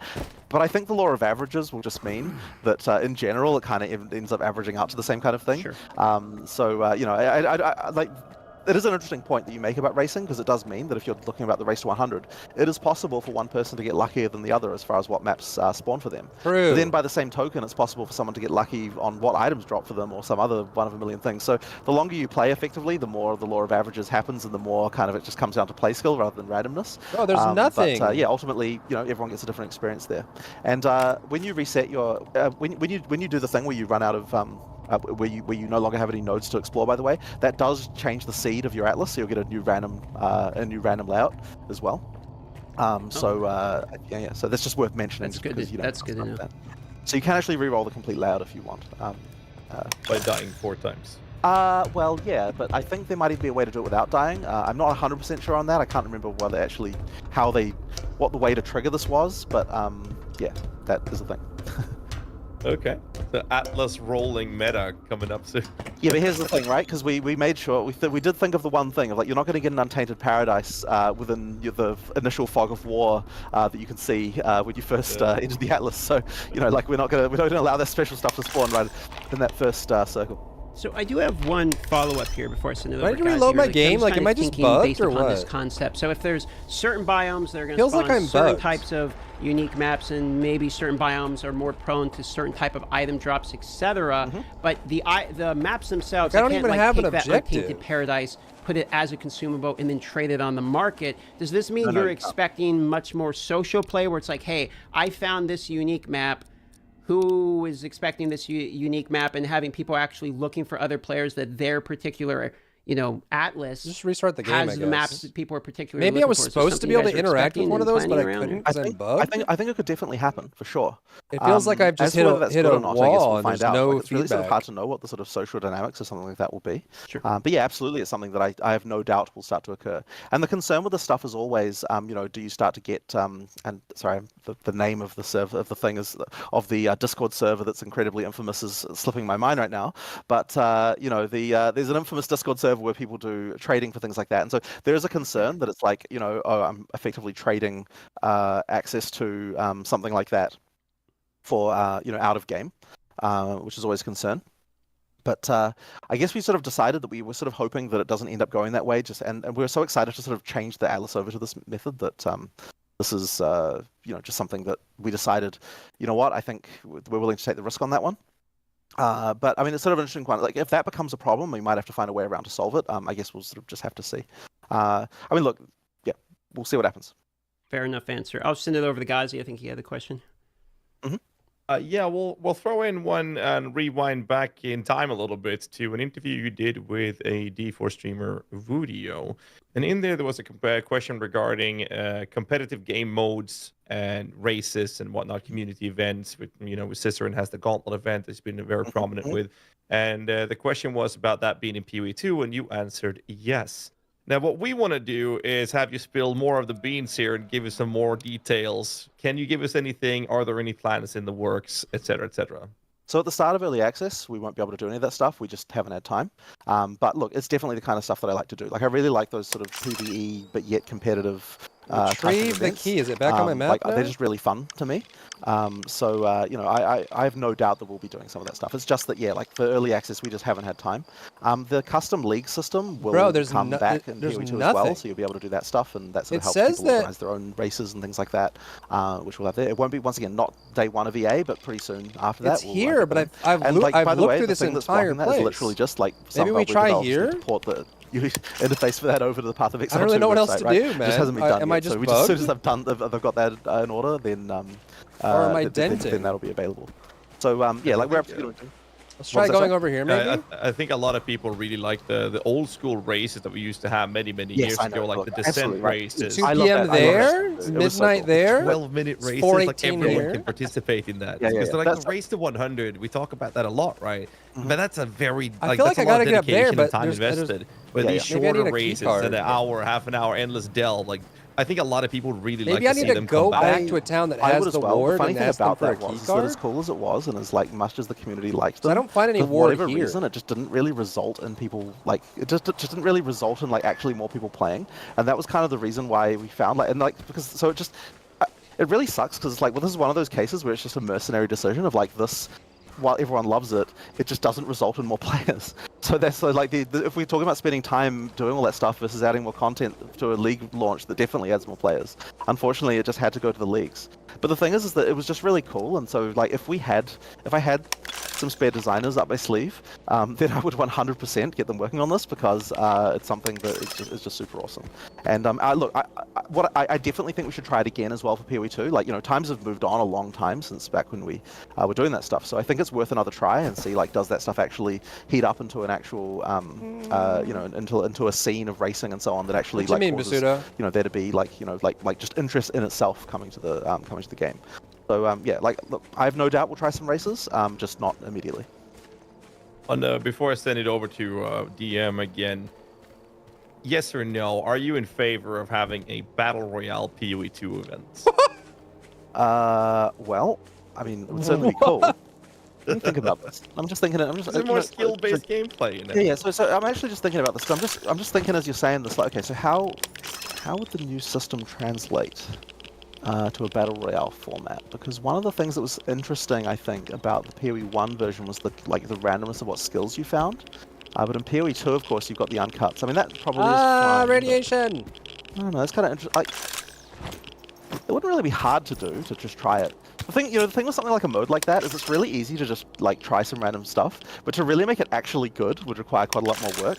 And at one point we were actually pretty keen to make like an actually good version of the battle royale thing, because you know when we announced that originally, like when I said 1 day of development, it really was just like, you know, like there was a limit of like 1 day per developer of how much time they were allowed to spend on that, because it was like literally an April Fool's joke.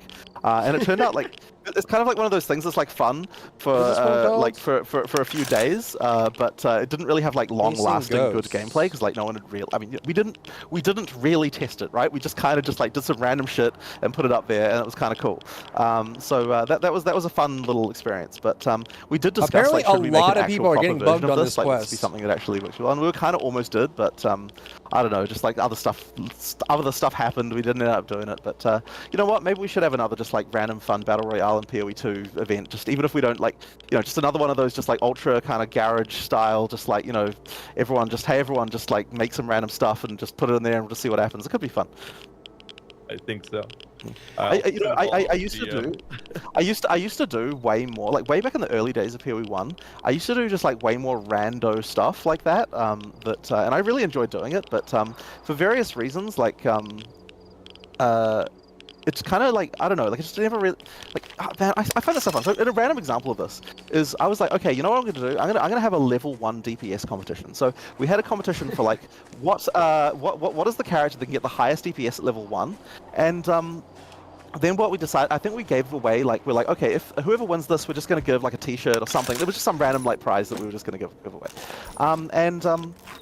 I was like, man, this is really smart, because like if you use other characters to like rush your level 1 character, but then make sure they never get any leech any experience, then you can like get all the quests and like get all of the like passive points that you can get when you're level 1, and there's like quite a lot you can do. And it's like, then it's like, okay, what's the minimum amount of experience you can possibly get by killing the mandatory bosses, in order to get the quest flags? Like, it was like all these like little things. I was like, man, people are gonna have so much fun with this stuff. And then we got all these like kind of negative reactions about it, of like people being like, oh, you know, you have to cheat, you have to multi-box to do this competition. Like, there's like, are you saying you're endorsing doing this? And there's like all this random stuff that the community kind of reacted negatively about with this.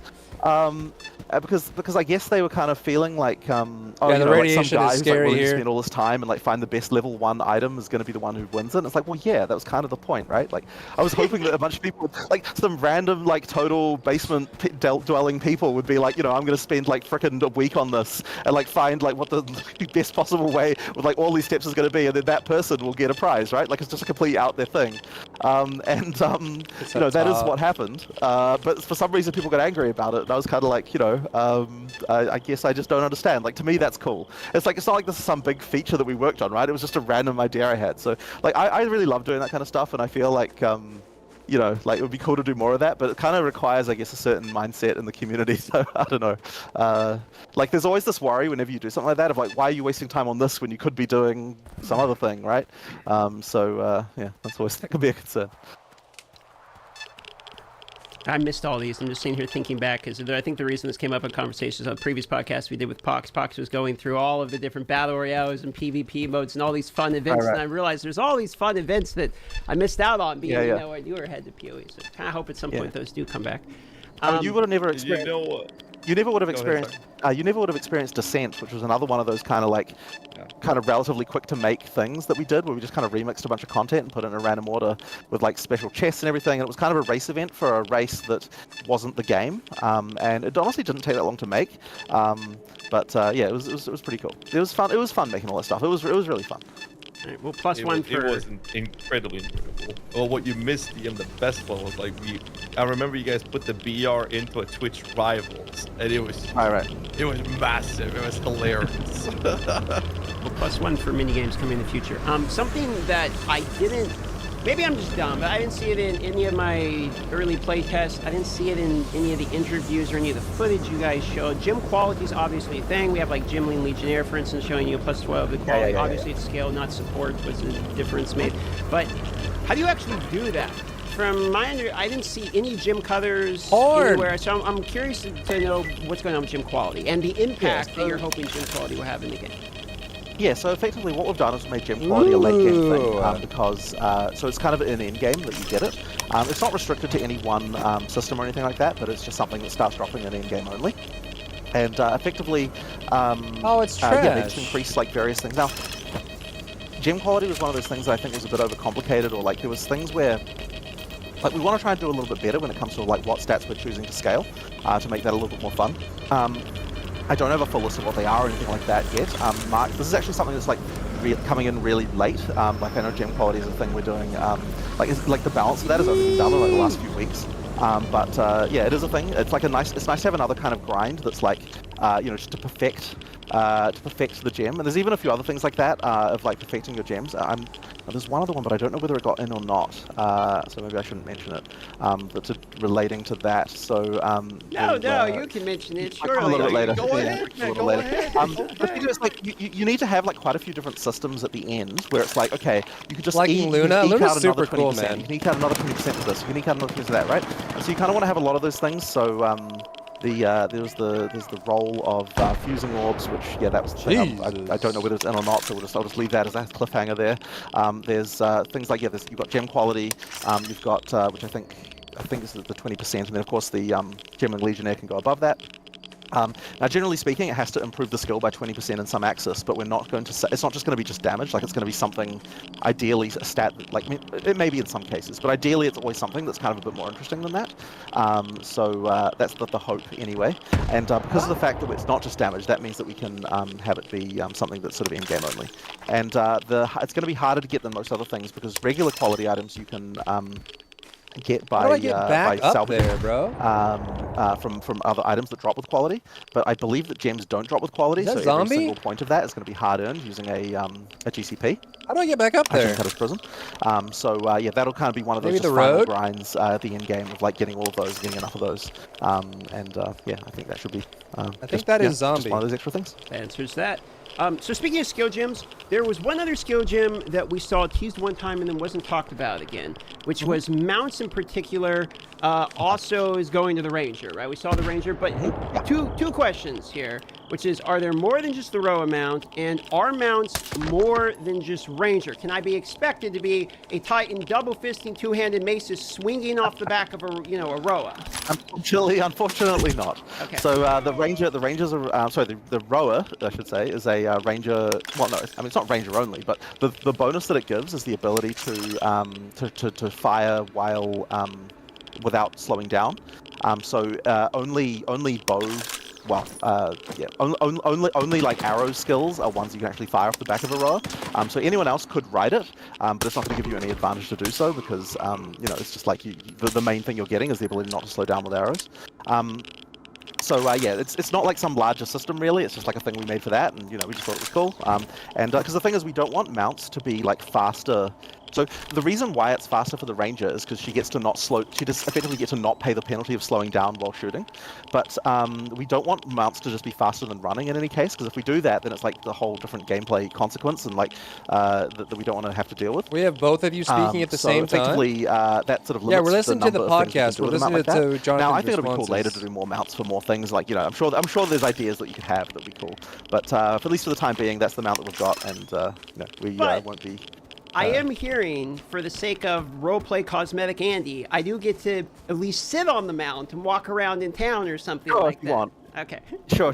And we could probably make some cosmetic mounts as well that were the same in that same vein, I suppose. Nothing stopping us doing that. So that might be fun. I mean, on that topic, I'll pitch you this idea. Obviously, I want some royalties. So I like my skeletons to, when I mount up, to fall apart and the bones of the skeletons to form a skeletal horse. And when I dismount, I want it to form the skeletons again. Okay? Noted. Noted. Thank you. You will get exactly one cell. It will be Gossi behind the mount. That would be so cool. Moving on to assembling things question. It's crafting related. Yeah. So I don't want to spend too much time on this because the crafting is very different, but it's what we're going to see a lot when we play. But I will ask a couple questions about it. So let's start with essences. Now, we are confirmed to be able to use essences multiple times where they guarantee a modifier. What we've seen is making a normal item into a magical item, guaranteeing one modifier. I mean, I guess there's something here that I missed. Making a magic item, a regaling essentially, to turn into rare with a guaranteed I second guess. modifier if we want to. So I guess the Let's first just question recomb is through regarding everything. essences. Is this a guaranteed specific modifier, or is it a 1x speed modifier or 1x attack modifier?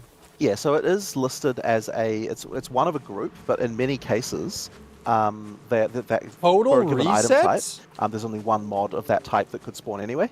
So effectively, like in those cases, it's completely guaranteed. But there's a few cases where it could be one of a couple of mods. But generally speaking, for a given item type, it will just be one mod. And the main reason why we did it that way, even though mostly it's just a single mod anyway, is because we didn't want to have the thing where you've got the giant list where for each item type it's like, here's what mod you're going to get. And like It's almost kind of over, annoying. Sanchez. So we just wanted to say, like, it'll give I you just wanna a make sure I covered this mod of a stuff. certain group, and then that way you can sort of know what you're going to get from that. Yeah, effectively, generally speaking, though, you're going to know what you're going to get from the from that mod, except for like a couple of specific cases, I think. Key. Okay, on the follow-up there, we talked about that I earlier did miss with a the key. wiki in-game to search for monsters. Talked about that a little bit earlier. I guess another question in similar fashion we for crafting, is there any idea or desire or even plans to give us the tool to look at the tooltip in-game of seeing these are the modifiers that can be applied to this item to avoid, again, having to go to third-party sites and tools? So we actually were going to have, so I'll give you some, okay, so Sounds like they won't have that it. you even went to, DM, there was probably, you might have noticed the crafting bench that we still had in that version. And that actually got cut. And so what that was going to be was, not only was it a crafting bench, but also it effectively served as your as your encyclopedia of mods, because you could see when you put an item in there exactly what mods could actually go on it, because the user interface not only sort of had the crafting thing, but it also had kind of like the like, here's the mods that can spawn, and like, sure, some of them are grayed out because you can't craft them on this item, but you could at least see what they all were. So we actually kind of were working towards something like that, but the problem was that the crafting bench had This all was sorts the of issues, entrance. which, I mean, I could We go were into it blocked if you in. want, but like, but suffice to say, the feature got cut, and so now we currently don't have something like that.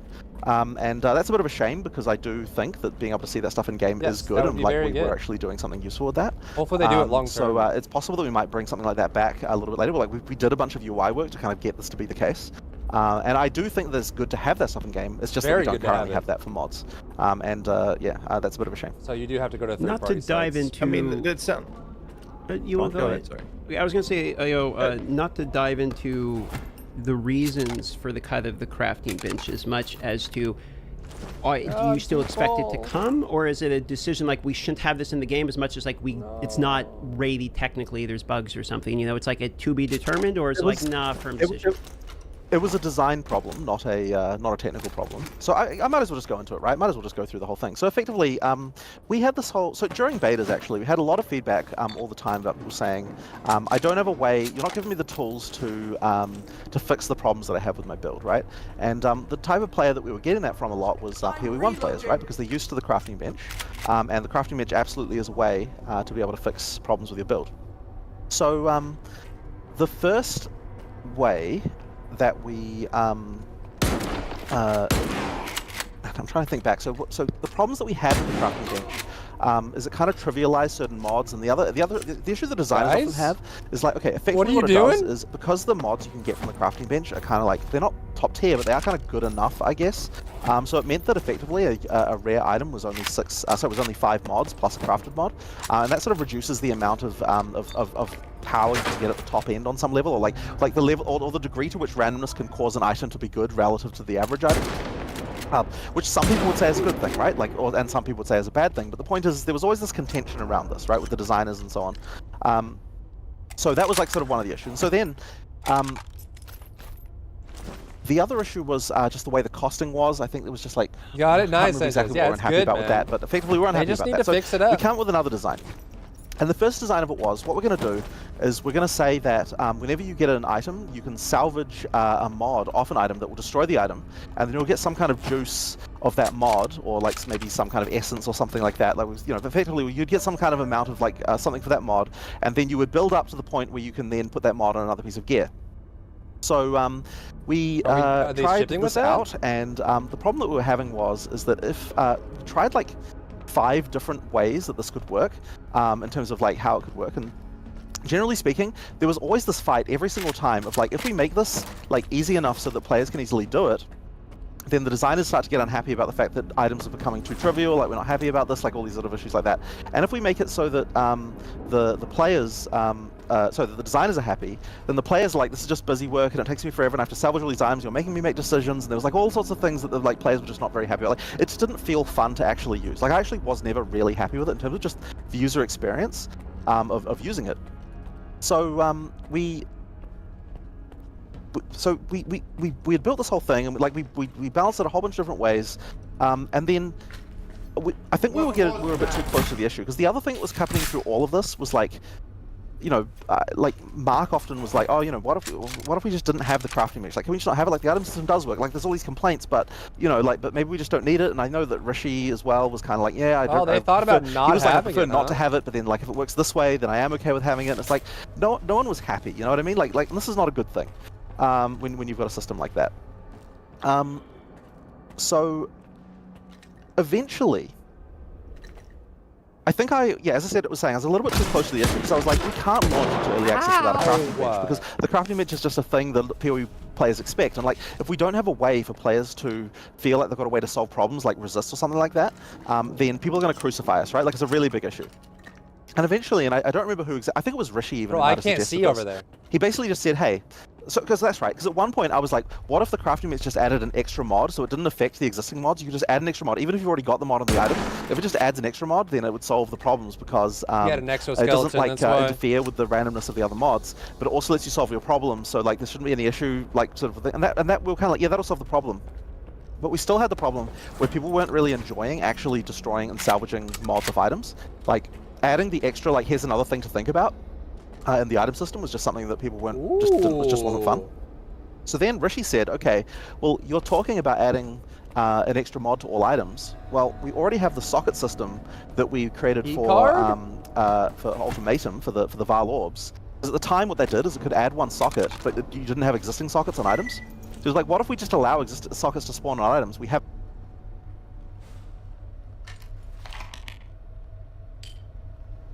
Begin recording. Reporting on the status of the route of Azimuth Station as requested by Dr. Darling. All tests have been passed. System configuration is within defined parameters. No additional preparations are... Oh, they're getting shot What's at. that? Uh-oh, something went wrong down here. Have a currency that lets you add sockets, and we just also have just common runes that have just like the standard mods. And this took basically no effort to implement, because we already had the stuff for sockets. We already had like basically everything we needed, and it pretty much exactly was filling the function that the crafting bench was supposed to fill. Key But card. yet it That's what I needed. But yet it feels fun, because you don't have to have this busy work of having to salvage mods, like salvage mods all the time. Exactly what I needed. So effectively, it just was just a way better so now we can do the thing. And as soon as we tried that, it's like, you know, designers are happy, players are happy, everyone's happy. So it was just immediately just way better. So yeah, but it does mean that we just don't get that nice encyclopedia of mods that we had before. So I mean, that still exists, right? Like, we could put that in a moment's notice. We have the system, but what I'm thinking is is maybe we can find a way to get something of that nature in later on without it requiring as much busy work. So one thing we discussed was like, well, what if we had this as an endgame thing? Because like at endgame, you wouldn't have as much of that tension problem of like, because in order to make the balance work for the amount of juice you need for a mod. What? Is there a sniper?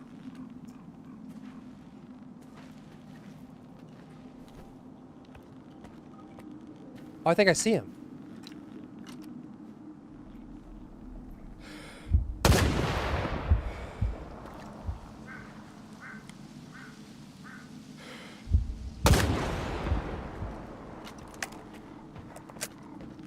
How do I get out of this hole?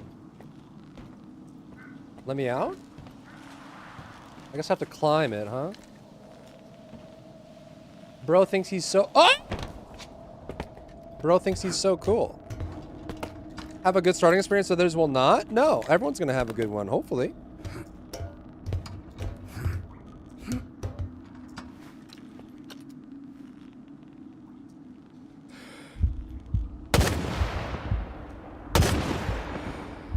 I don't know what I'm hitting here.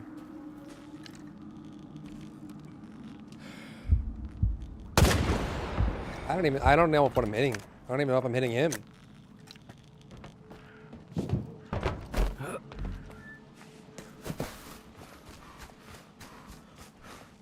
You wanna go, dude? Take a shot at me, I dare you.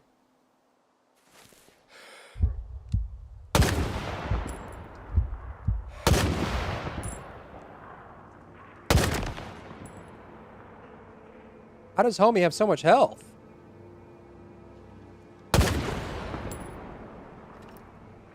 Wanna go, bro?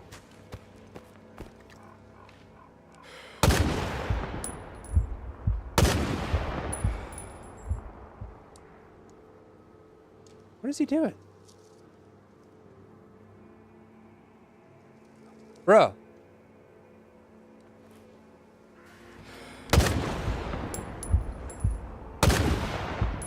Fight back!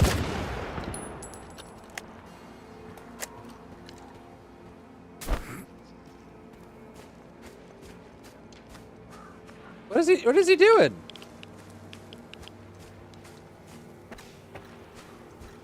Fight back, loser! Huh?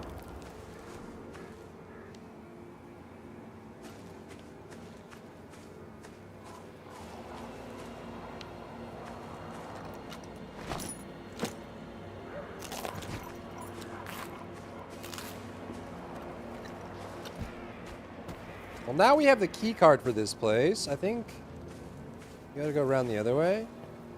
Maybe I can't get it until this guy dies. Probably need a sniper. I have one. He's supposed to be taking shots at me. He's just bugged right now, I guess. I don't know why he won't shoot at me. He's just waddling back and forth like a weirdo. Idiot. What are you doing? Oh, now he does. Are you still alive up there, loser? Shot him in the head with a 7.62 round sniper rifle like 5 times now. Are you dead now? Maybe he's dead now. Either way, I've got a key card. Na na na na na na. Watch out for the bloodsuckers. I know, dude. They be cray. They be cray cray. Alright, well I have a key card now, so I can do this.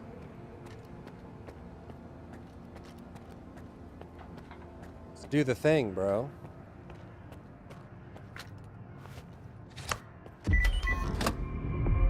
It's working, Skiff. Now, get to the roof.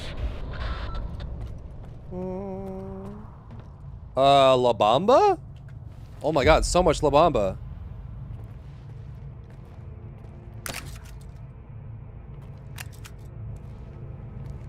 So much La Bamba. La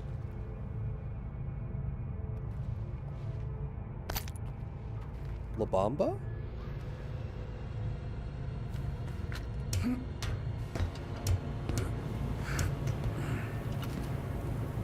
I think the sniper's dead.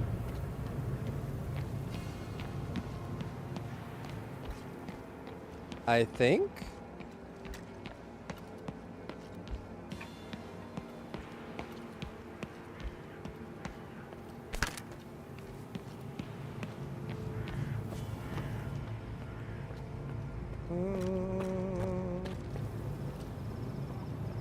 Let me finish this section, then we'll put the podcast back on. The interview. Some good stuff Jonathan's dealing out right now.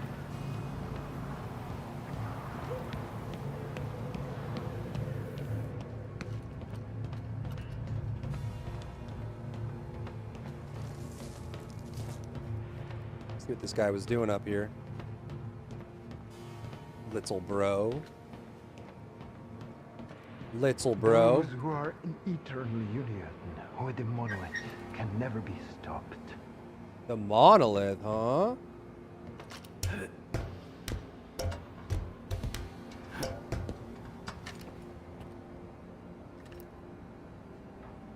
Oh. I guess he didn't die. Install the inductor. You think I'm going to beg for mercy? It doesn't matter. You stalkers don't understand anything. The monolith opened my eyes.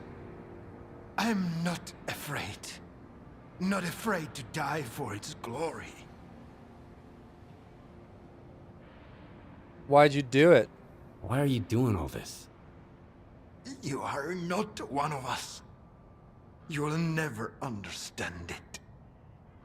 This isn't the way it's supposed to be. No. The monolith helped me to see that. Sure, a lot of people might die. But if I don't do this, everyone's going to die. Did you set off the explosion? Are you the one who activated the scanner on Wild Island? My brothers are poisoning themselves on that island. And to what end? I just couldn't watch it anymore. The immunity that kept us safe has been weakening ever since the monolith felt silent. They were dying in my arms. You're finished. Either way, you're done for. I am ready.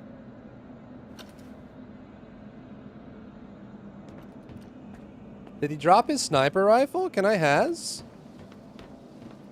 Man, he had a lot of ammo up here, bro. Give me your sniper rifle now. Fire the trigger! Oh, he did an SVD too. I think I have one of these, but I'll take another one. Probably overburdened now. Whee! How much is this worth?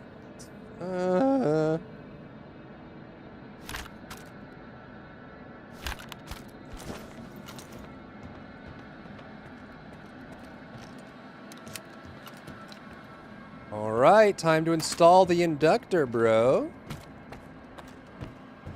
What's up here first?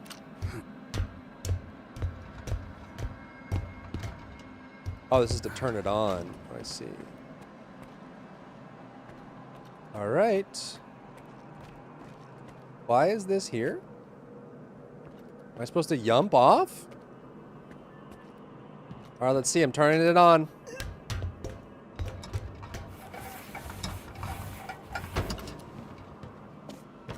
Let's go, dude. Uh-oh.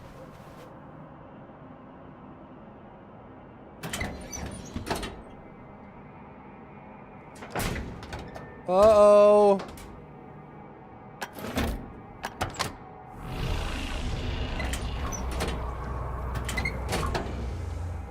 Skiff, come in. We found the place your monolith PDA was last contacted from, and we intercepted the sender's final message. We can listen to it. There's gotta be a backup storage panel on the antenna near you. Okay.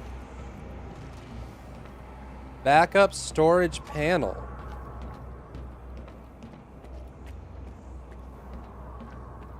On the antenna near above me? Yeah. Where do we rate Frena's story on the cheese scale? It was okay. It was okay. I did what you said. Return to Icarus. Get everything ready. Icarus? That's Faust! Time. Yes. Word of the monolith. So it was you all along. Oh, Faust. He wasn't the only one. Someone else on Azimuth finished the ward off before I got there. Foma was with them. He tried to kill me, Strider. I need to get to Icarus, and the sooner the better. Faust had a reason to leave the island just now. Skip, if you find him, try to find out what he's up to. Sharon's getting a story, yeah. In the end, Notice the drops were not that good. Unlucky, unlucky. Activate the device. Where does it want me to go now? Oh, way over here. Bro, I gotta sell, man. I need a vendor. A vendor, please. I can't sell anything here. I gotta go back to the trash heap or here. Zalicia actually isn't that far away, to be honest. Maybe we just go to Zalicia. We should be able to cross this march. Right? Is that the guy in the first soccer game? No. Odd to work both at early game and at late game. The kind of balance you need to do is like kind of annoying with like massive exponential scaling factors and like stuff like that. You know, I that really was have to sell. One thing's like maybe it would work if it was an in-game only system. So I guess that's a bit of a ramble, but effectively all that is to say, we've got this sitting in the wings. We could theoretically bring it back. The problem is a design issue, not a technical issue. It's just like we're never happy with how it played. And so yeah, maybe one day we can make a way for it to work. I appreciate you going into the detail on it because it's actually like it's really cool to hear the thought process behind it instead of just hearing it's not going to be in the game. Like actually hearing the process of how you came to it. I appreciate the answer. Go on, Gazi, you're going to say something. Sorry. I do think about like the whole idea with the crafting bench. So we're not going to have a crafting bench. It's being replaced by sockets featured. I think it's pretty fair the way that approach is. It seems to solve the situation. But we also have the idea of microtransactions of bench micros that needs to be supported in PoE 2. So I think that for depends on the value now, of the at item, least, Joe. I believe that the salvage bench, obviously it's like way less of a big deal, but the salvage bench, you can still have that in your hider, still retheme that how you like. And then if we do add the crafting bench back, then you'll just be able to reskin that as well. There are also a couple of other things that are basically benches, so effectively you'll be able to reskin those using crafting benches that you've already bought.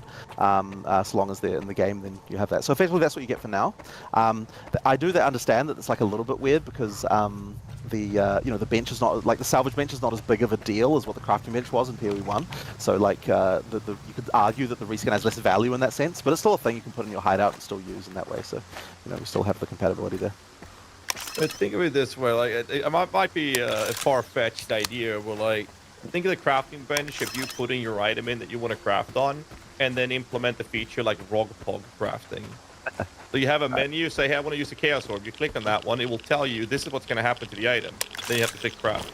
Now we have a proper use of the crafting bench, features from PoE 1 to PoE 2. I think people would like that with the idea of like showing the modifier that can apply to the item. It's like one of the things PoE 2 so far is doing a really good job at is preventing us from utilizing third-party tools and sites to the extent that it is. And that could be a step in that direction. Again, just spitballing here. Sure. But I want to move on to another part of this question because otherwise we're going to sit here for another couple of hours. And it is about metacrafting. We saw the omens allowing you to have the metacrafting approaches. So this question is from Empyrean, so shout out to him for this, by the way. The question is, can we use multiple metacrafts at once, so multiple omens at once? Soccer on Switch? No. Right. Xbox and I PC. believe that you can't, but I could be wrong about that. But my understanding is it's one omen at a time. Yeah, that does... I think they would probably get too powerful if you're able to use more than one at once. I guess you haven't seen the whole list yet, but effectively, yeah, one at a time is the main. It's a good thing to answer. So the next. Throw the ball over to you, DM. Yeah, we're going to move over here to Ascendancies and Trials related question real quick. So we saw the Ascendancy. We know how you do it. You do it through the Trials. One of the things that we were trying to get some clarity on is, do you get points from the Trials based upon how far you progress in the Trials? Or is it the type of situation where you're going to do multiple different trials to get the points? I know there's like the coins associated with it. So I was hoping we could, hear how you go from, your first two to your second two, et cetera, into those points. So effectively, as you get higher level coins, for example, if you get coins in the case of Sanctum, so as you get higher level coins, there's like certain level breakpoints where these floors open up. So each floor, in the case of Sanctum, there are 4 floors, and then those effectively, if you complete floor 1, you get 2 points. If you complete floor 2, you get a second floor, etc. But the floor only becomes available once you get a coin of a high enough level, and it says on the coin like how many floors you're allowed to do based on that coin. So that means that you can't ascend a second time as soon as you get there. Like you do have to get to a coin from a slightly higher level. And the same is basically true of Ultimatum as well. So effectively, it'll say on the Ultimatum how many rooms you're able to do, and thus and basically for that one, it's the number of bosses that, like you kill. So after you've killed the first boss, you get 2 points. After you kill the second boss, you get 2, and then the third boss, you get another 2, and then the final challenge at the end, the 4th boss that have you that content. If you're able to kill that one, then you get your 4th set of points for that. So effectively, in both cases, there are 4 bosses that you can kill, and effectively, once you've defeated, the second set of them, then you get more points and so on and so forth. Makes sense. Now, I think you alluded to this earlier, but just to further clarify, Atlas progression can be done in a group as well as Ascendancies. Can you do those in a group? So when you go to do the Ultimatum, etc., you can... Yep. Yeah. So everyone will be able to ascend. Everyone will be able to ascend if you're in a party. Yep. For the Atlas, the Atlas state is only one, like it's one person's state. But obviously everyone's getting rewards and so on from that. But but in terms of like exploration, only one person is getting that exploration because they've all got separate atlases. Not having to solo labs and stuff. I'm assuming the Atlas modifiers go off the person who opens the point, whose party it is. Yeah. So effectively that person, yeah, exactly. Guys, you want to go? Yeah, we'll move over to the next one. We're gonna go a little faster so we don't waste your time either or occupy too much. We're getting towards the end here, just a couple more. Yeah. So we saw a lot of skills being involved for specific weapons in the reveal. We saw them open up an uncut skill gems. It was swords, maces, and flail. So the questions first is, are there more new types or different types of weapons to come? And can we hear a bit about those? We'll start with that. Yeah, so effectively all of the, on that list, it does have the full list of all the weapon types.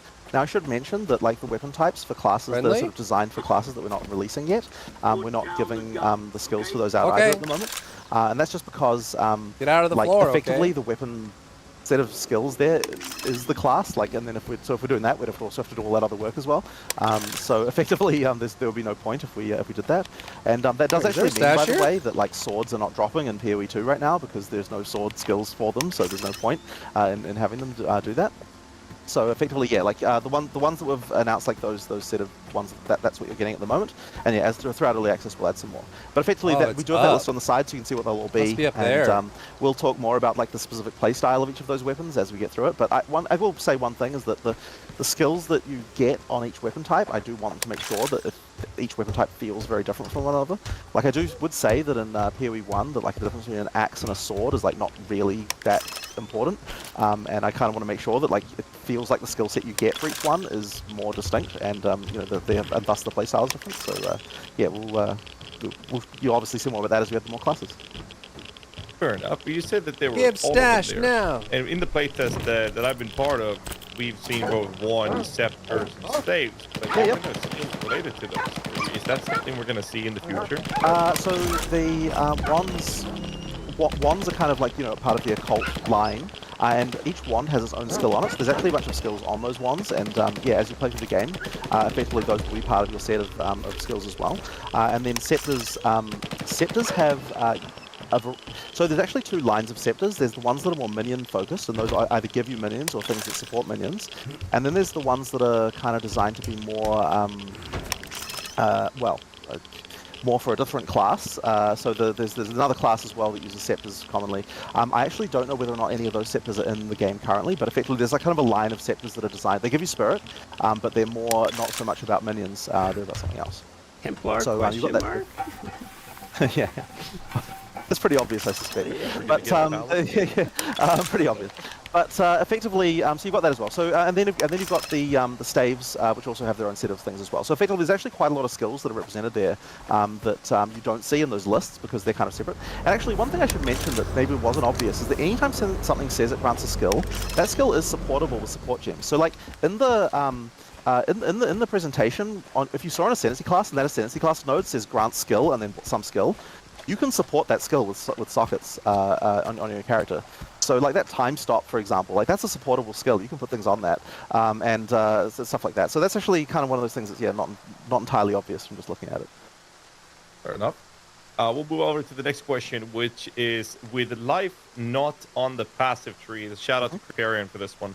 Are some characters still going to potentially be significantly tankier than others as they are in PoE 1? Yes. Just to give some more context for the people There's no watching. way to avoid that we're with talking the about system the they have. They will be. CI versus Mind of a Matter versus life stack and armor evasion, etc. Yep. Yeah. So I mean, you can still absolutely get life, from gear, but the main way that the tree is going to allow you to get tankier is effectively other effects like to do with defenses, right? So, armor evasion and so on. And there's quite a lot of stats around modifying those and doing different things with those. I think there is a lot of scope for that kind of thing. But classes inherently will be tankier or squishier. A new player, that if you want to be defensive, then go for all this armor or evasion or whatever nodes. Like the whole breakdown of like some X% needs to be life or whatever, I think was confusing before. Yep. So effectively now, if you want defensive to be more defensive, allocate those defensive nodes, and you should be doing fine. We do want to make sure that you can feel a lot more defensive than some other characters for sure. Especially with the ascendancies, like just effectively, yes, we want to have the ability. One of the warrior ones, whatever the non-titan is. I'm going to rapid fire a few questions related to warrior ascendancies here. So one of them that got shown during the LA presentation that went on Open World Games video, and then it's been kind of spread around Reddit, etc., is effectively the rucksack spec. So you have the Titan, it says plus 20 inventory space. There's been some questions related to quality of life being something that you get as an ascendancy point related to only a particular ascendancy. So could you elaborate on the decision behind this? I guess there's not really a huge amount to say about it. Like Mark was the one who was like, yeah, we should probably do this, and he'd probably be the better one to answer that question. But he was kind of like, you know what, I think we'll try it out, right? If it doesn't work, we'll just change it. Just true of anything we do. So yeah, I don't think there's some big deep philosophy around this. It's just kind of like, hey, Sure. Yeah, for context, I think the reason people are asking is like, well, I won plus 20 on my class. It's type of questions here. Ghazi, did you want to? I do want to, I'll interrupt you real quick there. There's that as well, sure. But there's also this idea that your first 2 ascendancy points, where your ascendancy points, you get 2 of them, you kind of want to get. You are, Jelly. Yeah, we're listening to the interview from PoE 2. Fair enough. Whereas this choice is only giving you a quality of life feature, and Blood Mage, first 2 ascendancies, is a negative input for the class. So I was curious about the decision. Right. So okay, well, I'll go into the Blood Mage one at least. So one thing I should mention about that is that it does allow you to overcap your life by double, which is something that I didn't mention in the video, but it's kind of important, right? So effectively, if you're picking up those orbs, then you can get to double the amount of life that you normally have. So yeah, Mark actually pointed out. Yeah, Mark actually mentioned that I forgot to mention that upside in the thing. So yeah, that's kind of an important element as well. Okay, all right. Yeah. That's actually kind of fun. Yeah, but I kind of look. I know what you mean about the one with the inventory space keystone. Ascendancy node. So yeah, I understood, right? I totally get where you're coming from with that. Okay, so I'm going to move on to the next ascendancy node. So during the footage, speaking of the footage of the presentation, I'm sitting there and I'm super hyped about Warrior. I'm going to play Warrior. I play Warrior in all 3 tests. I want Maces, seeing the Giants. Guessing the artifacts in there? So then they show the Warrior class of the Ancestral Spirit. And the footage shows a monkey who gets summoned. He pounds his chest and he runs away. He just runs away. Yes, I know. Wait, I'm being pulled in. During Help! We saw that so late as well. So, okay, one thing I think you guys should understand is the fact that, you probably assume that this video was ready a week ago. Well, let me tell you, we were rendering it out the night before. Freaky. And still freaking working on it, right? So there are a lot of things about that video that I certainly would have wanted to improve. And the monkey running off into the tree was definitely on the list, okay? Like that was in there. That was certainly not lost on us. Unfortunately, we just didn't get time to fix that. To be fair, I'm not but yes, so I know what you mean. It didn't look good. Yeah, I'm not so much trying to roast you about the monkey. It's like everyone wants to know what the monkey do. Like there's a monkey, but what does the monkey do? Is there any chance I could find out? I mean, I don't actually have the finer details on this one. It's I actually don't know. I would have to ask Mark about that one. He's the one working on that. Fair enough. So there's a monkey. Yeah, I know. But the thing, but it was not lost on me though. That one thing, like it was. Yeah, honestly, like people. Yeah. Artifacts. It came in hot, that presentation. Let me just say. Does it respawn? All right. So it does more than runs away. Yes, it does more than runs away for sure. It's going to be attacking. It's going to be doing stuff. It's just, I think, just AI failed. It does something at some point. Got it. They don't die here, right? The Jade would be the next portion. We saw the Jade. Death, is that defensive only? There was a Jade ramping stack and lets you gain Jade per second. So the question is, are you gaining Jade as you're in Jade form sitting there, and then that translates to a buff of some kind, or do you have to stack Jade in order to be able to use the skill? So I was hoping, would you be willing to give us any... So when so while you're not using the skill, effectively it's building up, and that's effectively acting as a counter of the amount of damage that you can sustain. I should mention, by the way, that, and I didn't do a good job of explaining this in the video, that you can turn on and off, like, quickly. Like, you've got an amount of Jade, and it's like you use it as when the boss slams, and then you can let go. You don't just stay as a Jade statue. The video made it look like you just stay as a statue until it runs out, but that's not how it works. You just hold it down while in your Jade, then you let go, and you're not. That's the... Yeah. So, well, I mean, you just hold down the skill, right? So effectively, you can use that to tank a bunch of damage, and And I think the design intention here really is that without dodge rolling, you can stay where you are and tank like even an unblockable hit. I saw that attack follow up immediately without having to like dodge away and like get out of position. So that's kind of the idea of that. Okay. Excellent. It's just like a toggleable ball Arctic armor kind of thing, then. Well, the thing is, I don't like the word toggleable to use here. It is a skill you are using because, while you're holding it, it's there, and then when you're not holding it, it's not there. And also, you can't do anything else while you're a Jade statue, right? It's like it's like a skill that is turning you into a statue. That's unmoving until you let go, and then you can follow up again. So it's kind of like, as I said, you should think of it more like a dodge roll where you don't have to actually move, like it's a way of defending yourself against a big attack that you'd otherwise maybe over get away here. from. Okay. Well, that makes it sound a lot better. Right. So another question people are going, I'm going to try and make these a little bit faster here. Party play, there was the Chronomancer, looked awesome, was the one that caught me off guard the most. How does the freezing time work in party play? Can we get it doesn't stop your friends. Okay. It only stops the monsters. So so you can overlap these, like have someone go and then the next guy go and then the next guy go. And I don't see why not. That would work. There you go. I'm gonna tell you what, I'm gonna cut in here with 2 more quick ones, and then we're gonna let Gazi add some minion questions. After that, we're just at the Q&A rapid fire, the last few couple from chat here, and then we're pretty much gonna send you on your way. Div cards have been in the game. I believe this was confirmed from the puzzle boxes that were originally come out with the first basically mention of this. So we're hoping to hear a little bit of information about how you want div cards to be, presented within, this as well as maybe some timelines, because I saw in the packs you guys are both selling this as well as unique items will come up as supporter packs as well. So some information related to all of those questions. So effectively, once we've got the our ducks in a row to be able to sell that, because we were a little bit worried. We were just kind of feeling we were planning on selling at the same time as the supporter packs came out, but we ran out of time a little bit, so we couldn't quite put them up, and we were a bit worried because the way the system works for these limited sale items, you've got to make sure there's fairness issues around it. So we're kind of thinking we should probably make sure that we've got a time that we're going to sell, and we've got some system for allowing people to fair access to them, because we're not going to sell too many of them, because every single one of them requires an artist to draws an image, based on the description that the player supplies. So this is going to be a limited thing. Not many of them sold, and then the same is true of the uniques as well. Now these are going to be expensive, right? Because the thing is that we can't sell that many of them, and the cost to deliver a unique item now is like so much higher than it was back when just some art and some stats. Like there's a lot going on with these, so you know, we're gonna be doing that. I understand you got one randomly in a box. Is that right, TM? I did. I was curious for myself. I wasn't gonna take your time asking it, but since you're bringing it up, were the boxes sent out? Did you guys handpick? Like, did you get this when you? No, or we you did just not. put them in a got it hat? randomly. Yeah. Hell So yeah. we there was a 10% chance to get a creative unique and a 90% chance to get a div card. So you lucked out pretty hard. Oh my God! One time no whammies. All right. Yeah. So hopefully people don't feel insulted if they didn't get one of those, because it really was random. Like I've got no idea who they got sent to. Anyway, what was it? Oh, that's right. So the div cards, yes. So the div cards designed, like, you know, they've actually got like a bit of a new design as well, a fresh coat of paint, but they do fundamentally work the same way that they worked before. The nice thing is that because of the way the Atlas works now, it's much more reasonable for us to make the drop rates like you're not going to be able to, since you won't be able to just grind a single map again and again and again, we can kind of make it like them better in terms of like how often they drop when you find a given map and things like that. And just like, you know, it's just nicer for us to be able to spread them around the Atlas like this. So I think that that'll make the div card experience quite a lot cooler.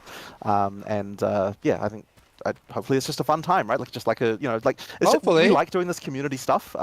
You know, like it's just fun to have the players involved and things like that. So you know, that'll be fun. And of course, the uniques are another whole can of worms. Where you know, there's always a lot of back and forth with the community members about, like, you know, how OP it can be and all that sort of stuff like that. Like it's definitely always a thing. So it'll be interesting to see how well you can work with our designers on that one. Bruh. All right. I'm still waiting for my box. It's stuck in customs. Oh, I'm sorry about that. Yeah. Overburdened. No, it's not your fault. It's Sweden's postal service is horrible. It's terrible. Yeah. So at this point, pretty much, I think we cut Ghazi loose to ask his minion-related questions. I think he had a little list of these here. A little list. I try to keep it short. I hope everybody's comfortable. So let's just dive right into it. If we label this as the Gassy Minion rant, it is short though, mind you.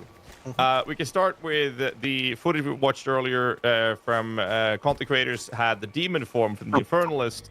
When you popped it, all the minions disappeared. In the footage in the reveal, you had minions. Yep, we need some elaboration on this. Yep. So this is actually something that I think probably does need some addressing, because right now, since the demon form is a shapeshift form, it means that your weapons are no longer equipped, which means you don't have your scepter. And I need to talk to Mark about the balance of that, because I think that's probably not correct. This is just one of those things that like needs probably some specific stuff. So I'll talk to him about that, and we'll make sure that we sort something out. Because that demon form is obviously intended to be used with minions. It has like a it's got specific stuff, so, you know, like I'll talk to him and we'll see about that. Yeah, that was happening there for sure. But yeah, as I said, I think it needs to be addressed. The next question is, I know you love this. A lot of people don't, but I know you love it, and it is the Animate Guardian. Will we see it? Will it work differently? Not an EA, but we'll see. We'll see about that. Actually, no. Okay, there is something. No, you know what? It's not an EA, so I won't talk about it. But there are some other things that kind of take some of the design space of that you'll see later on. But there are some stuff. I just think that it didn't quite make it. I'm pretty sure it hasn't made it yet, so we won't have that. Okay. So we obviously have the spirit being the reservations resource for both minions and auras. So could you elaborate on the power balance approach that you have, the mindset for minion players when it comes to reserving your spirits? Like, how are we supposed to incorporate auras, or is it just meant for us to just not have any auras? They're supposed to be for minions. So a couple of things I'll say. One of them is that on some level you do have to make some decisions about, you know, like, do I want more aura, do I want more minion? My hope is that there'll be some tension there, where, like, in some cases it'll be more of one, some cases it'll be more of the other. However, I will mention that you effectively have an aura on a stick with the scepter, because the scepters have a bunch of traditional aura mods. So effectively, my favorite monster. That's what the expectation is usually, that if you're playing a pure minion build and you're not wanting to actually hit yourself, then you'll probably want to go all in with all of the sort of aura mods on the scepter, and that will allow you to kind of get that kind of gameplay there as well. I'm still overburdened. So yep. Speaking of scepters, I know we talked about this in LA a few times actually, and that's regarding weapon swapping. when you have a scepter in one hand and now you're weapon swapping to a non-scepter set. So the intention is to have it so that you can lock one of the weapons to work on both sets. So if you've got one scepter that is like really good, then you can effectively lock that in place so that you, no matter what you're swapping your other hand to, I kind of just want to take the better keep that, mask, like, I guess. You can make sure that you've still got your scepter. But I believe that feature isn't quite in yet, and I don't know if it'll make it for early access or not. Physical, It more might do, or it thermal, might I not, might depending just, on well, maybe I if we just get hold time to on do it. I do want to follow-up question on that. Follow-up question on that is, let's say you have a scepter like that gives you X amount of more skeleton warriors. And you're weapon swapping to without scepters. Now obviously the warriors goes away, but if the scepter gives you spirit that you have reserved for minions, in what order what minions will be then disappear when you're then switching to a set that gives you less spirit than you're reserving? Good question. 14,000 for a repair? Now the answer to this is tricky, because there is another user interface that isn't going to make it for early access that will much more clearly let you configure this. What do because I have that in interface stash, bro? has a separate column for each weapon set you have, and you can put up and down the minion counts per weapon set in one grid. So that actually allows you to really exactly dial in this exact stuff. But unfortunately, we didn't get time. And so there are a couple of problems with regard to Spirit and Minions and that interface that we have right now that are make it a bit more confusing. And so we actually, we literally have prototypes of this, but we just didn't quite finish it for EA. But effectively, you can control what minions are going to be spawned on what weapon set independently, and you don't necessarily have to have. It's not necessarily the case that certain ones die because you ran out of spirit. It can be that you just have a completely different setup of how you want your minions to be on the other weapon set if you want, and then some will die and others will summon based on that. So you can use weapon sets to effectively have two completely different layouts of how you want your minions to be, if you want. That is a possibility that you have, because effectively the reservations you have per weapon set are per weapon set, and can be completely configured to whatever ones. Now, any counts that are if you've got a count on one that's 3 and a count on one that's 6, then it'll change. The ecologist is really good to account for the other 3. Not but much physical you can do kind of any kind of layout you want actually between the different sets. So the way that you'll see that is just if lose you the change helm weapon sets right is what now, it is. then effectively the numbers will change in that thing, and if you adjust them, then it will effectively unlock the 2 between the 2 sets. And that's kind of the confusing part, I think, at the moment, because it's not obvious that that's occurring. And that's the reason why we wanted to have that grid layout of having here's weapon set A, here's weapon set B, here's the counts you have in each one. So to make that very explicit so you can see what's going on there. And it's the same with auras as well, where you can have auras enabled and disabled on certain weapon sets. But it's not very obvious with the user interface that we have at the moment that that's going on. Okay. It seems like you have that seems like the solution to have one set for single target fights and one for clearing. Yeah, you can do things like that if you want. You can do things like that. What were we saying, DM? Sorry. I got a question, just because you're talking about weapon swapping here. So dual wielding, the thing that I thought looked interesting is dual wielding two-handers. Obviously, look pretty cool. So I'm kind of curious: is the benefit of dual wielding two-handers is it the same as PoE 1, or how exactly does the benefit of dual wielding two-handers scale in PoE 2? Yeah, so effectively it's actually different per skill. So every skill has got its own decision about how dual wielding works with it. In some cases, that will be visual in the sense that you can just see the fact that you hit with both weapons, in the animation, right? So they're just... Now, what we're generally trying to do is make sure that each attack, just both weapons are inside it, and the animations might be such that, the idea is to try and sort of balance that with what the animation is effectively doing. But usually you'll hit with both weapons in a single attack, but there are some attacks where you alternate and then you are faster, and there are some attacks that hit with both at the same time and it merges the damage packages so that you get all of your stuff in one. It actually is just very skill dependent. You'll have to sort of play around a bit to do that. But one thing you might have noticed is that on skill gems now, and this is also true in the skill in the advanced Can I skill, add a scope to this screen. thing? There's different tabs where you can see the different it'll have weapon A and weapon B and different tabs and things like that. I believe Actually, that's how where's it this works. used? So that means you can kind of see how that all interacts. And but effectively, different answer per skill. Okay, appreciate that. I'm gonna move on with my minion rant and say I'm just gonna say one word and a question mark, and the word is golems. Not right now, but I am sure we'll come to those in the future. All right. Yeah. We'll wrap it up with a couple of quick ones from the minions. Shout out to Crip for this one, and that is the first question here is: permanent minions have commonly had lower power scaling than that of temporary minions. in PoE 1. And the question is, will this theme still be a thing in PoE 2 despite the lack of generating corpses versus bosses? So effectively, the temporary minions are designed in such a way that they can make a boss fight make sense in terms of damage and everything that you can do. And the temporary minions are kind of designed in a way to make it so that when you've got your permanent ones plus also your temporary ones, then that makes sense for clearing. So this is kind of a way to have like a different situation for bosses versus non-bosses. Now there are certainly cases where you've got bosses that have minions, and then those ones you can raise temporary minions, and that effectively means that a minion build will have an easier time with those fights just because like of that. Just because of that. But that's kind of okay. Like many fights don't have the boss is not spawning minions, so like it's kind of not like a big deal. And also it's just fine sometimes to just have some fights where some builds are better than others, and that's okay. So effectively, yeah, the intention is that with just the permanent minions that you have, you should be well, with a couple of exceptions. There's a few ways to do a few things, but effectively with just the permanent minions you have, that should make boss combat feel correct. And it's also kind of important as well because when you've got a full suite of temporary minions, the amount of minions you can have is like absolutely outrageous. And for clearing, I have the that's fine, but for making boss radioactive combat effect actually makes removed sense. with a mod armor. Having the fewer number by just having only the permanent ones kind of means that like you actually get the like proper combat we're trying to have for boss fights. So yeah, I think that actually does quite work in that way, having the combination of the two. It's funny that you mentioned because that's how it felt playing at even low level. Like you had an army. It was beautiful. I will ask one last question, which is actually the most important one. We saw Blood Mage, we saw Infernalist, which seems to be like a 5/5, so I can't use fire-oriented minion ascendancy. 7/6 either way. Where's my Necromancer? Like, is the third ascendancy can going to be like sell awful this chaos, dot, curse, and minions, or what are we expecting to see here? I won't say exactly what it is, but what I will say is an hour, bro, gang in this game yet? I don't know, maybe. We don't want it to be that if you're playing a minion character, here's the one ascendancy, right? Like, we don't want it to be that this is always your choice. So this makes it very tricky to design because we need to make sure that there's like something in a variety of these that you'd actually be interested in.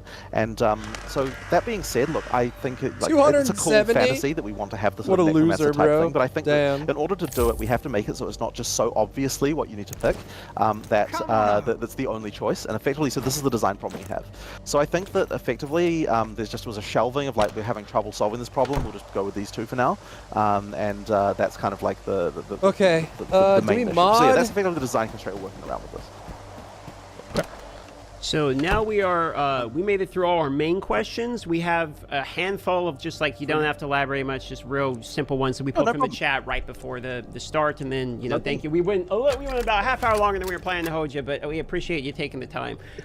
So I'll shoot these last ones out from the chat here. Can I put a scope on this? Okay, first one, strong boxes. Weight reduction, that we're showing in the review. Seem like you kind of get locked in numbers. What's up, Diablo? It takes a really long time for them to come out. So This is another one of those. Speed, I wish we could have replaced that shot. Things because like afterwards we're like, God damn it! Like we sped up the frickin' spawn rate on that strong box like right before we recorded that. Right after we recorded that, and we didn't get a chance to reshoot it. So yes, the number of monsters that spawned from that is much faster. Power would be really good, good, actually. The number was incorrect in that video.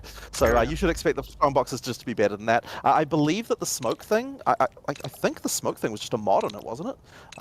It could have been. Oh my god, these are so good. Yeah. No, the minion pace. It was like every time I saw definitely that, wear and tear. People react and stuff. Cannot install this upgrade. I really wish we had a chance to reshoot that shot. Like the monkey, yeah.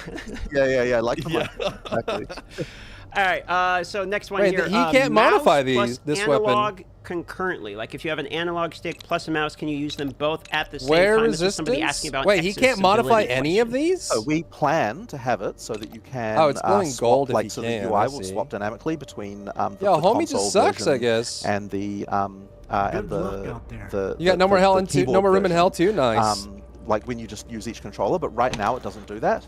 But that's a feature that's been really requested, so we're gonna get to it. We just need to get to it after the start of EA. But maybe you weren't asking that exactly. Were you asking about analog controller? I think they're asking, like I'm not quite sure. Boom.